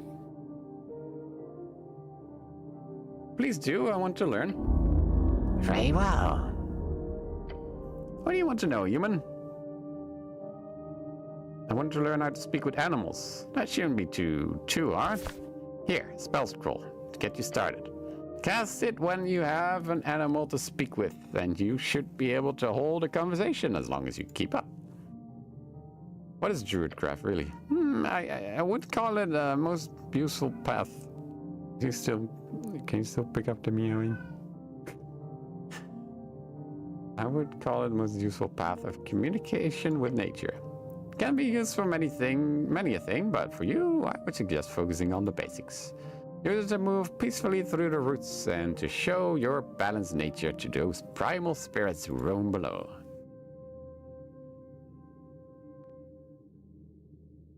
Can druids create magical food? Certainly! There's a spell that would be very useful for you since you're on the run and all the time. Good apple. It creates 5 apples.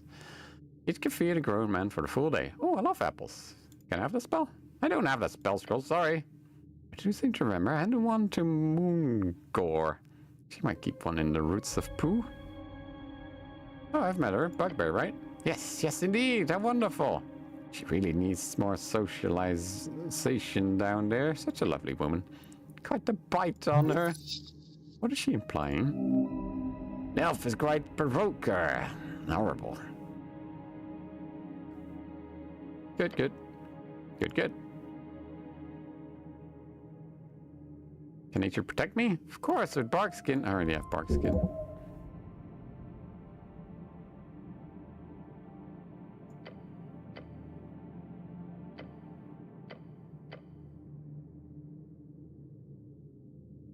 What are these primal forces? Nature! That includes, but is not limited to, elements, life, anything that grows, really. It is that which exists at the core of all. Hi. Why are you yelling at me? What do you want? Even after alterations, it remains within, generally speaking. A clump of ore will be more primal than a forged blade. In short, the primal emerges from natural energies. Is an explanation. What differs primal from arcane and divine forces? She squints and stares at you for a while. Answer to that could be many. I would lean towards saying that they differ in only origin. But that origin makes all the difference in the world. Sure, that makes sense. Good. I'm not too good at teaching. I'm more of an exploratory esotericist. She gives you a slow nod. Thank you. Bye. Okay, I learned more spells. I can speak to animals now. I can talk to the griffin.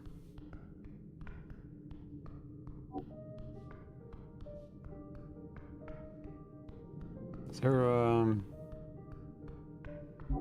this. Right.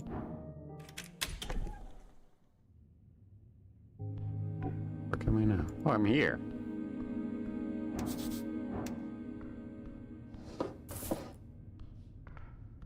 Oh wait, there's a thing. Is it dark in here? Wait, I have a third spell now.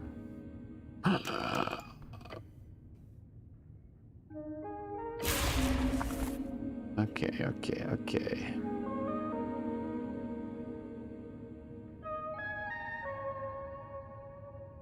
Comprehend languages, cure wounds, speak with animals, speak with dead.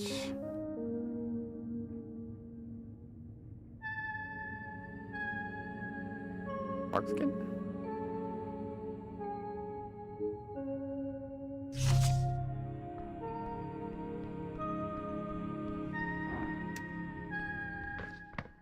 I just needed to level up. That's all I needed to do.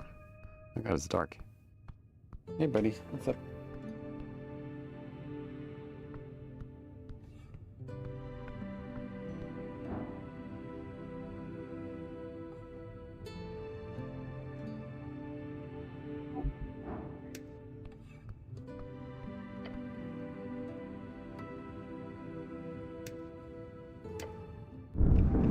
With little fanfare nor any magical sparks, you see a slight twitch of the scorched body. As long as the mouth remains somewhat intact, the spell will allow it to speak. Something wrong about this.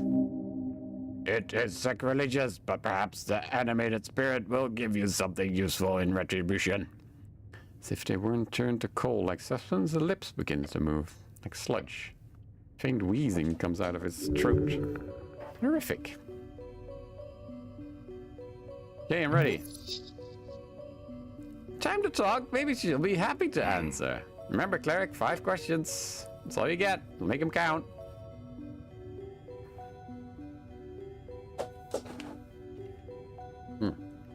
What was your name? It's probably a good one. Pina Athena. Yeah, sounds elven. Your heart starts pumping harder. Didn't you? That's the elf you. You okay, cleric? Snell, I know this elf. Scuffs, good one.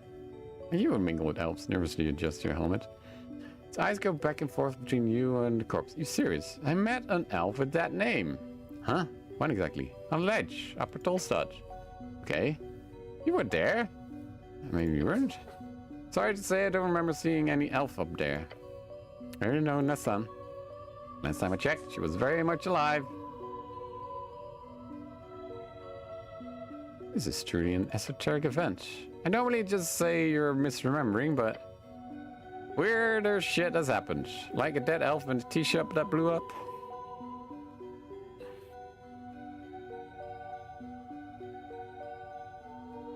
Like a dead elf in a tea shop that blew up. I was going to suggest a Muletown incident, but sure. Muletown.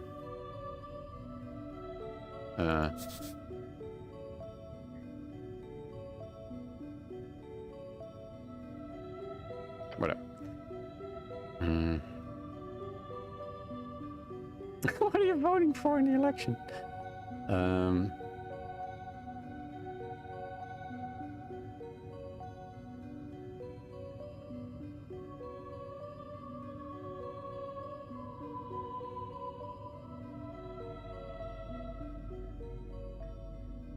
Why were you in the tea shop when it exploded? A meeting, a planned meeting with my friend. The lovely hag. This now gives you a look. So we gotta find a hag now. This is getting messy. It's true. Who actually came to the meeting? Not the one I expected. You smell mouth, and it was... Ruined body convulses, suit and charred flesh cracking, increasing. The state. Huh? One of her hands, burned and stale, attempts to unfurl its fingers. Breaks as it does, black dust falling to the table. But it's clear. She's attempting to point. It was you.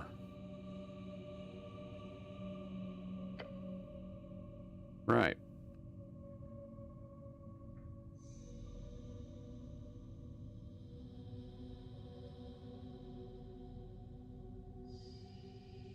I mean, I did die there, right? What was this meeting you had planned in the tea shop? It was a sale, a negotiation with my free strider contact. Oh, interesting.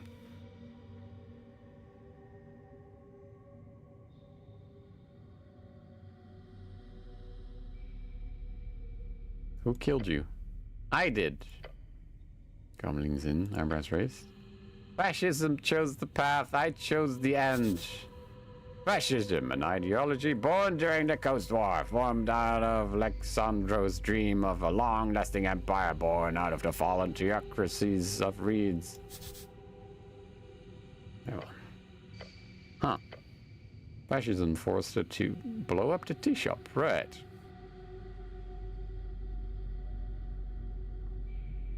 Hold on, Snell. That could be really deep and meaningful information. Yeah, well, find me someone in Ascan who isn't bound by fascist ideals, and I'll give you 1,000 crowns.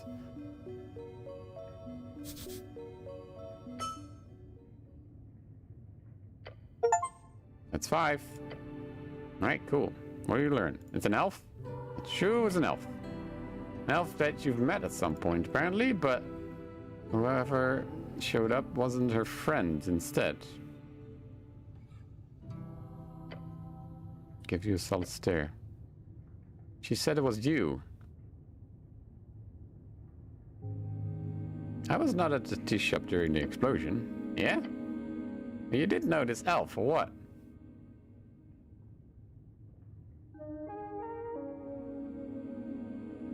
Snell, I saw the elf after the explosion. Well, that's not possible.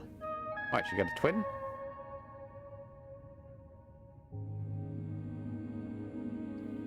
No, it was an esoteric vision. I see. I was at the towers. My patriarch can vouch for me, even if he really doesn't like me. I believe you. I was mistaken. My head is a mess, but yeah, no, don't worry about it, huh? We sent for you. If there was some deep state conspiracy and you somehow blew up the tea shop, why would they send you to investigate it?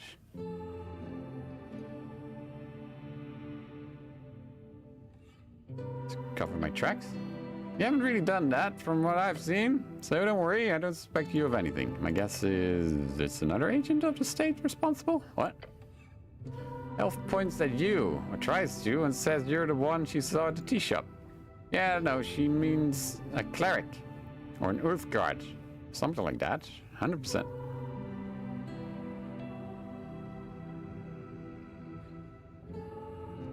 That makes a lot more sense than me having an amnesia. Yeah, it's not like memory-changing spells don't exist, but it's too much. Gotta follow the simplest answer. That's not you being a secret bad guy. So now, we look for more clues. Frank, son of Frank, the witness. We gotta find that fucker. Let's follow the leads. Some interesting stuff to think about. The goblin nods and gives you a thumbs up. Nice job on the spell, cleric. Give him a thumbs up back. We did it. Who's this then? Your fate one day. Oh, that's not ominous at all. Jesus. So I can turn on Druidcraft and other shit will happen?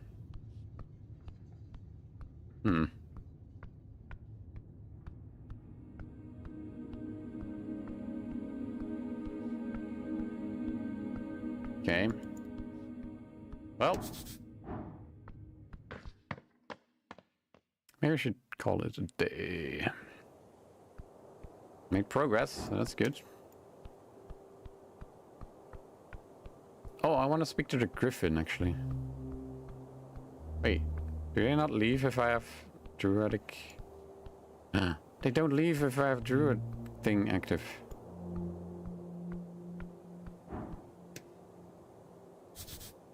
Tiny primal spirit.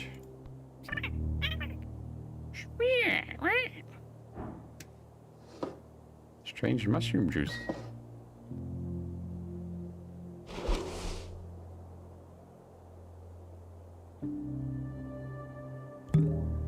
Wisdom increase. Nice. Okay. That means... Okay, so if I see these guys pop up, I should activate my Druidcraft. I do know there's one...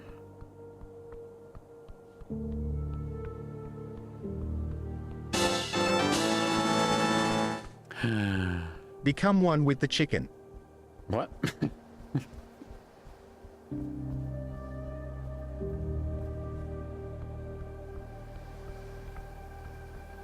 Hold up, I need to go explore. Hi, Schmack. Thank you. 49 months. Oh wait, there's all these tiny little guys here now.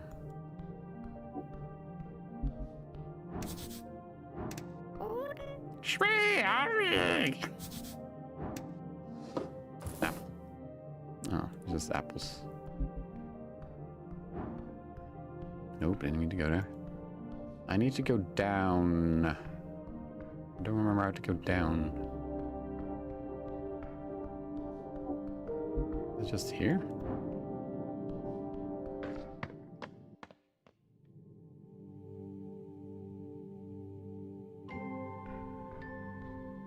I don't know why he's talked about chickens.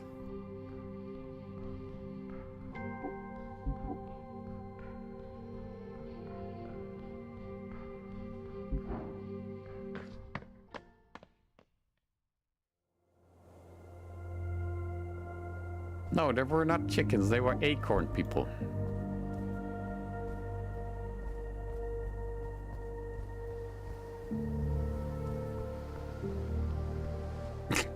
That's why I was really confused by your comment. Look at all them chickens.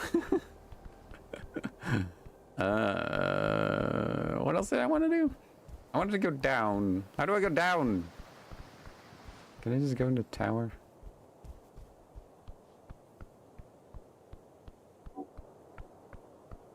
Wait, what's that?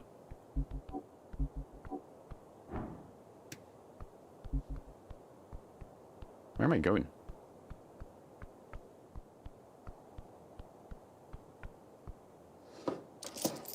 Nice. Oh, no, no, no. Don't slip. Oh, God. This walkway does not follow the Safety Council standards of 22. This takes guts. Okay, can I leave? Thank you.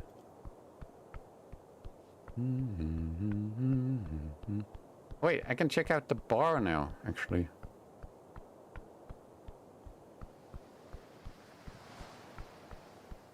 The Drunken Sphinx.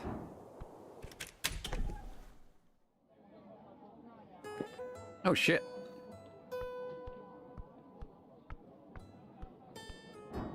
He doesn't like me.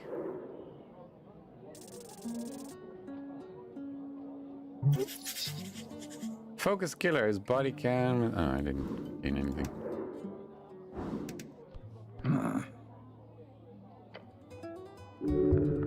He's glaring at you. Didn't I see you at Pillar Crossing? The hooded goblin does not reply at first. Then he just looks to Snell with a foul frown. I see you're getting more cran by the day. Fuck you. Kick him lightly? Which tribe do you belong to? You hear him clear his throat slowly. I suggest bothering someone else, human. You know this guy smell? Sure, that's Raz. Ignore him. He's not interesting. The hooded goblin lets out a cloud of smoke. Listen to your pet, cleric. What was that? Did you say something, Raz? He only scoffs at Snell's question. I feel like there's some tension here. What are you voting in the election?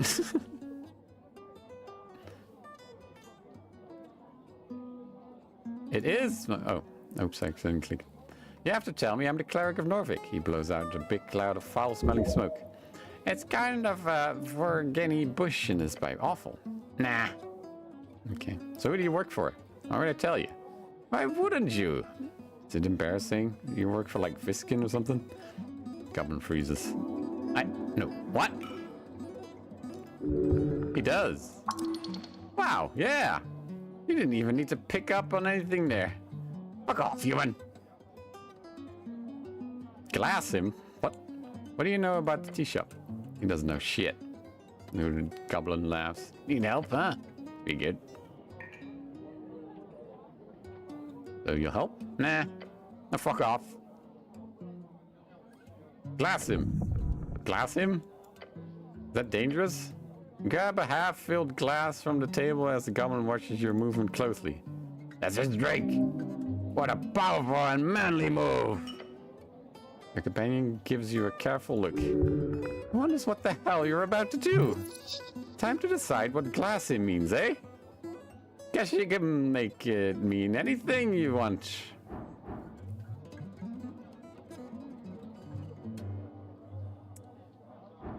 Roll a 5.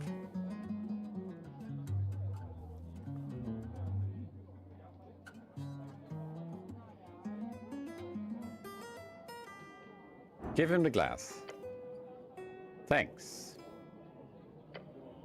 Then he places glass back on the table. It could have gone wrong. Oh my god, so many dwarfs here. A jukebox. Eyes take in the enticing green glow of the diskettes. Diskette. An esoterically infused stone disc which has been engraved with spoken word spell. These have been mass-produced since the Arcane era. Their presence lights up the night in glorious rhythm. Oh, hells yeah, now we're talking. So many nights spent looking over the track lists. Just don't think about the time they threw you out for playing DLS 15 times in a row. Dylan's Last Stand, the classic dive bop that got real popular around the time you were born. All the Ritzian players know it.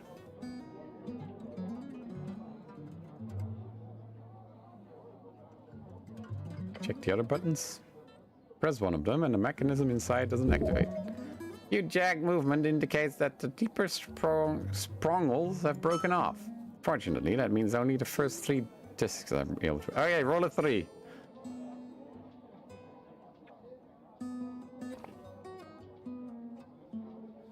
Very important roll. Play the disc called Highland Fling.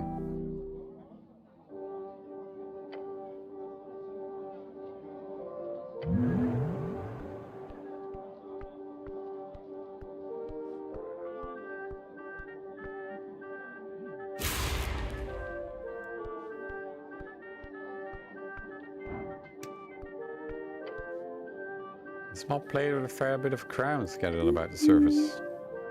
The goblin glances at you as you approach the donation bowl. I want to donate crowns here. You do. How much though? Don't go overboard. She's an artist. They're rich. Alms are important to help those in need. It's honorable to give.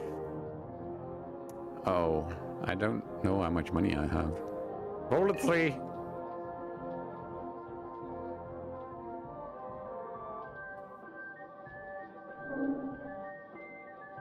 Ten crowns. And 4 crowns in a bowl. Good amount. Oh, thanks, cleric. I should probably change from my intelligence garbs.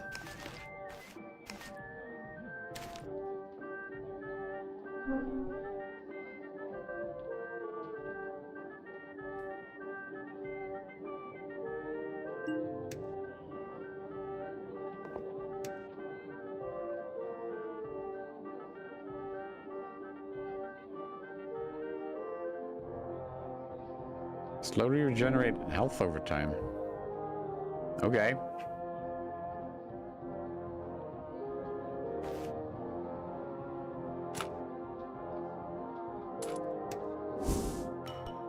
Let's go with charisma in the bar, huh?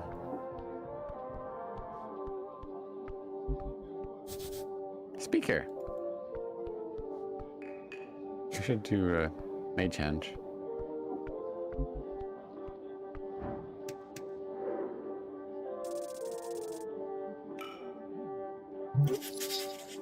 Factory worker.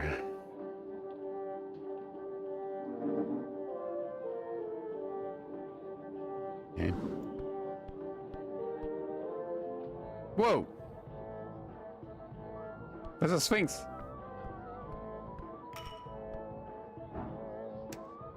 Oh,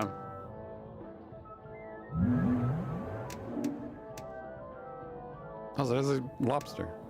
Wait, there's a dwarf I found in the thing. Okay. Wisdom. Ah, not bad. Thousands of years spent guarding a hole in reality. Remember, her perception is beyond your ability to conceive. For her, a day is a fleeting moment unless you make it memorable. A gynosphinx giving out riddles. A woman searching for something, anything, even remotely interesting about these scurrying mortals. Why else allow them into her lair like this? Okay, interesting. The lull falls out of the ambient cheer, just a beat of uncertainty as this cleric steps before the tavern's singular attraction. This happens all the time. Visitors come to gawk and stare, some brave ones to speak with her. a lady of the house, a most delightful host. Look up at her. Towering, you stare at this somewhat feline creature up on the stage, a living myth. Currently taking a swig out of a barrel, clearly not paying you any mind. The scent of cheap wine lingers in the air, along with an esoteric sensation. Your legs tremble. Greetings. The Sphinx looks down at you, meeting her glowing blue gaze makes you feel like you're falling far, far below the world. Her expression turns dark. She scrunches that pretty face of hers. Dark tidings brings you to the hearth. She speaks slow and rolling. You expect her to act a bit drunker, considering the empty barrels to her side. Then again, who knows how well the Sphinx holds her liquor. Elm dog dragging his leash around the vestiges of jaw. She extends a claw, thick as your arm, and pokes you in the stomach. Woof. Your scarf opens its mouth and nibbles in the direction of the claw. All Ziz does not seem to mind the mimic. Woof.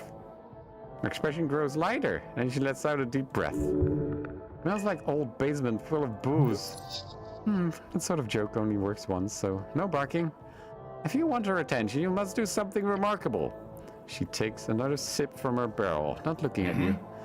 Watch yourself, cleric, he whispers to you. All this isn't one for idle chit-chat. I wish to prove myself worthy, great Sphinx. Worthy, little one? Worthy how? Did you give out riddles? Certainly. Are you ready?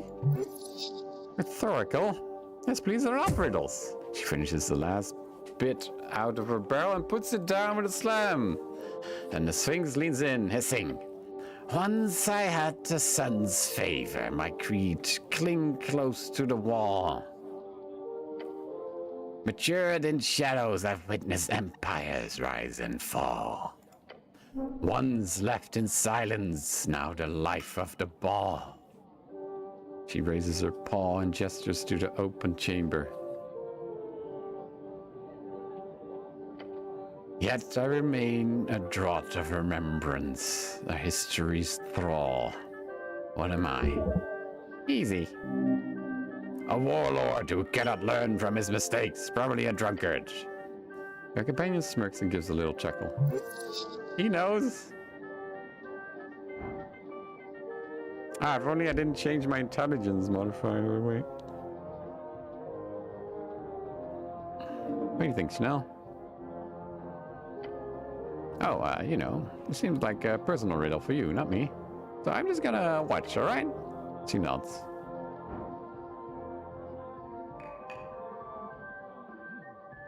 What happens if I get it wrong? She squints and at you and raises her chin. Same as all those who wander these halls. You will lose everything, eventually. There's no threat there. She means your only pain upon failure will be existence itself, a mortal life. Okay. Oh! Let's go! Your mind settles on a singular possibility for the simple riddle. Matured in shadows. With no doubt in your mind, the answer is, obviously, is wine. Obviously. Once in the sun, matured in the shadows. Been around for a long time, life of the ball, a draught. It's clearly, obviously even, wine. Good. Now tell the Sphinx, clear your throat and tell her, tell her. The answer is wine. Wine. She gives you an intense stare. She's totally going to eat you. Time for a fight. She is strong, but you will defeat her. Handedly with the power of a hero. Yeah, wine. Alzus picks up a new barrel of wine. She pops the cork open. Wine. Yes, that is very correct, little one.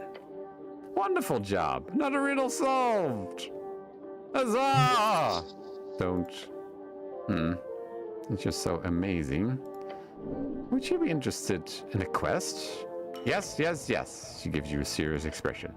Accepting a divine quest from a Sphinx is no trifling matter, mortal. In fact, few would survive such an ordeal. This is a chance to prove yourself to an ancient creature of myth and legend. You also look incredibly manly doing it. Quest? Indeed. Behind me stands a vault. It opens only to those worthy. She leans her massive head downwards, close enough for you to smell the wine breath. To prove worthy, you must solve my most ancient of riddles.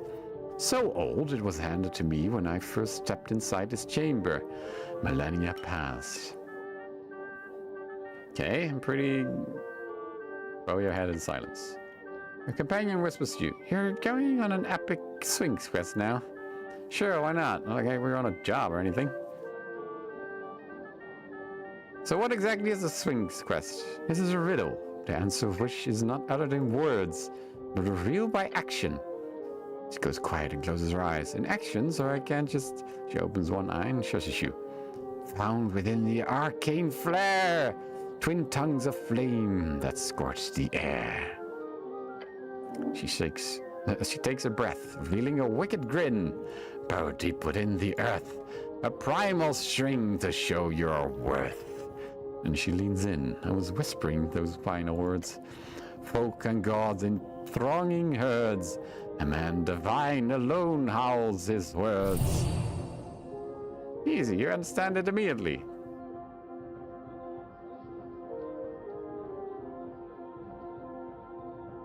I have to think about this one. The answer is not something you can speak.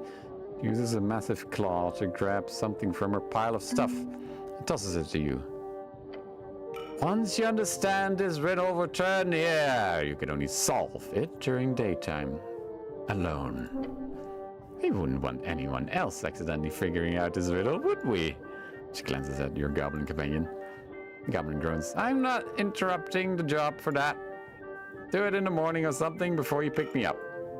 Sphinx chuckles. I never sleep, so you can show up anytime after sunrise. And before the tavern opens. What have you gotten yourself into? Sounds like this could lead to one hell of a treasure. A great quest. Time to prove yourself as a worthy hero. Isn't it lonely to hang around here for millennia? She takes a deep breath. I must remember that my perspective on time is different from a mortal's. When one views events on a scale measured in eras, a chat like this is but a fleeting blink among a heaven of stars.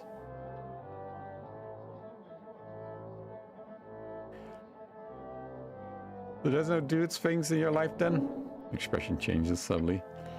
I have found that when this question is put to me, despite my vast age, despite my demeanor, despite everything, the inquirer is not referring to companionship.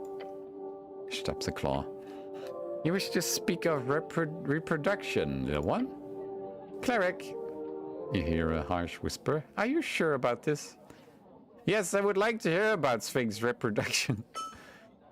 Her intense glare grows more esoteric. Oh, she's into it. There are many lower races of Sphinx. Some are more bestial than others. Apart from often serving lesser purposes, they also share a common characteristic. She frowns. Yeah, what's the Sphinx equivalent of spitting on the ground? They're all male.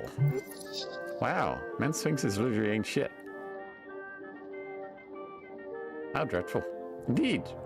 Each of these degenerate sphinxi then naturally crave the companionship of my kind. For a gynosphinx to lower herself to their level, it is simply unthinkable. Then how?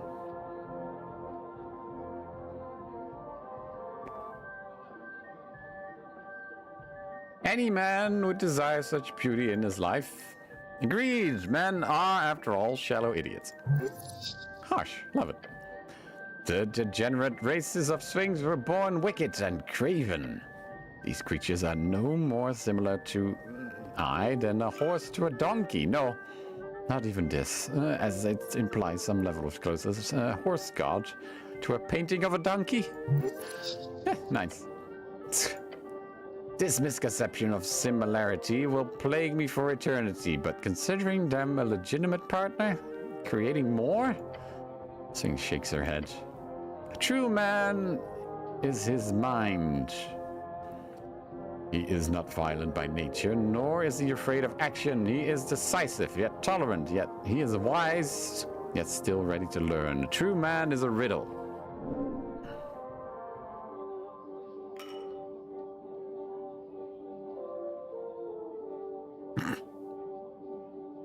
They cannot be redeemed? Not as long as they live. However, there is more civilized sphinx, apart from my own kind, of course. The glow in her eyes intensifies. The Andro-Sphinx, a beautiful, powerful servant of the gods. Few inhabit this coast of ours. Yet those that do, the force trails off. Now what? She snaps her gaze back to you. They are, like all men, insufferably prideful. I'm sensing a story here. There's always a story. Every bias is brought from perspectives after all. She takes a sip from her barrel and leans her head on a paw. Hear my tale. During the early days when the gates stood open, one winter long ago, I was tasked to guard a passage on the border of an empire you will never know. That empire's goddess sent an Andro-Sphinx to guard this very same passage. His name was Trembilim. My meaning was by glance and by faith.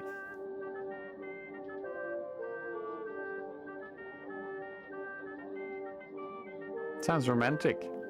An optimistic viewpoint, but I'll admit that at first I shared those aspirations. Trem was a gallant specimen. He spoke with an air of grandeur and purpose. It was easy to spend hours in his companion, days and months. Though we became increasingly physical in our relations, our conversations steadily became more stale. After years of sharing a lair, I sensed a bitter tone gnawing its way into every interaction between us. He would berate my every action. He would go on month-long hunting trips and come back empty-handed. He would end every philosophical discussion or debate, even those we had with visitors, with snarky comments. Tell me, to whom do you believe this venom originated? Which one of us would be at fault, so to say?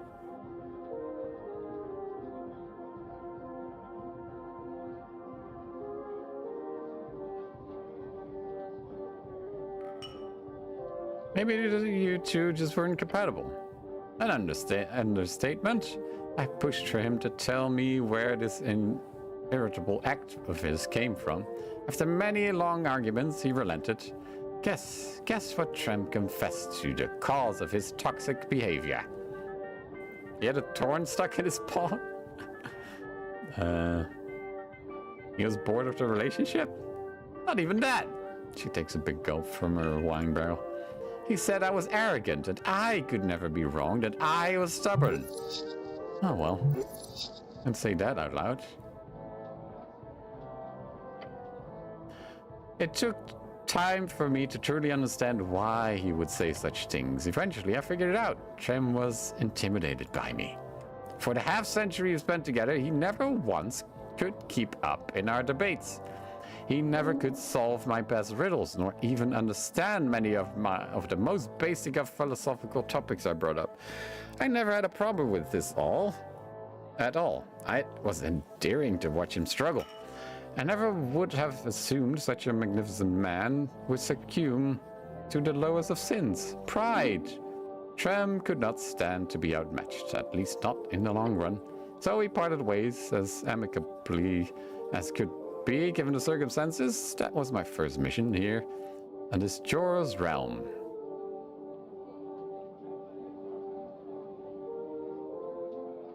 True man seeks greatness in his partner, he does not fear it.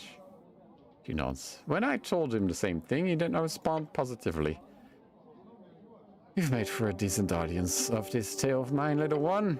Sharing experiences like this is one way I hope to grow despite my age. Do you have any final comment to leave me with?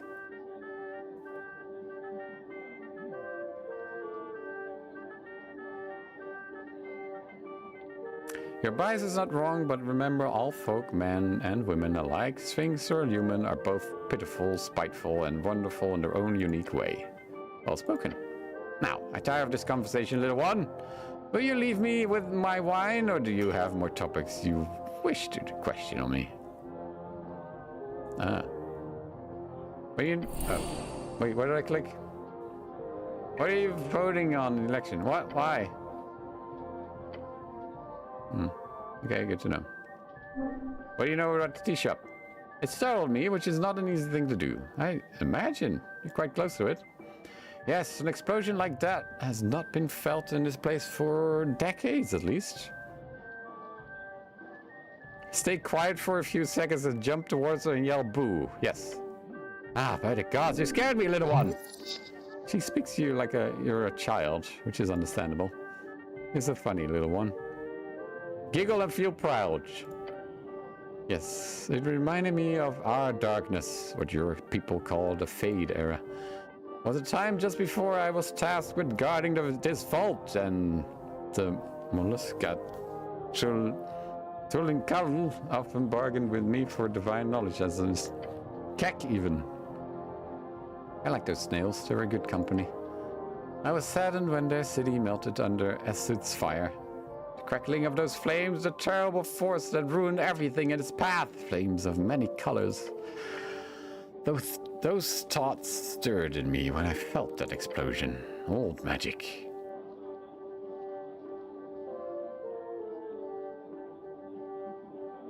Flames of many colors?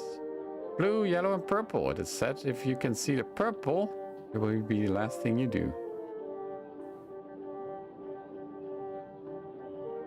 Tell me about ethics. I prefer not to. This terrible rain is the topic left out of polite conversation. Whenever you see the flaming mounds upon the burned coast lit up in smoke and cinder, you will know his will not gone away. Not for a moment. Okay. Thank you. Oh, attempt to flirt with the Sphinx. Mm-hmm. He taps her claw. You're you're a very impressive creature, you know that? Where are you going with this little one? Oh boy. Get ready to run. Yeah, this might be a bad idea. A true man climbs the tallest mountain he can find.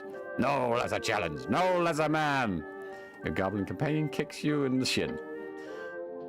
Want to get mazed? He hisses at you. That's how you get mazed.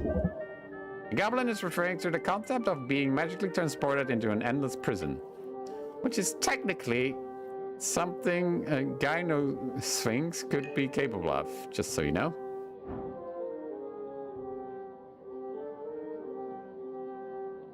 It's only DC 30.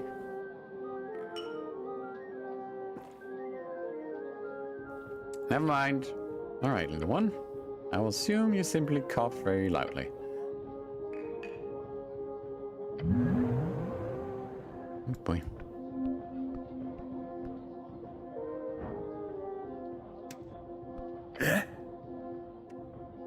Yeah.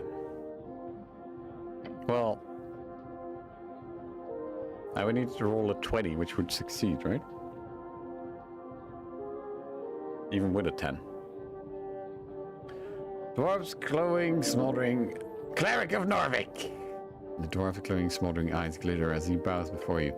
Lovely to see you. Me and Romulus here are taking a little break before we head back to Tvargby. Hello, Axel. He laughs. Clearly someone inebriated. Oh, and I hope the pickaxe has been treating you well. Try to pet Romulus. The rust monster snaps at your fingers, and Axel gently pushes your hand away. I suggest staying at a distance. You're essentially draped in his favorite meal, cleric.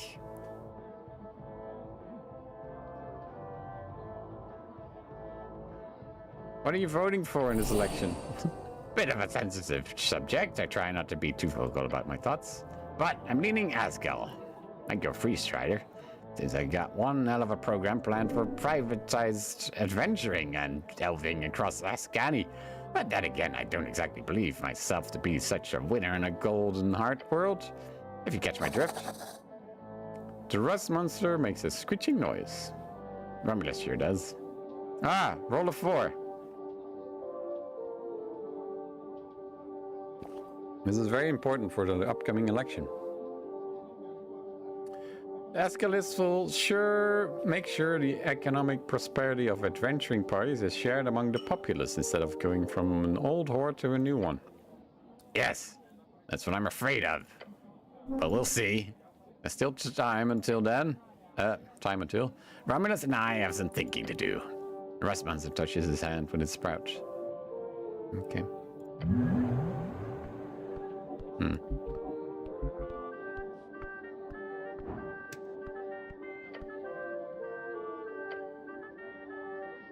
Old water's dry and very, very deep. You can survive the fall. Do it. Is this a wishing well? No. Wish I was the greatest knight in all of Ascani. Nothing happens.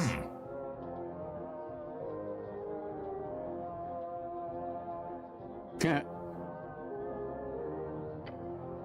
must mean you're already the greatest knight, right? Truth! The goblin speaks truth! It's making fun of you. Look down the well. You only see darkness. Should I jump in? Roll a 2.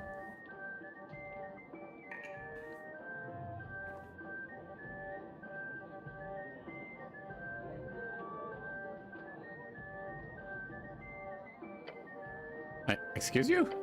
You're doing what exactly? I'm jumping down the well. You say that as if it's somehow a good idea. Maybe not.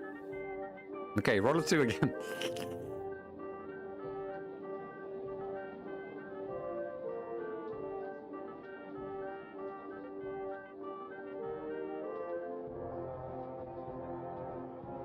Is it on cooldown? Oh, here we go. Maybe not. We almost jumped down the well.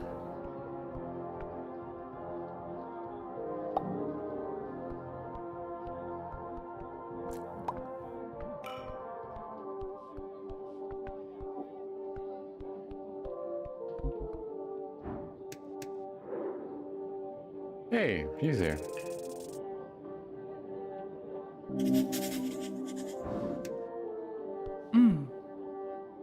It would be something akin to 1,000 a month standard fare, really. Obviously, all of my proprietary deals would have to be included in that. Obviously. Which would make it more akin to double that price, at least. The old woman places her cup on the counter and leans forward. We hope you'll consider it. The fiendish woman behind the counter gives her a wide, sharp grin. Rhea turns to leave and almost walks right into you. Whoops. Cleric, lovely to see you again, but I can't stop to chat. Do swing by Water Lane later, will you?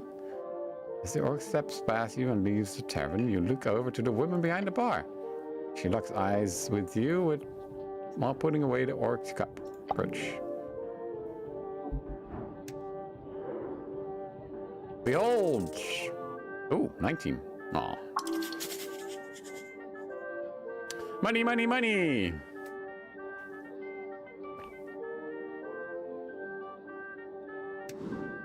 Detect alignment. Chaotic evil.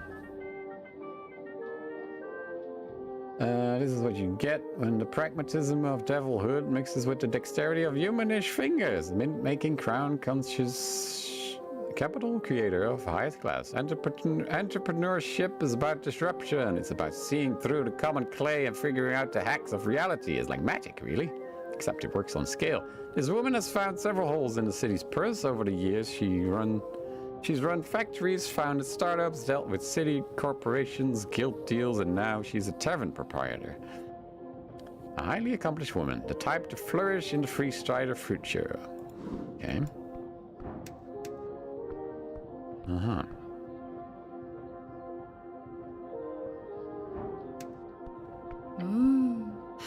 Behind the counter stands a woman of fiendish origin focused on filling up one of the taps. She immediately stops when she notices your approach. Tiefling. Welcome to the Drunk Sphinx. Oh, my good lord, a cleric. How lovely to see the city stop by. She gives you her full attention. Name's Rick Spider. I'll be serving you tonight.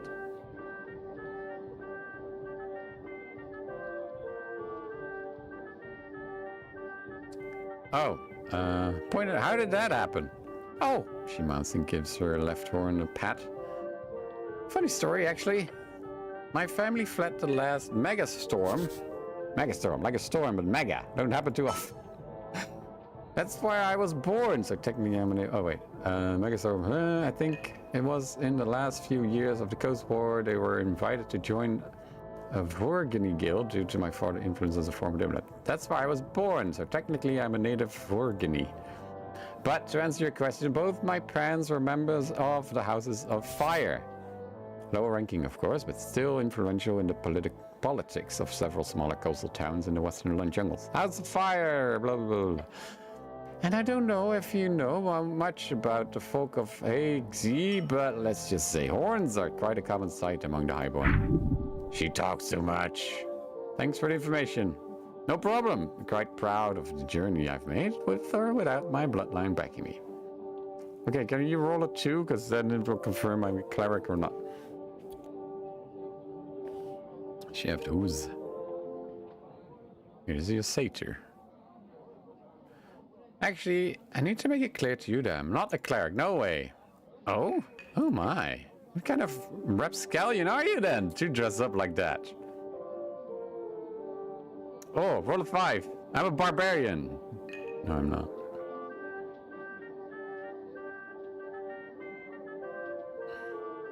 The magic kind, the spell-slinging wizard. Oh, how wondrous. You're the tavern owner. Do you have a bunch of information that could help me in my quest? Sure. If there's anything I can do for you, just ask. And no more than most in this sprawling city of ours. This city is not hers. We all share this place. It's as much hers as it is yours. Oh, Snell, she exclaims as she notices him over the counter. Aren't you a sight for sore eyes? Want something to drink? Huh? I'm on the clock. He nods towards you. Oh, you're the escort, eh? That's not how I'd phrase it, but sure. She laughs and sticks a sharp finger in your face. Don't get Snell into too much trouble, ye hear? He's already grumpy enough as is. The two of them clearly share a past in an enemies to lovers kind of way, only without the lovers part. The freestyles want you to sign this. She looks over there. Oh, thank you, but I've already got one. It's right in my office. Old Rix here's got some sources of her own, you see? But this is a great reminder. I'll be sure to sign it soon. Good. He smirks. The Free Striders are very good business partners, you know? The economic support they offer is unprecedented, and that's without mentioning their general view on trade, making the entire market perfect for economic growth. Now I'll finally be able to deal in futures again, you know, without having to deal with all of those pesky and, quite frankly, tyrannical oversights. Time to make some money! And you, what else can I help you with? What's up with the Sphinx? That's Ulysses, great gal. She's a Gyno Sphinx. She's been here since, like, early Gate era. But good luck getting more than that out of her. Heard a riddle. I think we all did. But good luck, not often she gives out a personal puzzle like that. It means one thing. Ulysses wants to put you to the test, so to speak. Thanks for telling me. You two friends now? No. Don't say that. You're hurting my feelings. There's tension here. If you want to rise out of him, ask him about it. I sense sexual tension between the two of you. That's... Now quickly snaps at you, I declare. That's a statement I will strongly refute, cleric. The fiendish woman nods. Of course. Refuted it is. It is. For sure, absolutely. She laughs and leans in over the counter. All jokes aside, this is all just a part of the job, you know? Flirting, bullying, creating sexual tension, harassing goblins, being a little fiend, being sarcastic, talking too much, being a pain in the ass, answering all my questions. Yeah. Creating sexual tension? A bit on the nose, but sure. I see. Hey, kitty. You have food yet? Okay. You just yell at me. Come. Oh, shoulder cat.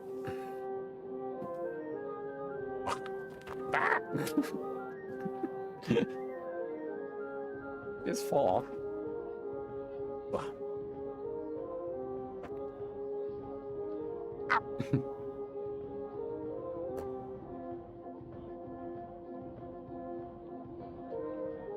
just happens to be as such that Snell is a very hard nut to crack.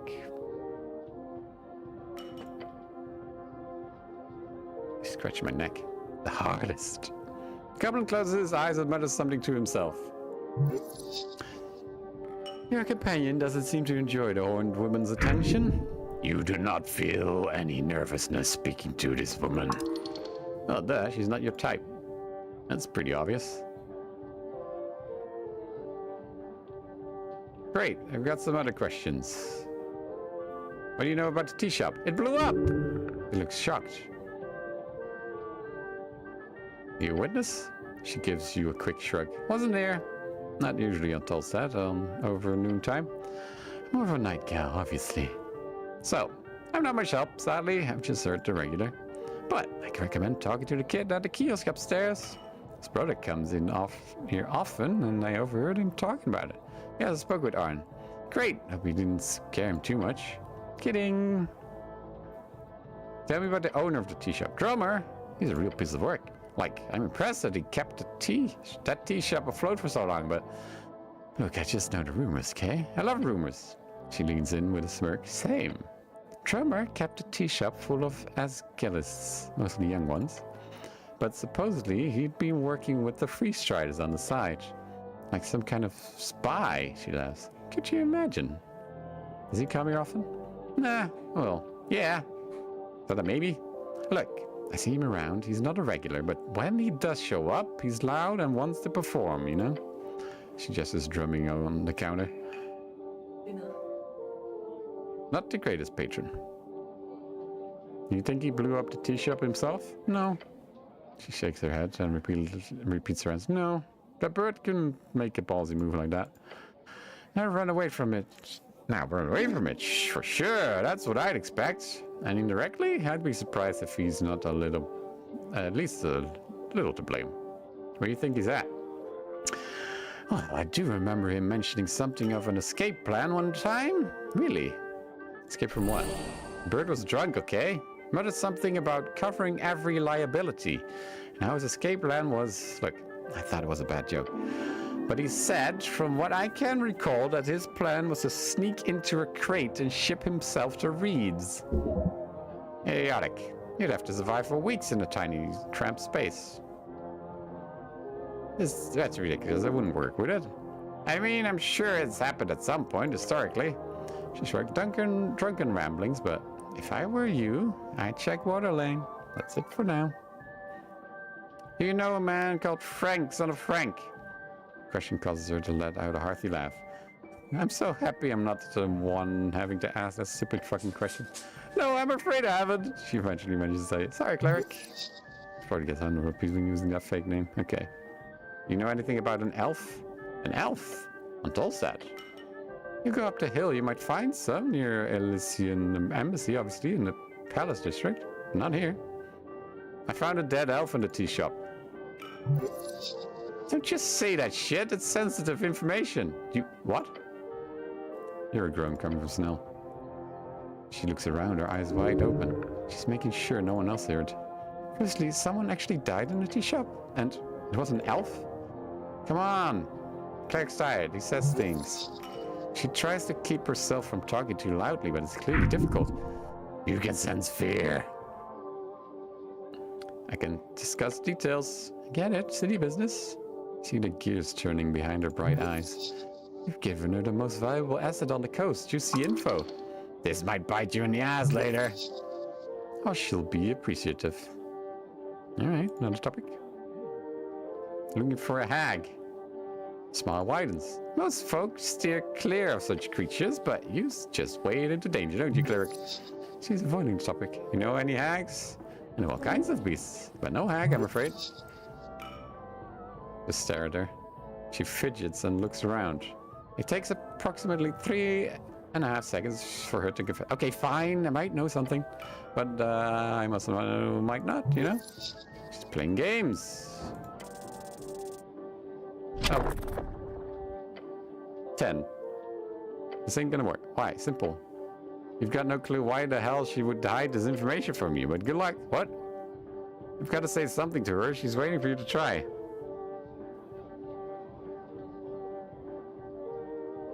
I always wanted to be a hag.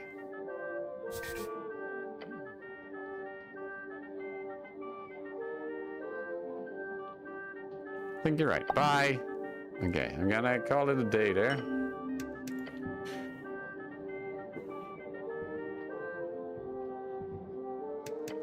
Because it's time to eat. Ugh. Ugh. There was a lot of talking. Fucking hell. Thank you for watching. Thanks for the sub still. Even though I haven't streamed in a month. Well, I streamed Phasmo.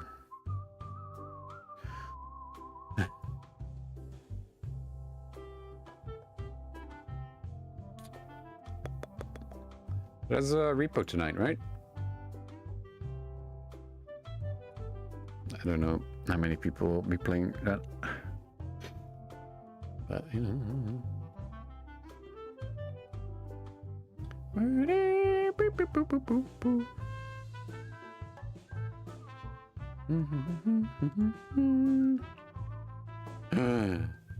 Not sure if I'll... What the heck?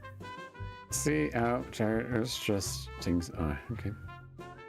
Well, we'll see. Don't know what time it is. Alright, anyway. Bye!